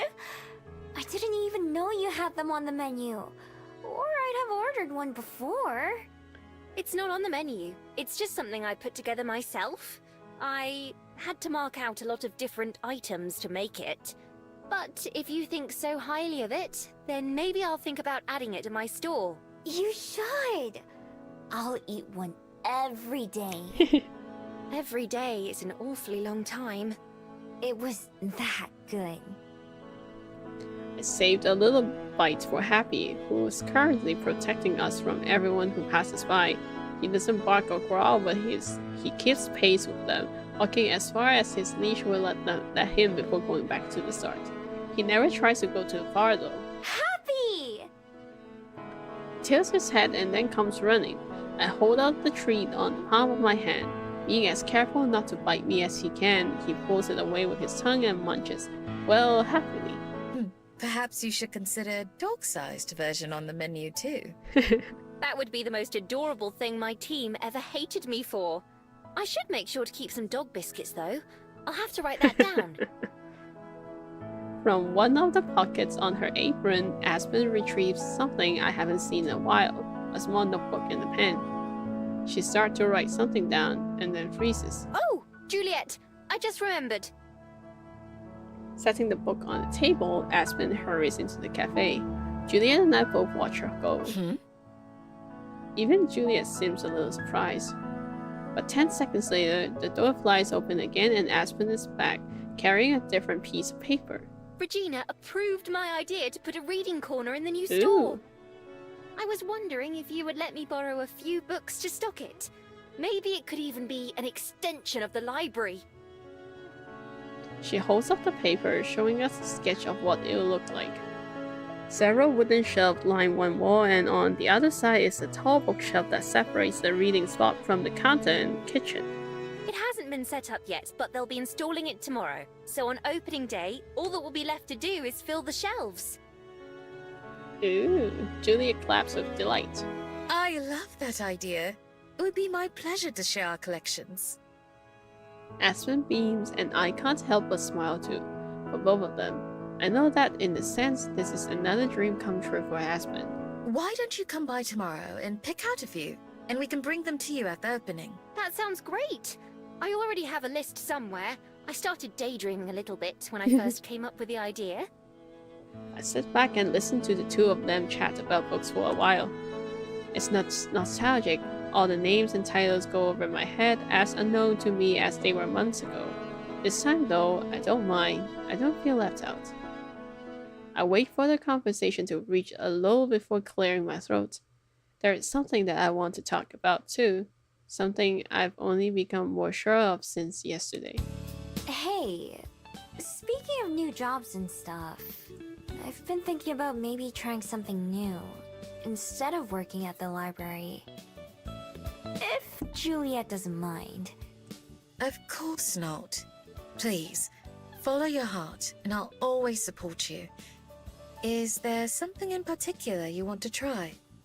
Yeah. It's something I just thought of a couple days ago, but that felt right as soon as I did. Ooh. On the ground beside me, Happy hasn't left since I gave him that bite of sandwich, even though he hasn't gotten anything else since then either. It was something this guy made me realize I want to do too. I want to try to help out at the nature preserve. Yesterday, Aspen said that Happy kind of reminded her of Unbi. That's Silver's new name, by the way. It's the first one she picked for herself.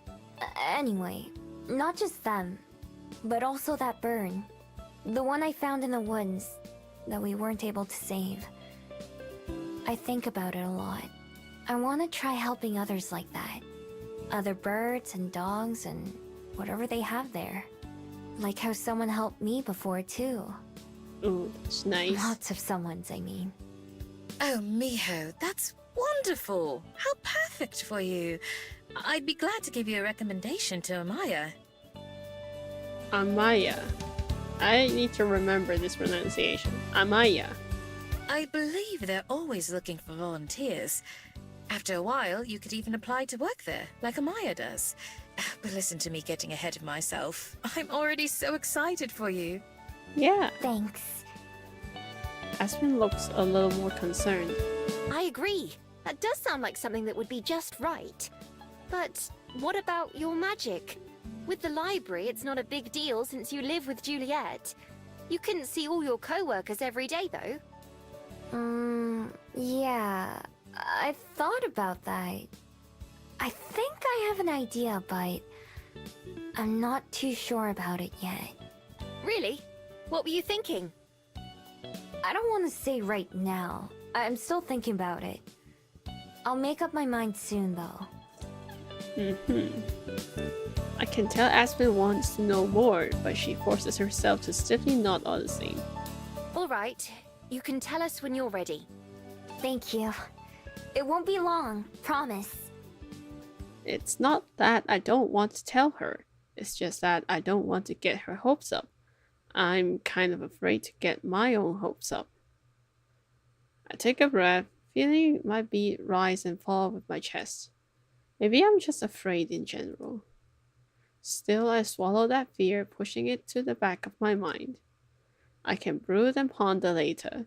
Right now, I just want to focus on what I've got, enjoying this meal and moment. In Julia's typically reliable fashion, she manages to get a call set up for me with Amaya this same evening. At least this time, unlike with Minso, I don't have a whole day to fret about it beforehand. Instead, there's only 10 or 15 minutes between when she tells me she's going to reach out and when she comes up to my room to offer me the phone. It's only voice, not video, which makes it a little less stressful. Still, I have to calm my nerves a bit before I'm actually able to answer. Hello? Something I've been working on is how loud to talk when I'm using the phone. I always end up yelling since I can't really hear myself, but I've been trying to fix that for Aspen's sake. Still, I'm self-conscious about it as I press the phone to my ear. Hi there, Miho, right? I'm Amaya at the Preserve. Nice to meet you. Thanks! Nice to meet you too. If all goes well, then this should be the last time I ever have to introduce myself to someone for the second time.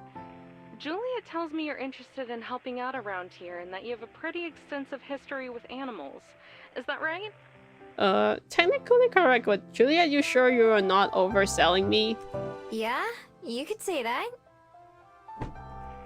Awesome. I'll be honest, we could really use a hand right now. Or 2 or 4 if you got 'em. As far as I'm concerned, a friend of Juliet's is a friend of mine. There are still a few questions I gotta ask you though, both as a formality and just to get to know you better. No pressure. These aren't the kinds of questions you have to study for. Is that okay? Yep. Has saying no pressure ever actually make someone feel less pressure? No. It does the opposite. Great. First up, why do you want to help out here? Be as big or as specific as you want. Because I want to help animals. I don't know if Juliet told you, but I used to be a fox. No kidding. Bushy tail and everything? 9 of them. Incredible. You'll fit right in. Anyway, sorry, go on. Right. Back when I was a fox, someone saved me. And that's how I ended up turning into a person. Then once I got here to Ellie, Julia helped me out a lot too. I like people a lot more than I used to now, but I still know animals pretty well. Better than most humans, I bet. I love that. Okay, next question. What kind of work is it that you want to do? A lot of people, they sign up to help out here thinking it's going to be all clean and tidy like a hospital. It isn't. Animals are messy and dangerous, and you can't get mad at them when they screw up. Believe me, it's useless. It's a lot of dirty work. It's a lot of being careful and still sometimes getting hurt. What I'm saying is, it's not easy. Is that something you're okay with? That's very true, though. Yeah, I am. When I said how I got helped out, back when I was a fox, I got my leg caught in a hunter's trap. I couldn't move, and it hurt more than anything I've ever felt. But there was this person who found me, who had already been nice to me before. Still, if I hadn't been about to die, I probably would have tried to get away from them anyway. They took care of me and helped my leg get better. They fed me and came to visit me every day, until the day they left my forest. So, I know what it's like to be that way, scared and hurt, and not sure who you can trust. God damn. I'm so sorry. Us humans can be terrible, can't we?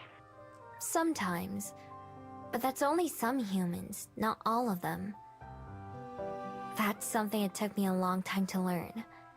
There are good humans, though, like you and my girlfriend Aspen. Oh, you're dating Aspen? I've heard Juliet talk about her for years. Yeah, we're dating. It makes my heart feel warm to say that. Well, as far as I'm concerned, you've already got the job, but here we go. Last question, alright? This has actually been a lot easier than I expected. No, don't jinx it. I don't even have to try hard to think of the answers like I normally do. Instead, I feel confident in what I'm saying in a way that I don't know if I ever have before. Okay, here it is.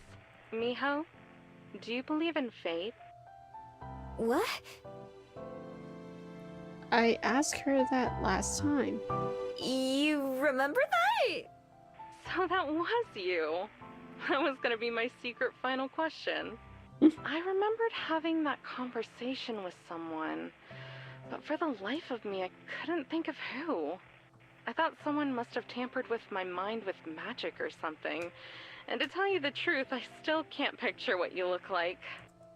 Oh, you're exactly right, actually. I have this, I guess you could call it power, where everyone I meet forgets about me in a day if I don't see them again. That's what happened to you. She's quiet for a moment, probably thinking about what to say. In that silence, I make up my mind. But I think I've figured out a way to get rid of it. I'm going to try it tomorrow. So hopefully it won't be a problem. If you can remember me after this time tomorrow, then that'll mean that worked. Still, there's silence. Did the call disconnect? Finally, she clears her throat. Alright then, Miho. Her voice sounds rough, like she suddenly caught a cold. My hair stands on end. Wait, is she crying? I hope I'll give you a call tomorrow then. But first, you have to answer my other question. It's not the usual third question we ask, but I figure I don't need to ask about a time you met an animal in need. Oh, right. Once again, this question is easy to answer, but it's for a different reason. I don't know. But I don't think I care. Because either way, I'm still living my life. If there's magic or something else, then that's not really up to me, right? So, I like what you said last time. Either way, I just want to be... Fulfilled? Yeah, like Aspen and Juliet. Well, if there's one thing we can offer you here, it's that. Also a small salary. It's not gonna make you a millionaire or anything, but it should more than cover the bus fare or beer money, whichever you need more. Really? I thought it was all volunteer stuff. We usually start them off that way. Helps figure out which ones are serious about it and which ones are just looking for a summer job because mom said so. But I get the feeling you're gonna be a long hauler. What about you? Now I have to pause to think about it.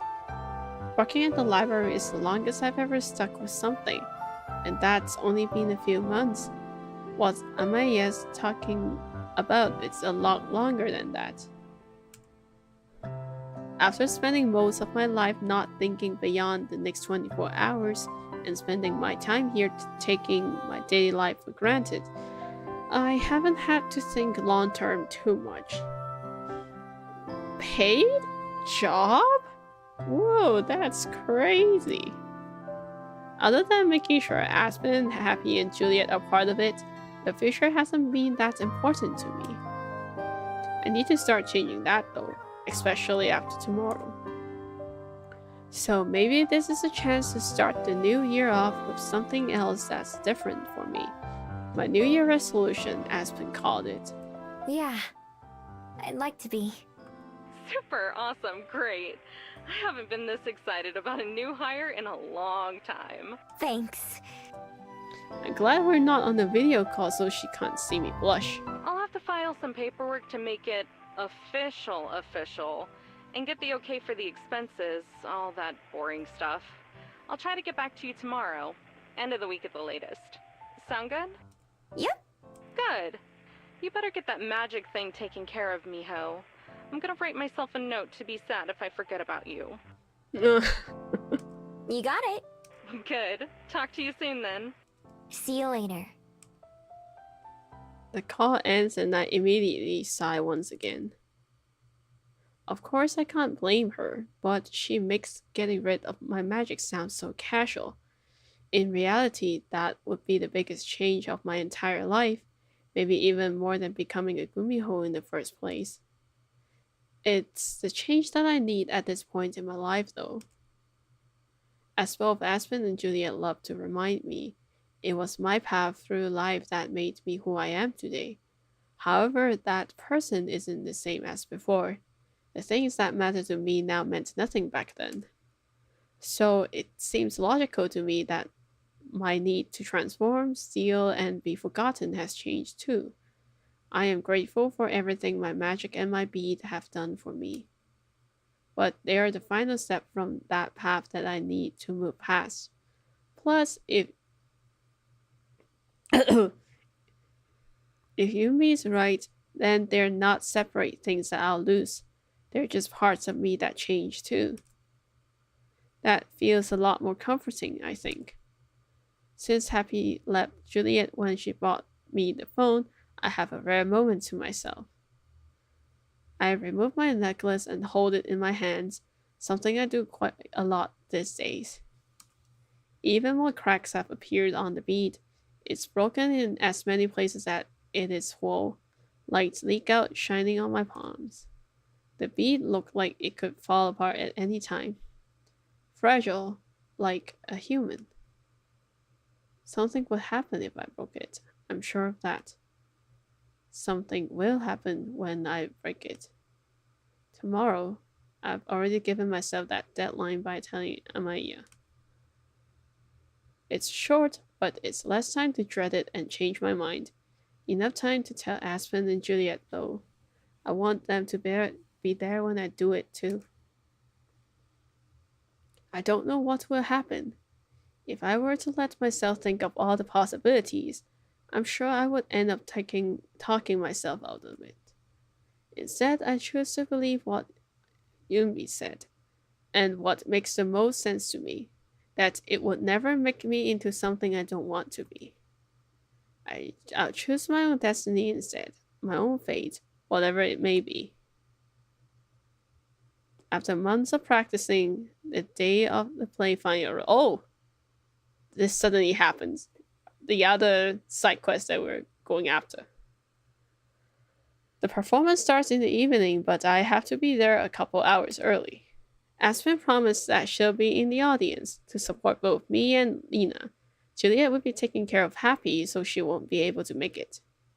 Even though I explained again and again that I'll just be standing there when I'm on stage, they're just as excited as they were when I first announced that I'd be participating. I'm glad that they'll be there though. The last hour or so before showtime is a busy one, with lots of the cast running around doing last-minute preparation or run-throughs. I just try to stay out of the way and help out if asked. We made the change from practicing in the park to practicing on a real stage pretty easily, and by now the whole production is pretty smooth. I make the mistake of peeking out from the curtain before it begins and see that almost all the chairs in the audience are filled. I even manage to spot my people, although they don't notice me. It really feels like your parents going for the kids show, even though they're just playing for a treat.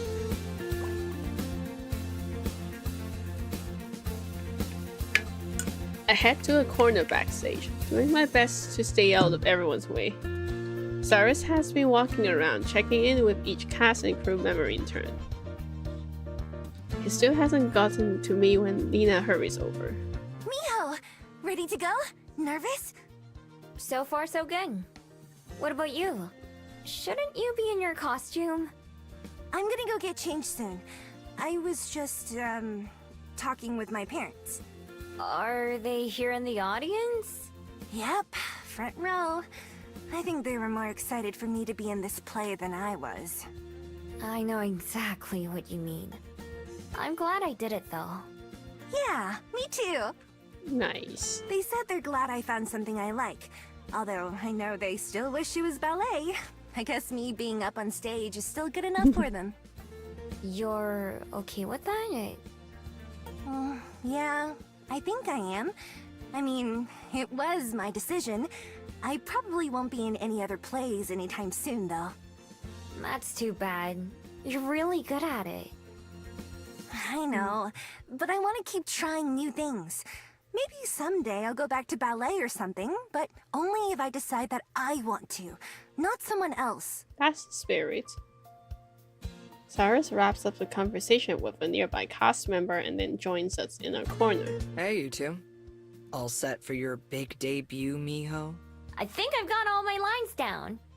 Good. You have How about lines? you, Lena? You have lines as a tree? Or are you just like directions? Like stage in and out? Ready, boss! Cool. Thanks for making this possible, both of you. No, it's no big deal. Right, Miho? Right. For me, that's pretty sure, but for Lena... We should probably go get changed, but first, Scratching his neck, Cyrus looks away for a moment. Hey, Lena. Oh. Are you, busy after this? After the play? No? Why? Do you wanna get dinner or something? Oh, cute. Lena blinks a few times in rapid succession. Yes! Let's do that! Okay, I'm gonna go get ready now! Face red, Lena runs off, with Cyrus and I just staring after her. The dressing room's the other way. Well, can't blame her though. A moment later, It's this way. Lena soon passes us, going in the opposite direction. She disappears into another room. That wasn't weird, was it? From me, I mean. I think weird is like her normal anyway. I think she's pretty glad you asked her. Yeah. I kind of had a feeling after she gave me that painting a while ago. Part of the reason I wanted her to be in this play was so we could hang out more. But it's been kind of tough. Don't worry. I think it'll all work out fine. Cyrus nods. Well, I'm gonna go get dressed too. See you on stage.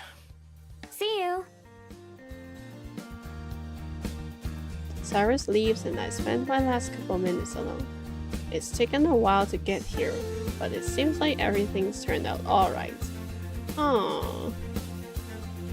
Lena's all over the place and hard to follow sometimes, and Cyrus is like her opposite. They're both nice people though, and I hope that them getting dinner later is just the start of something between them. I think they'd be good for each other. Eventually, it's time for me to go get ready as well. In the dressing room, I pull on my stiff tree costume and take my place backstage. From the other side of the curtain, I can hear the low rumble of the crowd talking. As the lights dim, the chatter does too. Looking around, I see Lena all dressed up and ready to go. She gives me a big thumbs up. At the front, Cyrus faces everyone with a small smile. Showtime. We all get into position and the curtain rises. The music begins and Lena soon takes her place on center stage. Watching her perform is like watching a full other person. There is a certain grace to her movements and the way she talks. I admire her ability to just go out and perform when she has to, even when I know she must be all worked up emotionally. Cyrus is the same way when he's acting. He has to talk louder to project his voice, but he doesn't seem uncomfortable doing it. The way he walks and talks is elegant like Lena. The audience laughs and gasps in all the right places, and I even hear a few sniffles during some of the sad parts. When it's finally time for me to go out, I'm surprised by just how many faces there are in the crowd. I can't let myself get distracted though. I need to do my best too. My part is pretty easy, and I pull it off without a hitch. As I leave the stage for the last time, Lena mouths "nice job" to me. I smile in return. The whole 2 hours seem to fly by. When the last scene ends, I can hardly believe that it's over.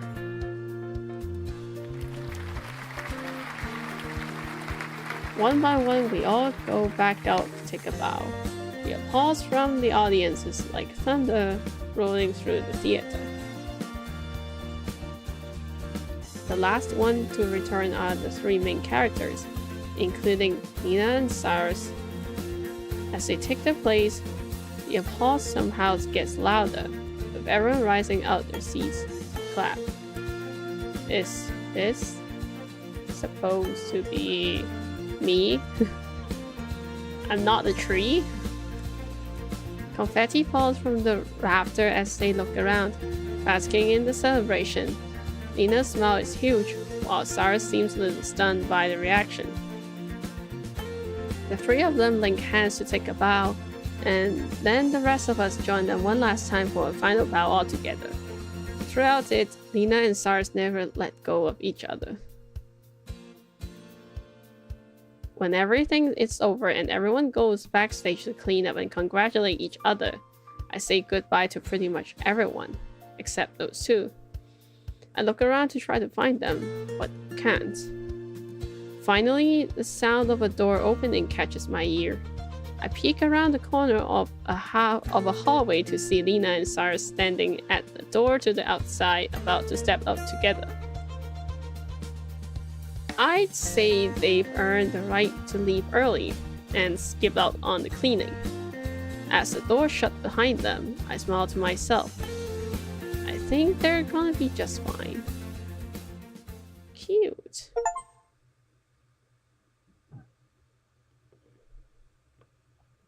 Put on a perfect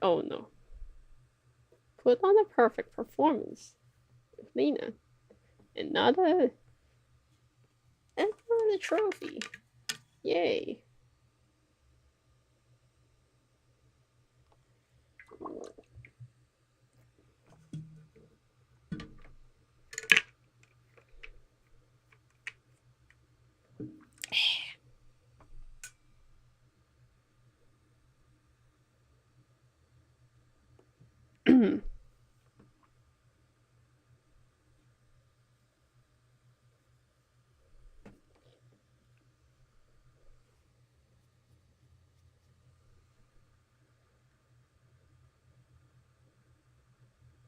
Even though Aspen shows up for breakfast, I'm too preoccupied to do much but eat and respond on autopilot.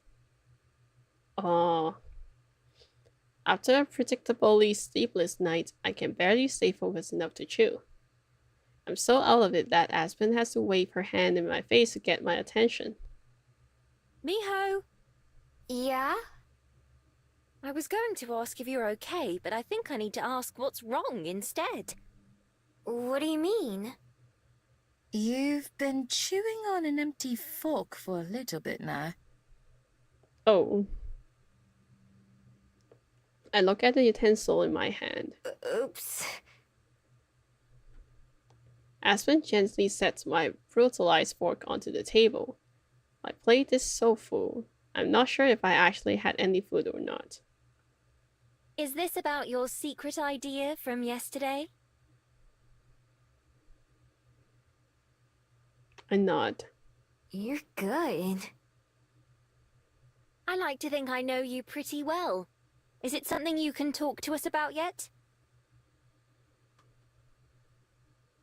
Juliet also leans in to show she's listening, although she doesn't interject.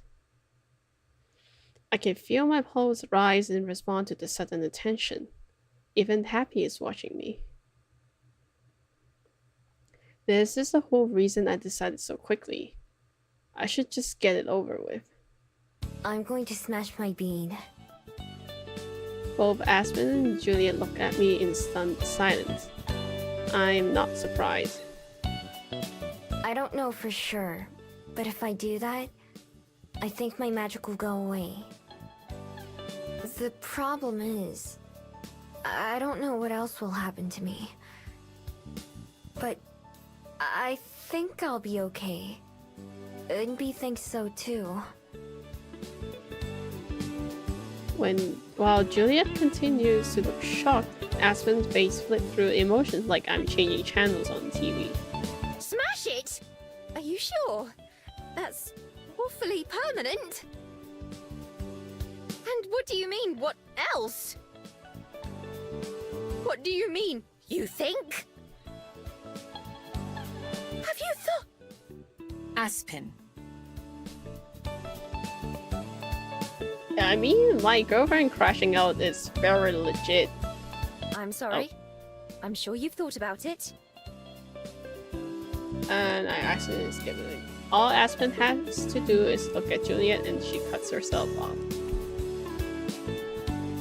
But that's so sudden. I'm sure you can see why I'm so shocked. It's been on my mind for a while, and it's all I could think about last night.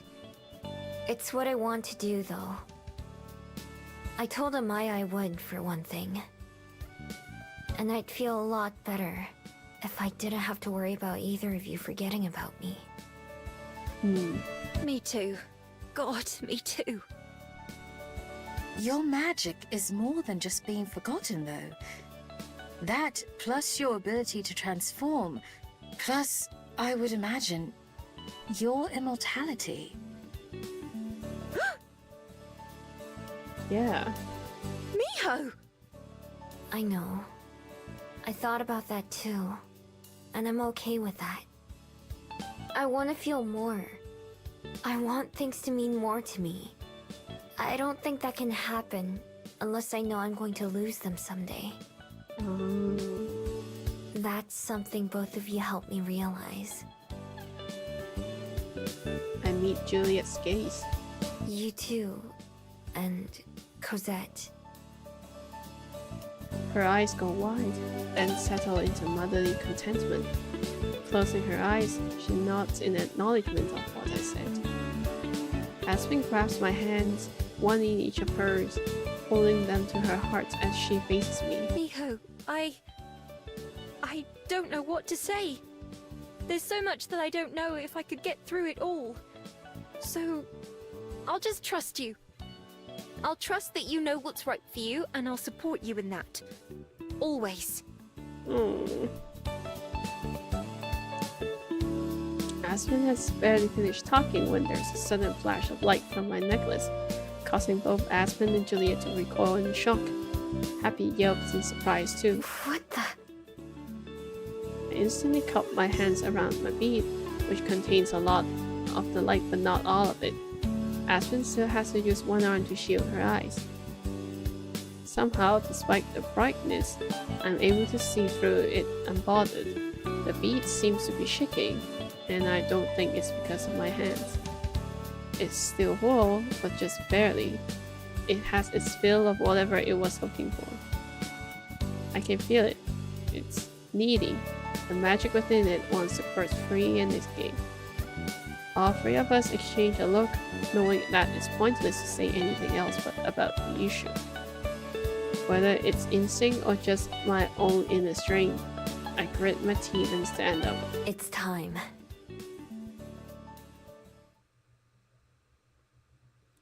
I walk to the front door, hoping I'm not shaking as badly as I think I am.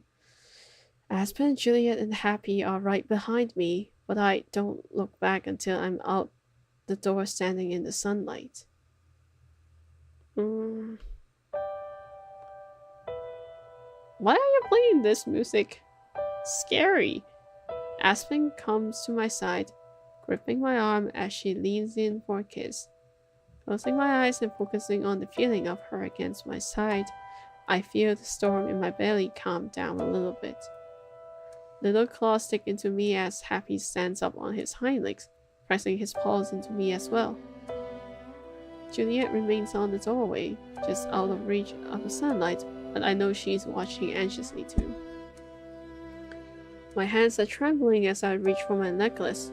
Aspen places her hand on mine, steadying it as I undo the clasp. For the first time since I slipped on, I carefully removed my bead and set the rest aside. It feels strangely heavy in my palm.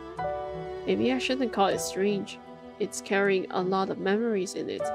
Still, it's small enough that when I curl my fingers, it's hidden entirely.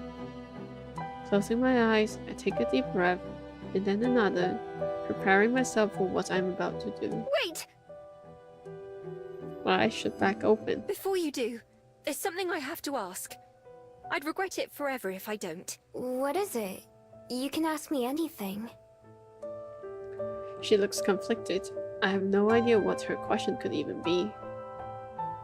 I must be so rough on the both of them because everything was fine and all that, and then suddenly Miho just like coming one morning looking super off and be like, oh, by the way, about the thing that I talked about yesterday, I'm gonna smash this thing that gives me all the magic and stuff, and I don't know what will happen. So yeah. Finally, she copies me, closing her eyes and taking a deep breath before snapping her gaze to mine. Can I touch your ears?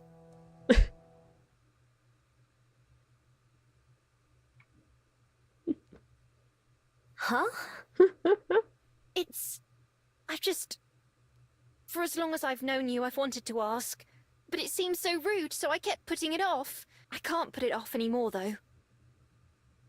I take a second to process what she said. Then I burst out laughing.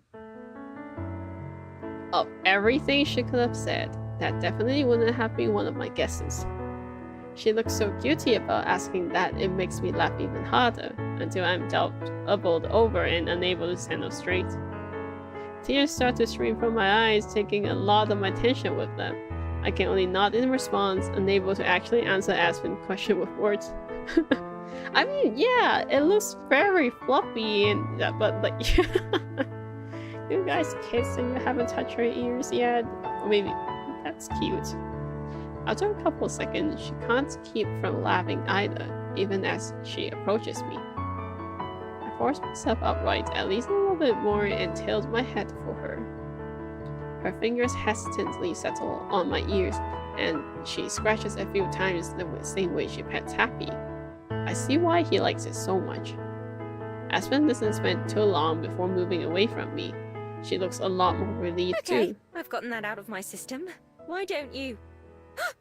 Miho! She gasps and points at my hand. I look down, without even meaning to. Yeah, I thought about this possibility. I clench my fists at some point, familiar light shines between the gaps, turning into vapor and rising towards the sky. I uncurl my finger, revealing a small pile of glowing dust and shards of my bead. The shards aren't sharp, in fact they aren't anything. I can't even feel them there. Turning my hand over, I dump the debris onto the ground. A lot of the dust disappears as it falls, and so do some of the pieces. A couple of them hit the ground before vanishing. Only one piece, the largest one, lasts for any time at all. Instead of evaporating instantly, it slowly dissolved, with most of the powder being carried away by the wind. Soon, all that's left is a tiny seed that looks like it comes from some unknown plant. Was this part of my bead too? I'll never know the answer, because the wind picks up and takes that with it too. Although it doesn't disappear into nothingness, it's gone from sight in an instant. If it was, then maybe it's on its way to someone else who needs it. Just like Zhang-in, it would travel the world again, never quite coming to rest. I think they'd love to be part of the wind, laughing along with the breeze, so I'm sure they'll know where to take it. The instant that the last trace of magic disappears, I can feel my body start to change.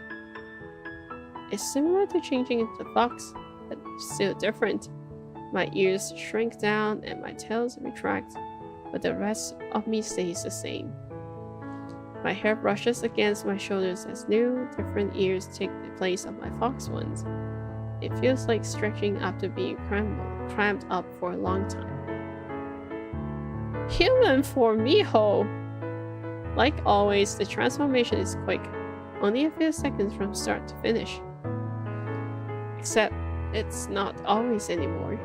There's no next time. I turn around to face Aspen and Juliet again as a tearful Aspen rushes into me, wrapping me in the tightest hug I've ever felt. Somehow, her lips managed to find mine, and my first experience as a human couldn't be any better.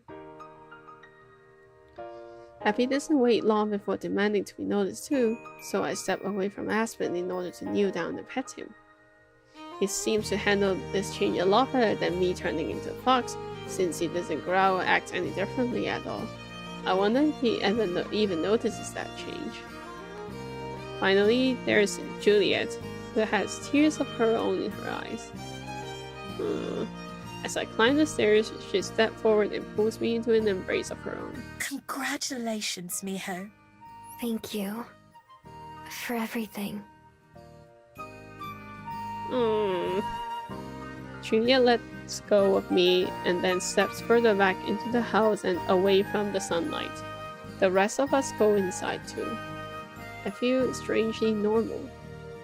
Other than being a bit dizzy, I feel exactly the same as I did 5 minutes ago. Even the dizziness will probably go away once I get used to not having a tail. I'm not sure what I was expecting being a human to feel like, but I thought it would at least feel like something. I don't mind being wrong about this one. I know that I'm right about the human part though. That same intuition that's guided me my whole life tells me that. That's reassuring as well. I'm still me, through and through. We go back to the kitchen, which also seemed absurdly normal. I feel like I should at least do something to celebrate or commemorate this occasion, but really, just being able to go on with my everyday life feels like a reward itself. Like Lena leaving the Bell House, maybe it'll hit me harder later on, after the novelty has worn off, but right now I'm just excited to keep living. After Juliet goes to bed, Aspen and I leash up Happy and take him for a walk around town. I noticed a few differences, like not being able to smell or hear quite as well as I could before. I don't mind though, the trade-off is more than worth it. My first day as a human isn't too different from my last few days as a Gumiho, and that's just fine with me. Aspen stays as late as she can, and when she finally leaves to return to her own apartment, she does it with a promise to meet up again tomorrow. That night, lying awake next to Happy, I look out my bedroom window at the city I've come to know so well. I start to take the view for granted, but I'm going to have to unlearn all of that. I really want to be grateful for what I have, since someday it'll all be gone. For what will be the last time for a while, Aspen shows up at the library for breakfast. It's been our routine ever since I came to Wellington, and it's bittersweet that it'll be coming to an end. An ending is just a chance for new beginnings, though. So, tomorrow's the big day. That's right. I don't know how I'm going to sleep tonight. I don't know if I'll have time to sleep tonight. At least you'll have plenty of coffee to drink in the morning. Still feels odd with all the beads and fox ears, but I can get used to that.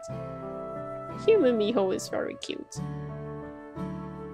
That's true. As long as no one drops the coffee maker or something. Oh, here I go again. I keep imagining 100 things that could go wrong. I'm sure there are a million things that will go right. Yeah, it'll be great. Thanks. I'm sure you're both right. I just can't help being me. That's why I know it'll go well.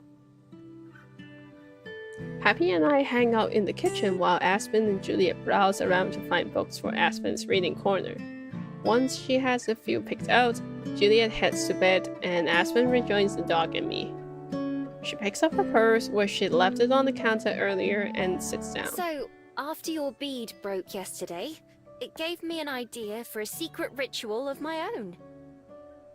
She shakes the bag and I hear paper crinkle inside. Oh, like magic? No magic, just superstition, I guess you could call it. Or symbolism. Something along those lines. Let's do it. You don't even know what it is yet. So? It's something you want to do, and that's enough for me.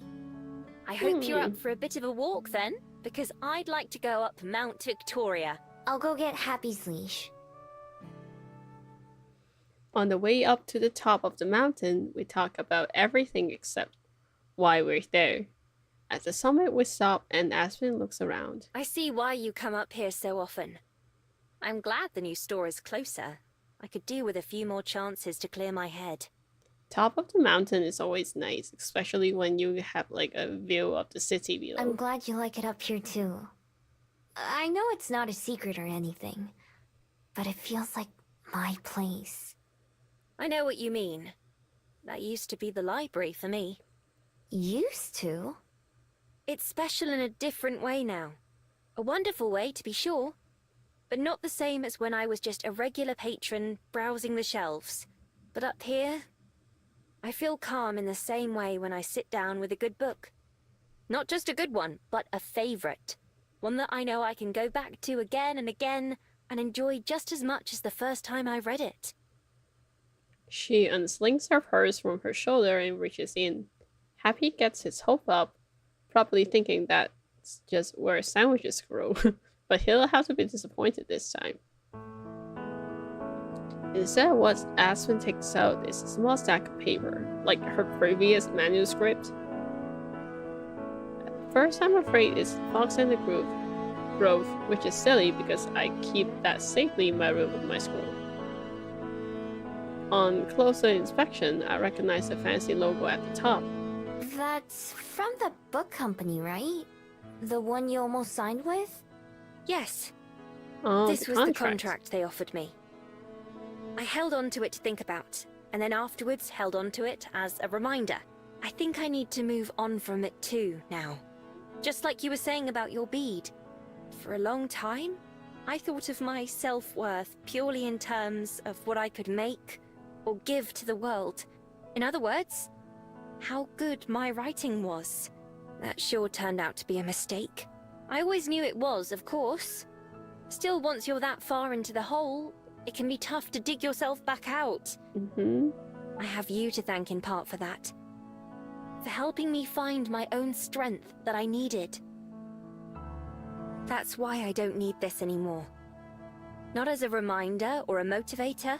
I don't need it to tell me what I'm worth. That's the spirit. From top to bottom, Aspen rips those papers in half, then she tucks those into a pile and rips them again. Then she ripped those. Whoa, sure, her ripping strength is insane. It's hard to rip a pile of paper.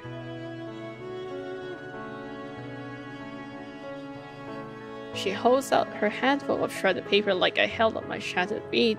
Just like then, the wind eagerly picks up the pieces and carries them away out to the sea.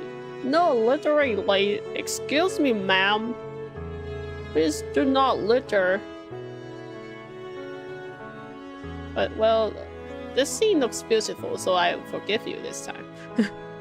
This looks really, really beautiful.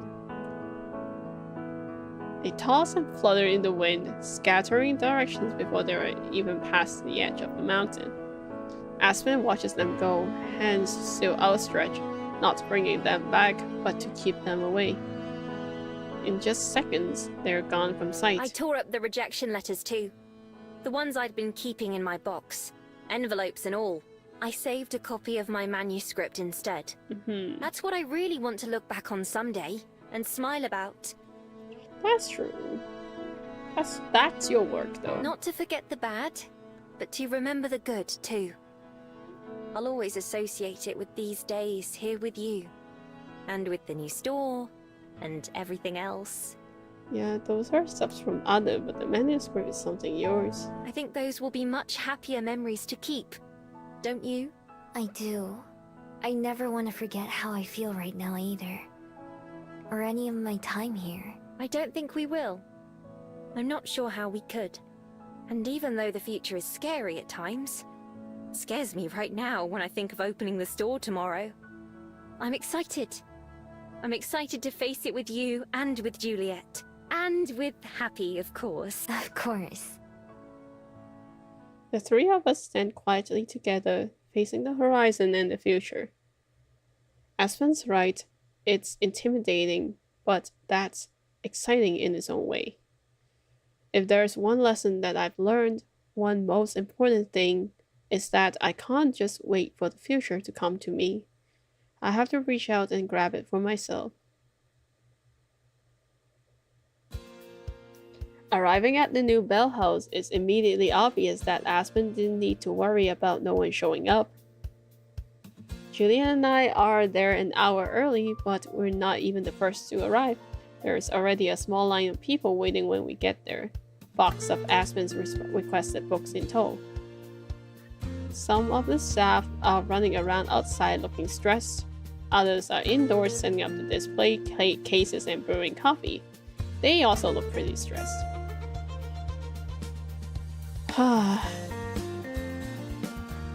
This work, I think this is published 2022, this game. So whatever it depicts should be somewhat like the live around that time. Everything is much more simpler, huh?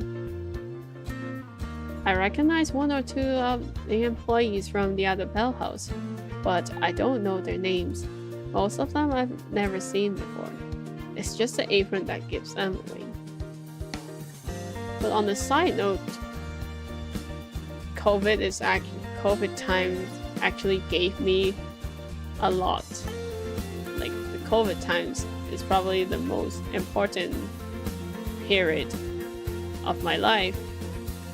Not that the other ones are not important, but yeah, it's just special to me. So while I wouldn't say that I'm thankful for that happened, I treasure those days a lot. Despite the nervousness, everything seemed to be running pretty smoothly. One person that I do recognize is Regina, Aspen's boss. She strolls around the place looking calmer than other workers. She's probably done this more than once. I'm no expert, but I don't see any problems anywhere. Aspen's done a great job getting everything ready to go.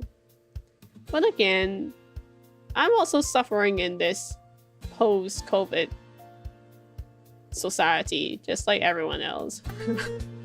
So it just depends on how you see things, I guess. She's been here since before I woke up, so I haven't seen her in person yet, although we've been messaging throughout the morning when possible. I let her know that Juliet and I have arrived, but the message sits unread. I spot another familiar face, though, at the same time that she spots us. Hey, mijo! She slips out of the front door and jogs over to where Happy and I are standing. Julia's retreated off under the shade of the building's roof. Hi, Lena.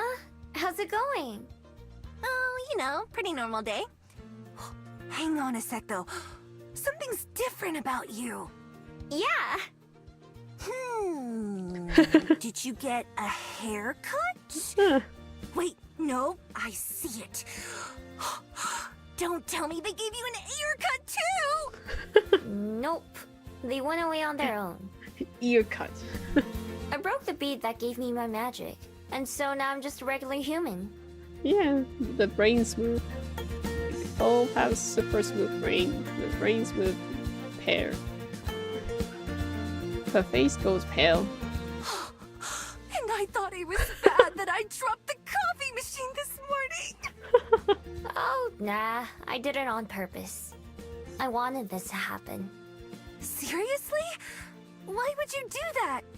Because I got tired of people forgetting about me all the time.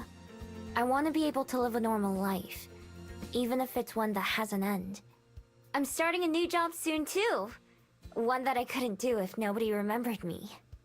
Oh, congrats! You're gonna kick life's butt, aren't ya? That's not quite the way I put it, but yeah, I guess so. Well, it's the right way. The only right way. Go ahead, ask me why that is. Why is... Because you've got to beat life into giving you what you want. She does a thick punch that comes close to hitting me in the real face. When it thinks it's got you down, that's when you've got to fight back even harder. Never give up. Never surrender! It's kind of impossible to not be impressed with Lena's enthusiasm, even when it's like this. And you can only do that when you've got something to fight for. Like Aspen, or your friends, or your dog! Wait, when did you get a dog? This is Happy. I've had him for a few days now. He does look happy! What's his name? Oh my god. This one brain cell conversation is making me so happy. No, that is his name. Happy. I have a feeling I'm going to have to do this a lot in the future. Still, I like the name. I guess you could say it makes me happy too. Once Lena finishes introducing herself to the dog, she finally notices a box of books on top of the wagon that we brought. Oh, are those for Aspen? I'll take them in and let her know you're here. Although she might be busy until after she cuts the ribbon. That's fine. Thanks for letting her know. I'll be with Juliet. Got it! I pass the wagon's handle to Lena and she rolls it around to the back entrance. Happy and I go wait next to Juliet, not too far from the line to get in. She adjusts her parasol to give us a bit of extra shade too. What do you think? I'm quite impressed with what they've done here. It has its own distinct feeling while still clearly being the Bell House. Yeah, I love it. I can tell Aspen put her heart into it. On one side of the cafe is a park, and on the other is a row of shops that are just as cute as the Bell House. None of them have such a long line though. There are only a couple minutes left until the grand opening, and everyone in the crowd knows it. I do a quick head count. There are almost 24 people standing in line, not counting Juliet and myself. Whoa, that's pretty good. There are a few others who aren't in line either, like a reporter taking pictures and someone that must be Regina's husband. The warm, cozy scents of fresh bread and coffee are as strong here as at the other location, maybe even stronger since we're outside and can still smell them. I can't see in through the frosted glass windows, but I imagine they're all doing a last-minute scramble, taking care of final touch-ups before it's time. A blue ribbon is draped across the front doors. Those suddenly open inward, leaving the ribbon still hanging, and Aspen appears. Dressed in uniform, she looks around, spotting me and Juliet, and gives us a small wave. But she quickly focuses her attention on the crowd. Good morning, everyone, and thank you all for coming. We appreciate you showing up before you're actually able to have your coffee. A couple of people chuckle. My whole team has worked very hard to make today's opening a success, so we're very proud to officially open our doors to everyone. Lena! Coming! I can hear Lena but can't see her. I can, however, see the look of disapproval on Aspen's face as Lena runs up to her with a pair of scissors. Even that disappears in a flash though, as with a big smile, Aspen cuts through the ribbon in a single snip. She steps aside, letting the line of people begin to enter. As the first customer passes through the door, a chorus of cheers come from inside. Welcome to the Bell House! It takes a few minutes, but finally, Aspen emerges from the building and comes over to where we are. I reach out to my arms to embrace her, but she shakes her head. No, don't hug me, I'm gross. As soon as I get home, I'm taking 3 showers and 2 naps. You deserve them. Everything looks amazing. You've done a great job. Thanks. Wait until you actually go inside. Although maybe it's better to wait until tomorrow for that. You're already quite popular. I'm not sure if tomorrow will be any slower. That's a good problem to have if it happens. I can show you around right now if you really want, but it's going to be awfully crowded in there. It's fine. You can show us another time. We'll be here again soon, for sure. Indeed. I'm looking forward to trying out the reading corner for myself. Yes, me too. Lena told me you brought the books. Thank you so much. Oh, of course. I hope they find their way into many new hands. Julia's a little bit quiet. I'm scared if I tune her up, then she's gonna be super loud later. And her voice.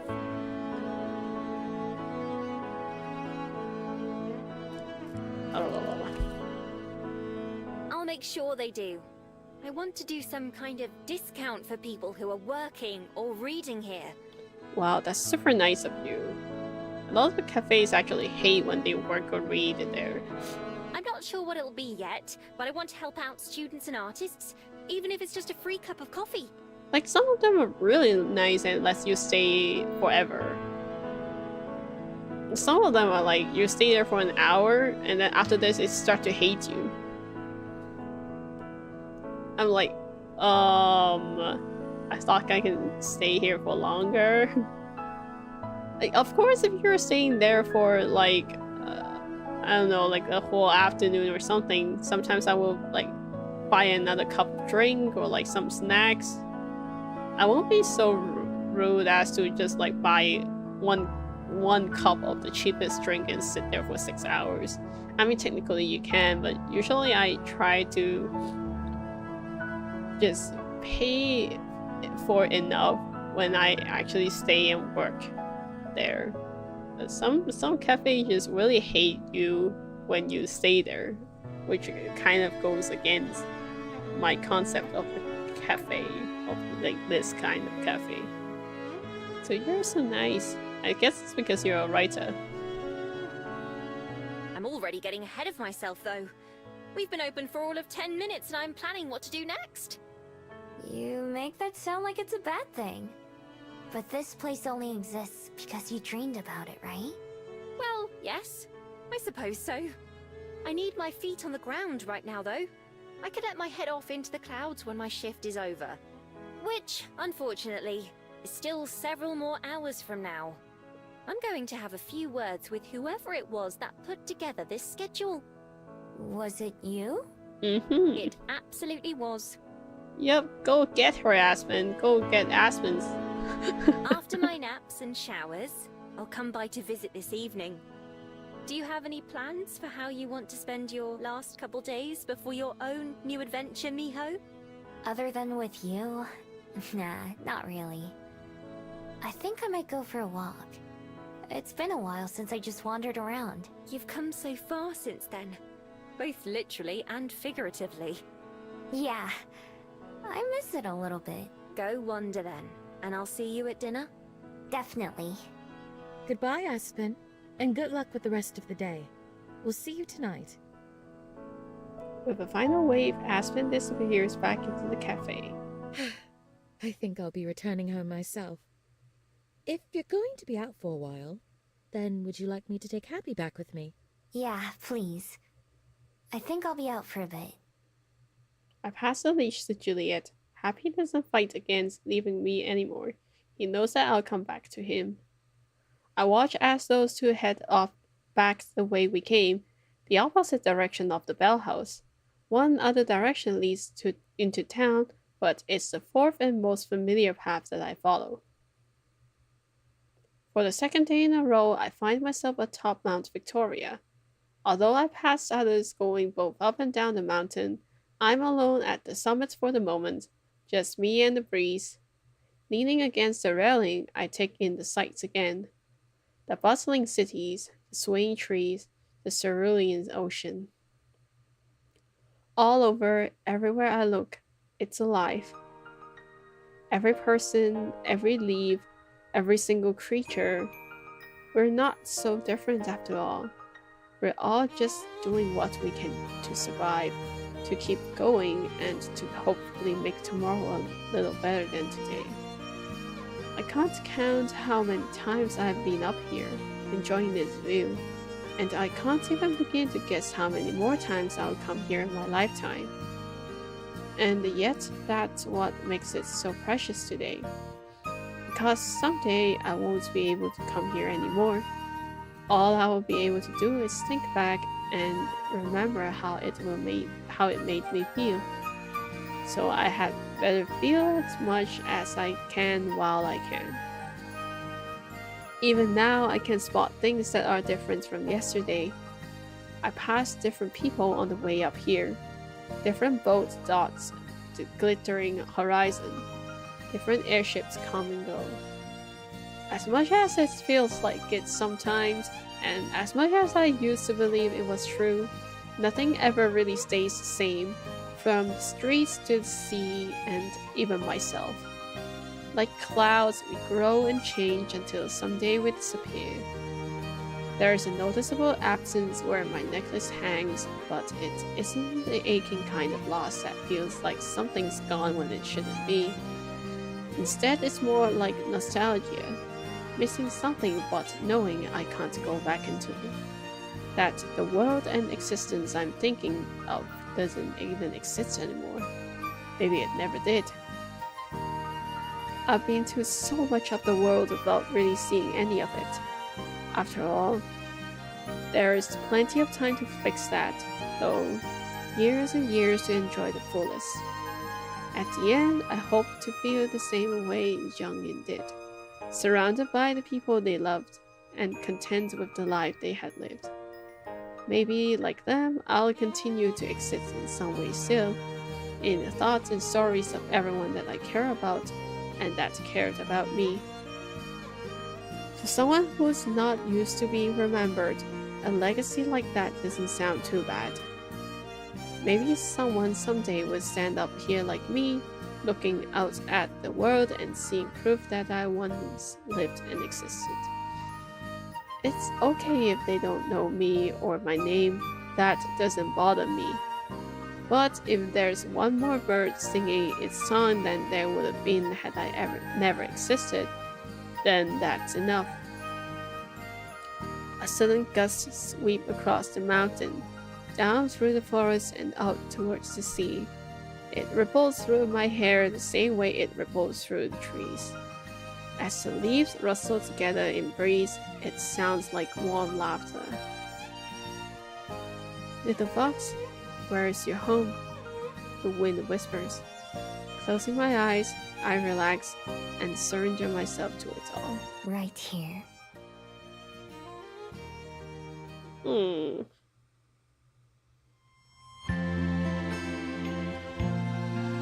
Is this the ending? Oh, it is!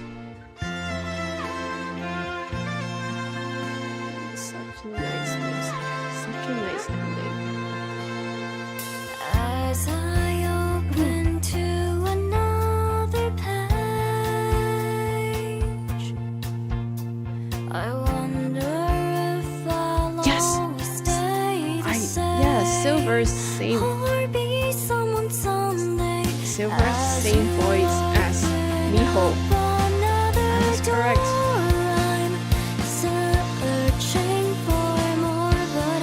By the way, if I remember correctly, this song is also sung by Miho's voice actress. The clock on the wall keeps ticking along. So I put a bookmark in this chapter of my life. I take the pressed flower to remember you by. Getting older will mean that you're not on my mind. Together we'll be young till we die. With just a word or two, the year will end so soon. Will you remember me if I remember you? Yeah. Tomorrow's just So good. another This new is such a beautiful story. I wonder if our No. hearts will stay the same, When or if we'll ever change now. All that we own are sing in the choir, memories and there is a saying that I always like to tell others, with my heart on my is that sleeve. like even if you have sang the same song for endless times,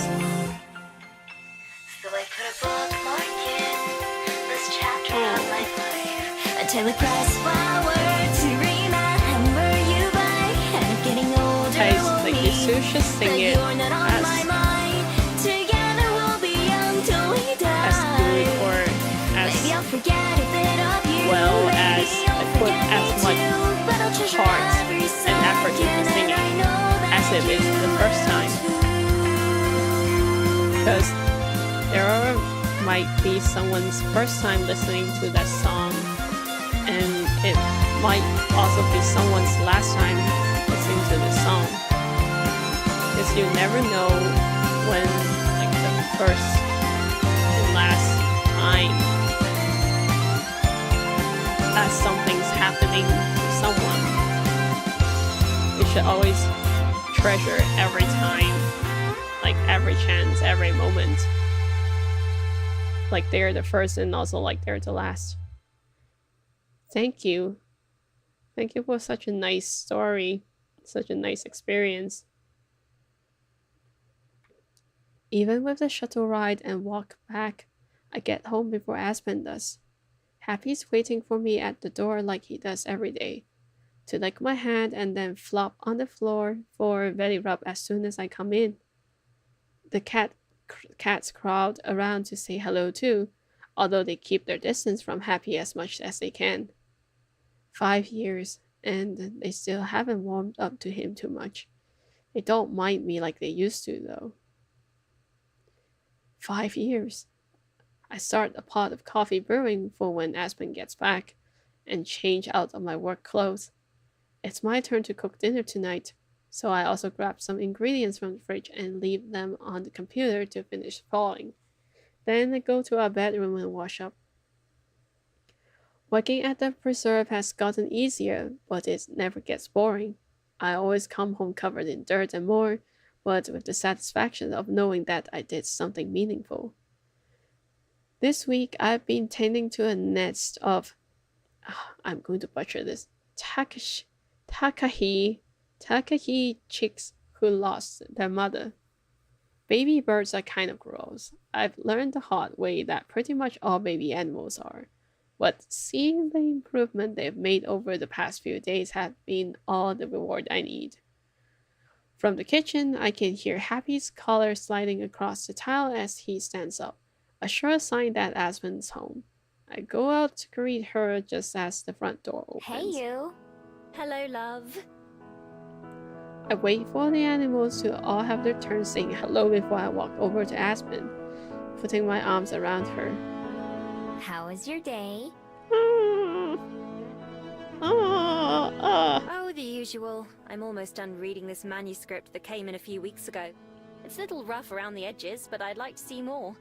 I'm at the Bell House tomorrow, so I'll finish it up on break or when I get back. What about you? The usual. Fed some birds, chased some lizards, trimmed some plants. I'm gonna start on dinner next. Coffee should be ready soon too. Thank you. You're the best. I try. Like always, I stand on my toes to meet Aspen for a welcome home kiss. We've greeted each other this way every day for years now. Just like working at the preserve, I never get tired of it. At first, taking a job as an editor instead of making it as an author seems like a downgrade to Aspen, but over time she's come to enjoy it a lot. Why not? Smooth brain enough, why not? Best you can ever be. The way she talks about seeing someone's face light up when she tells them their manuscript being accepted or when their book finally releases reminds me of how I feel when we let a rescued creature back out into the wild. There is always a bit of worry. What if we did something wrong? What if they're not ready yet? But there's also a whole lot of excitement. And of course, she still has the Bell House to keep her stable, even if it's only a couple shifts every now and then. Wow, so you're working as an editor and at that coffee shop, probably as a manager or something? You are crazy. Must be so busy. Our home, our pets, our jobs, our lives. As much as I love the excitement, I love the comfortable familiarity just as much, if not more. In the end, I settled into life as a regular human pretty quickly. Both of us will still have goals and dreams, things we'd like to do and see, but we're working towards them one step at a time, and enjoying the journey along the way. I don't spend time wondering or worrying about just how many days or years I might have left, because I'm too busy living every single one of them.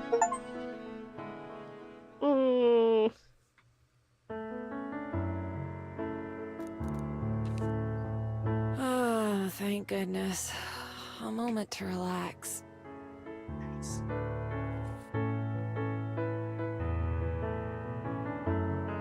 Ooh.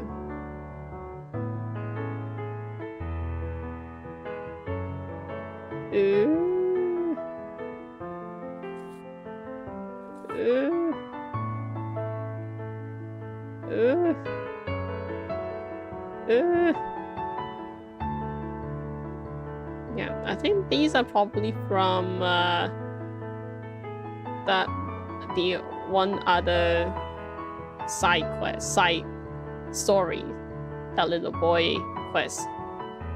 Oh, I didn't get to do. And then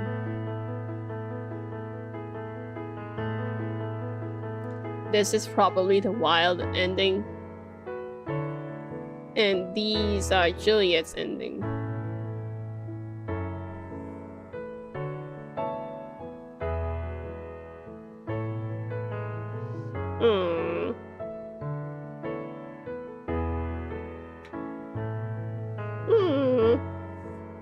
It's been such a journey, and it's been what, 5.5 hours for me. It's 5.5 hours, right? Yeah. I'm gonna leave it here. Such a wonderful story. So glad that I get to finish this on stream and finish it today. It feels really nice to go through all of that last chapter in one go. Yeah, I'm interested now to see how the other routes looks like the wild route for Aspen and also the 2 routes for Juliet. But I will probably either go watch a video or speedrun it off stream. It has been really nice. Such a heartwarming, wholesome story. Oh, it's so cute. But I'm getting hungry, so I'll have to go now. I will figure out what to play next week. Like, I for sure want to start Final Fantasy 14 as a Sprout for the 2nd time. But the other game, I'm still thinking. I will figure that out when the schedule comes out.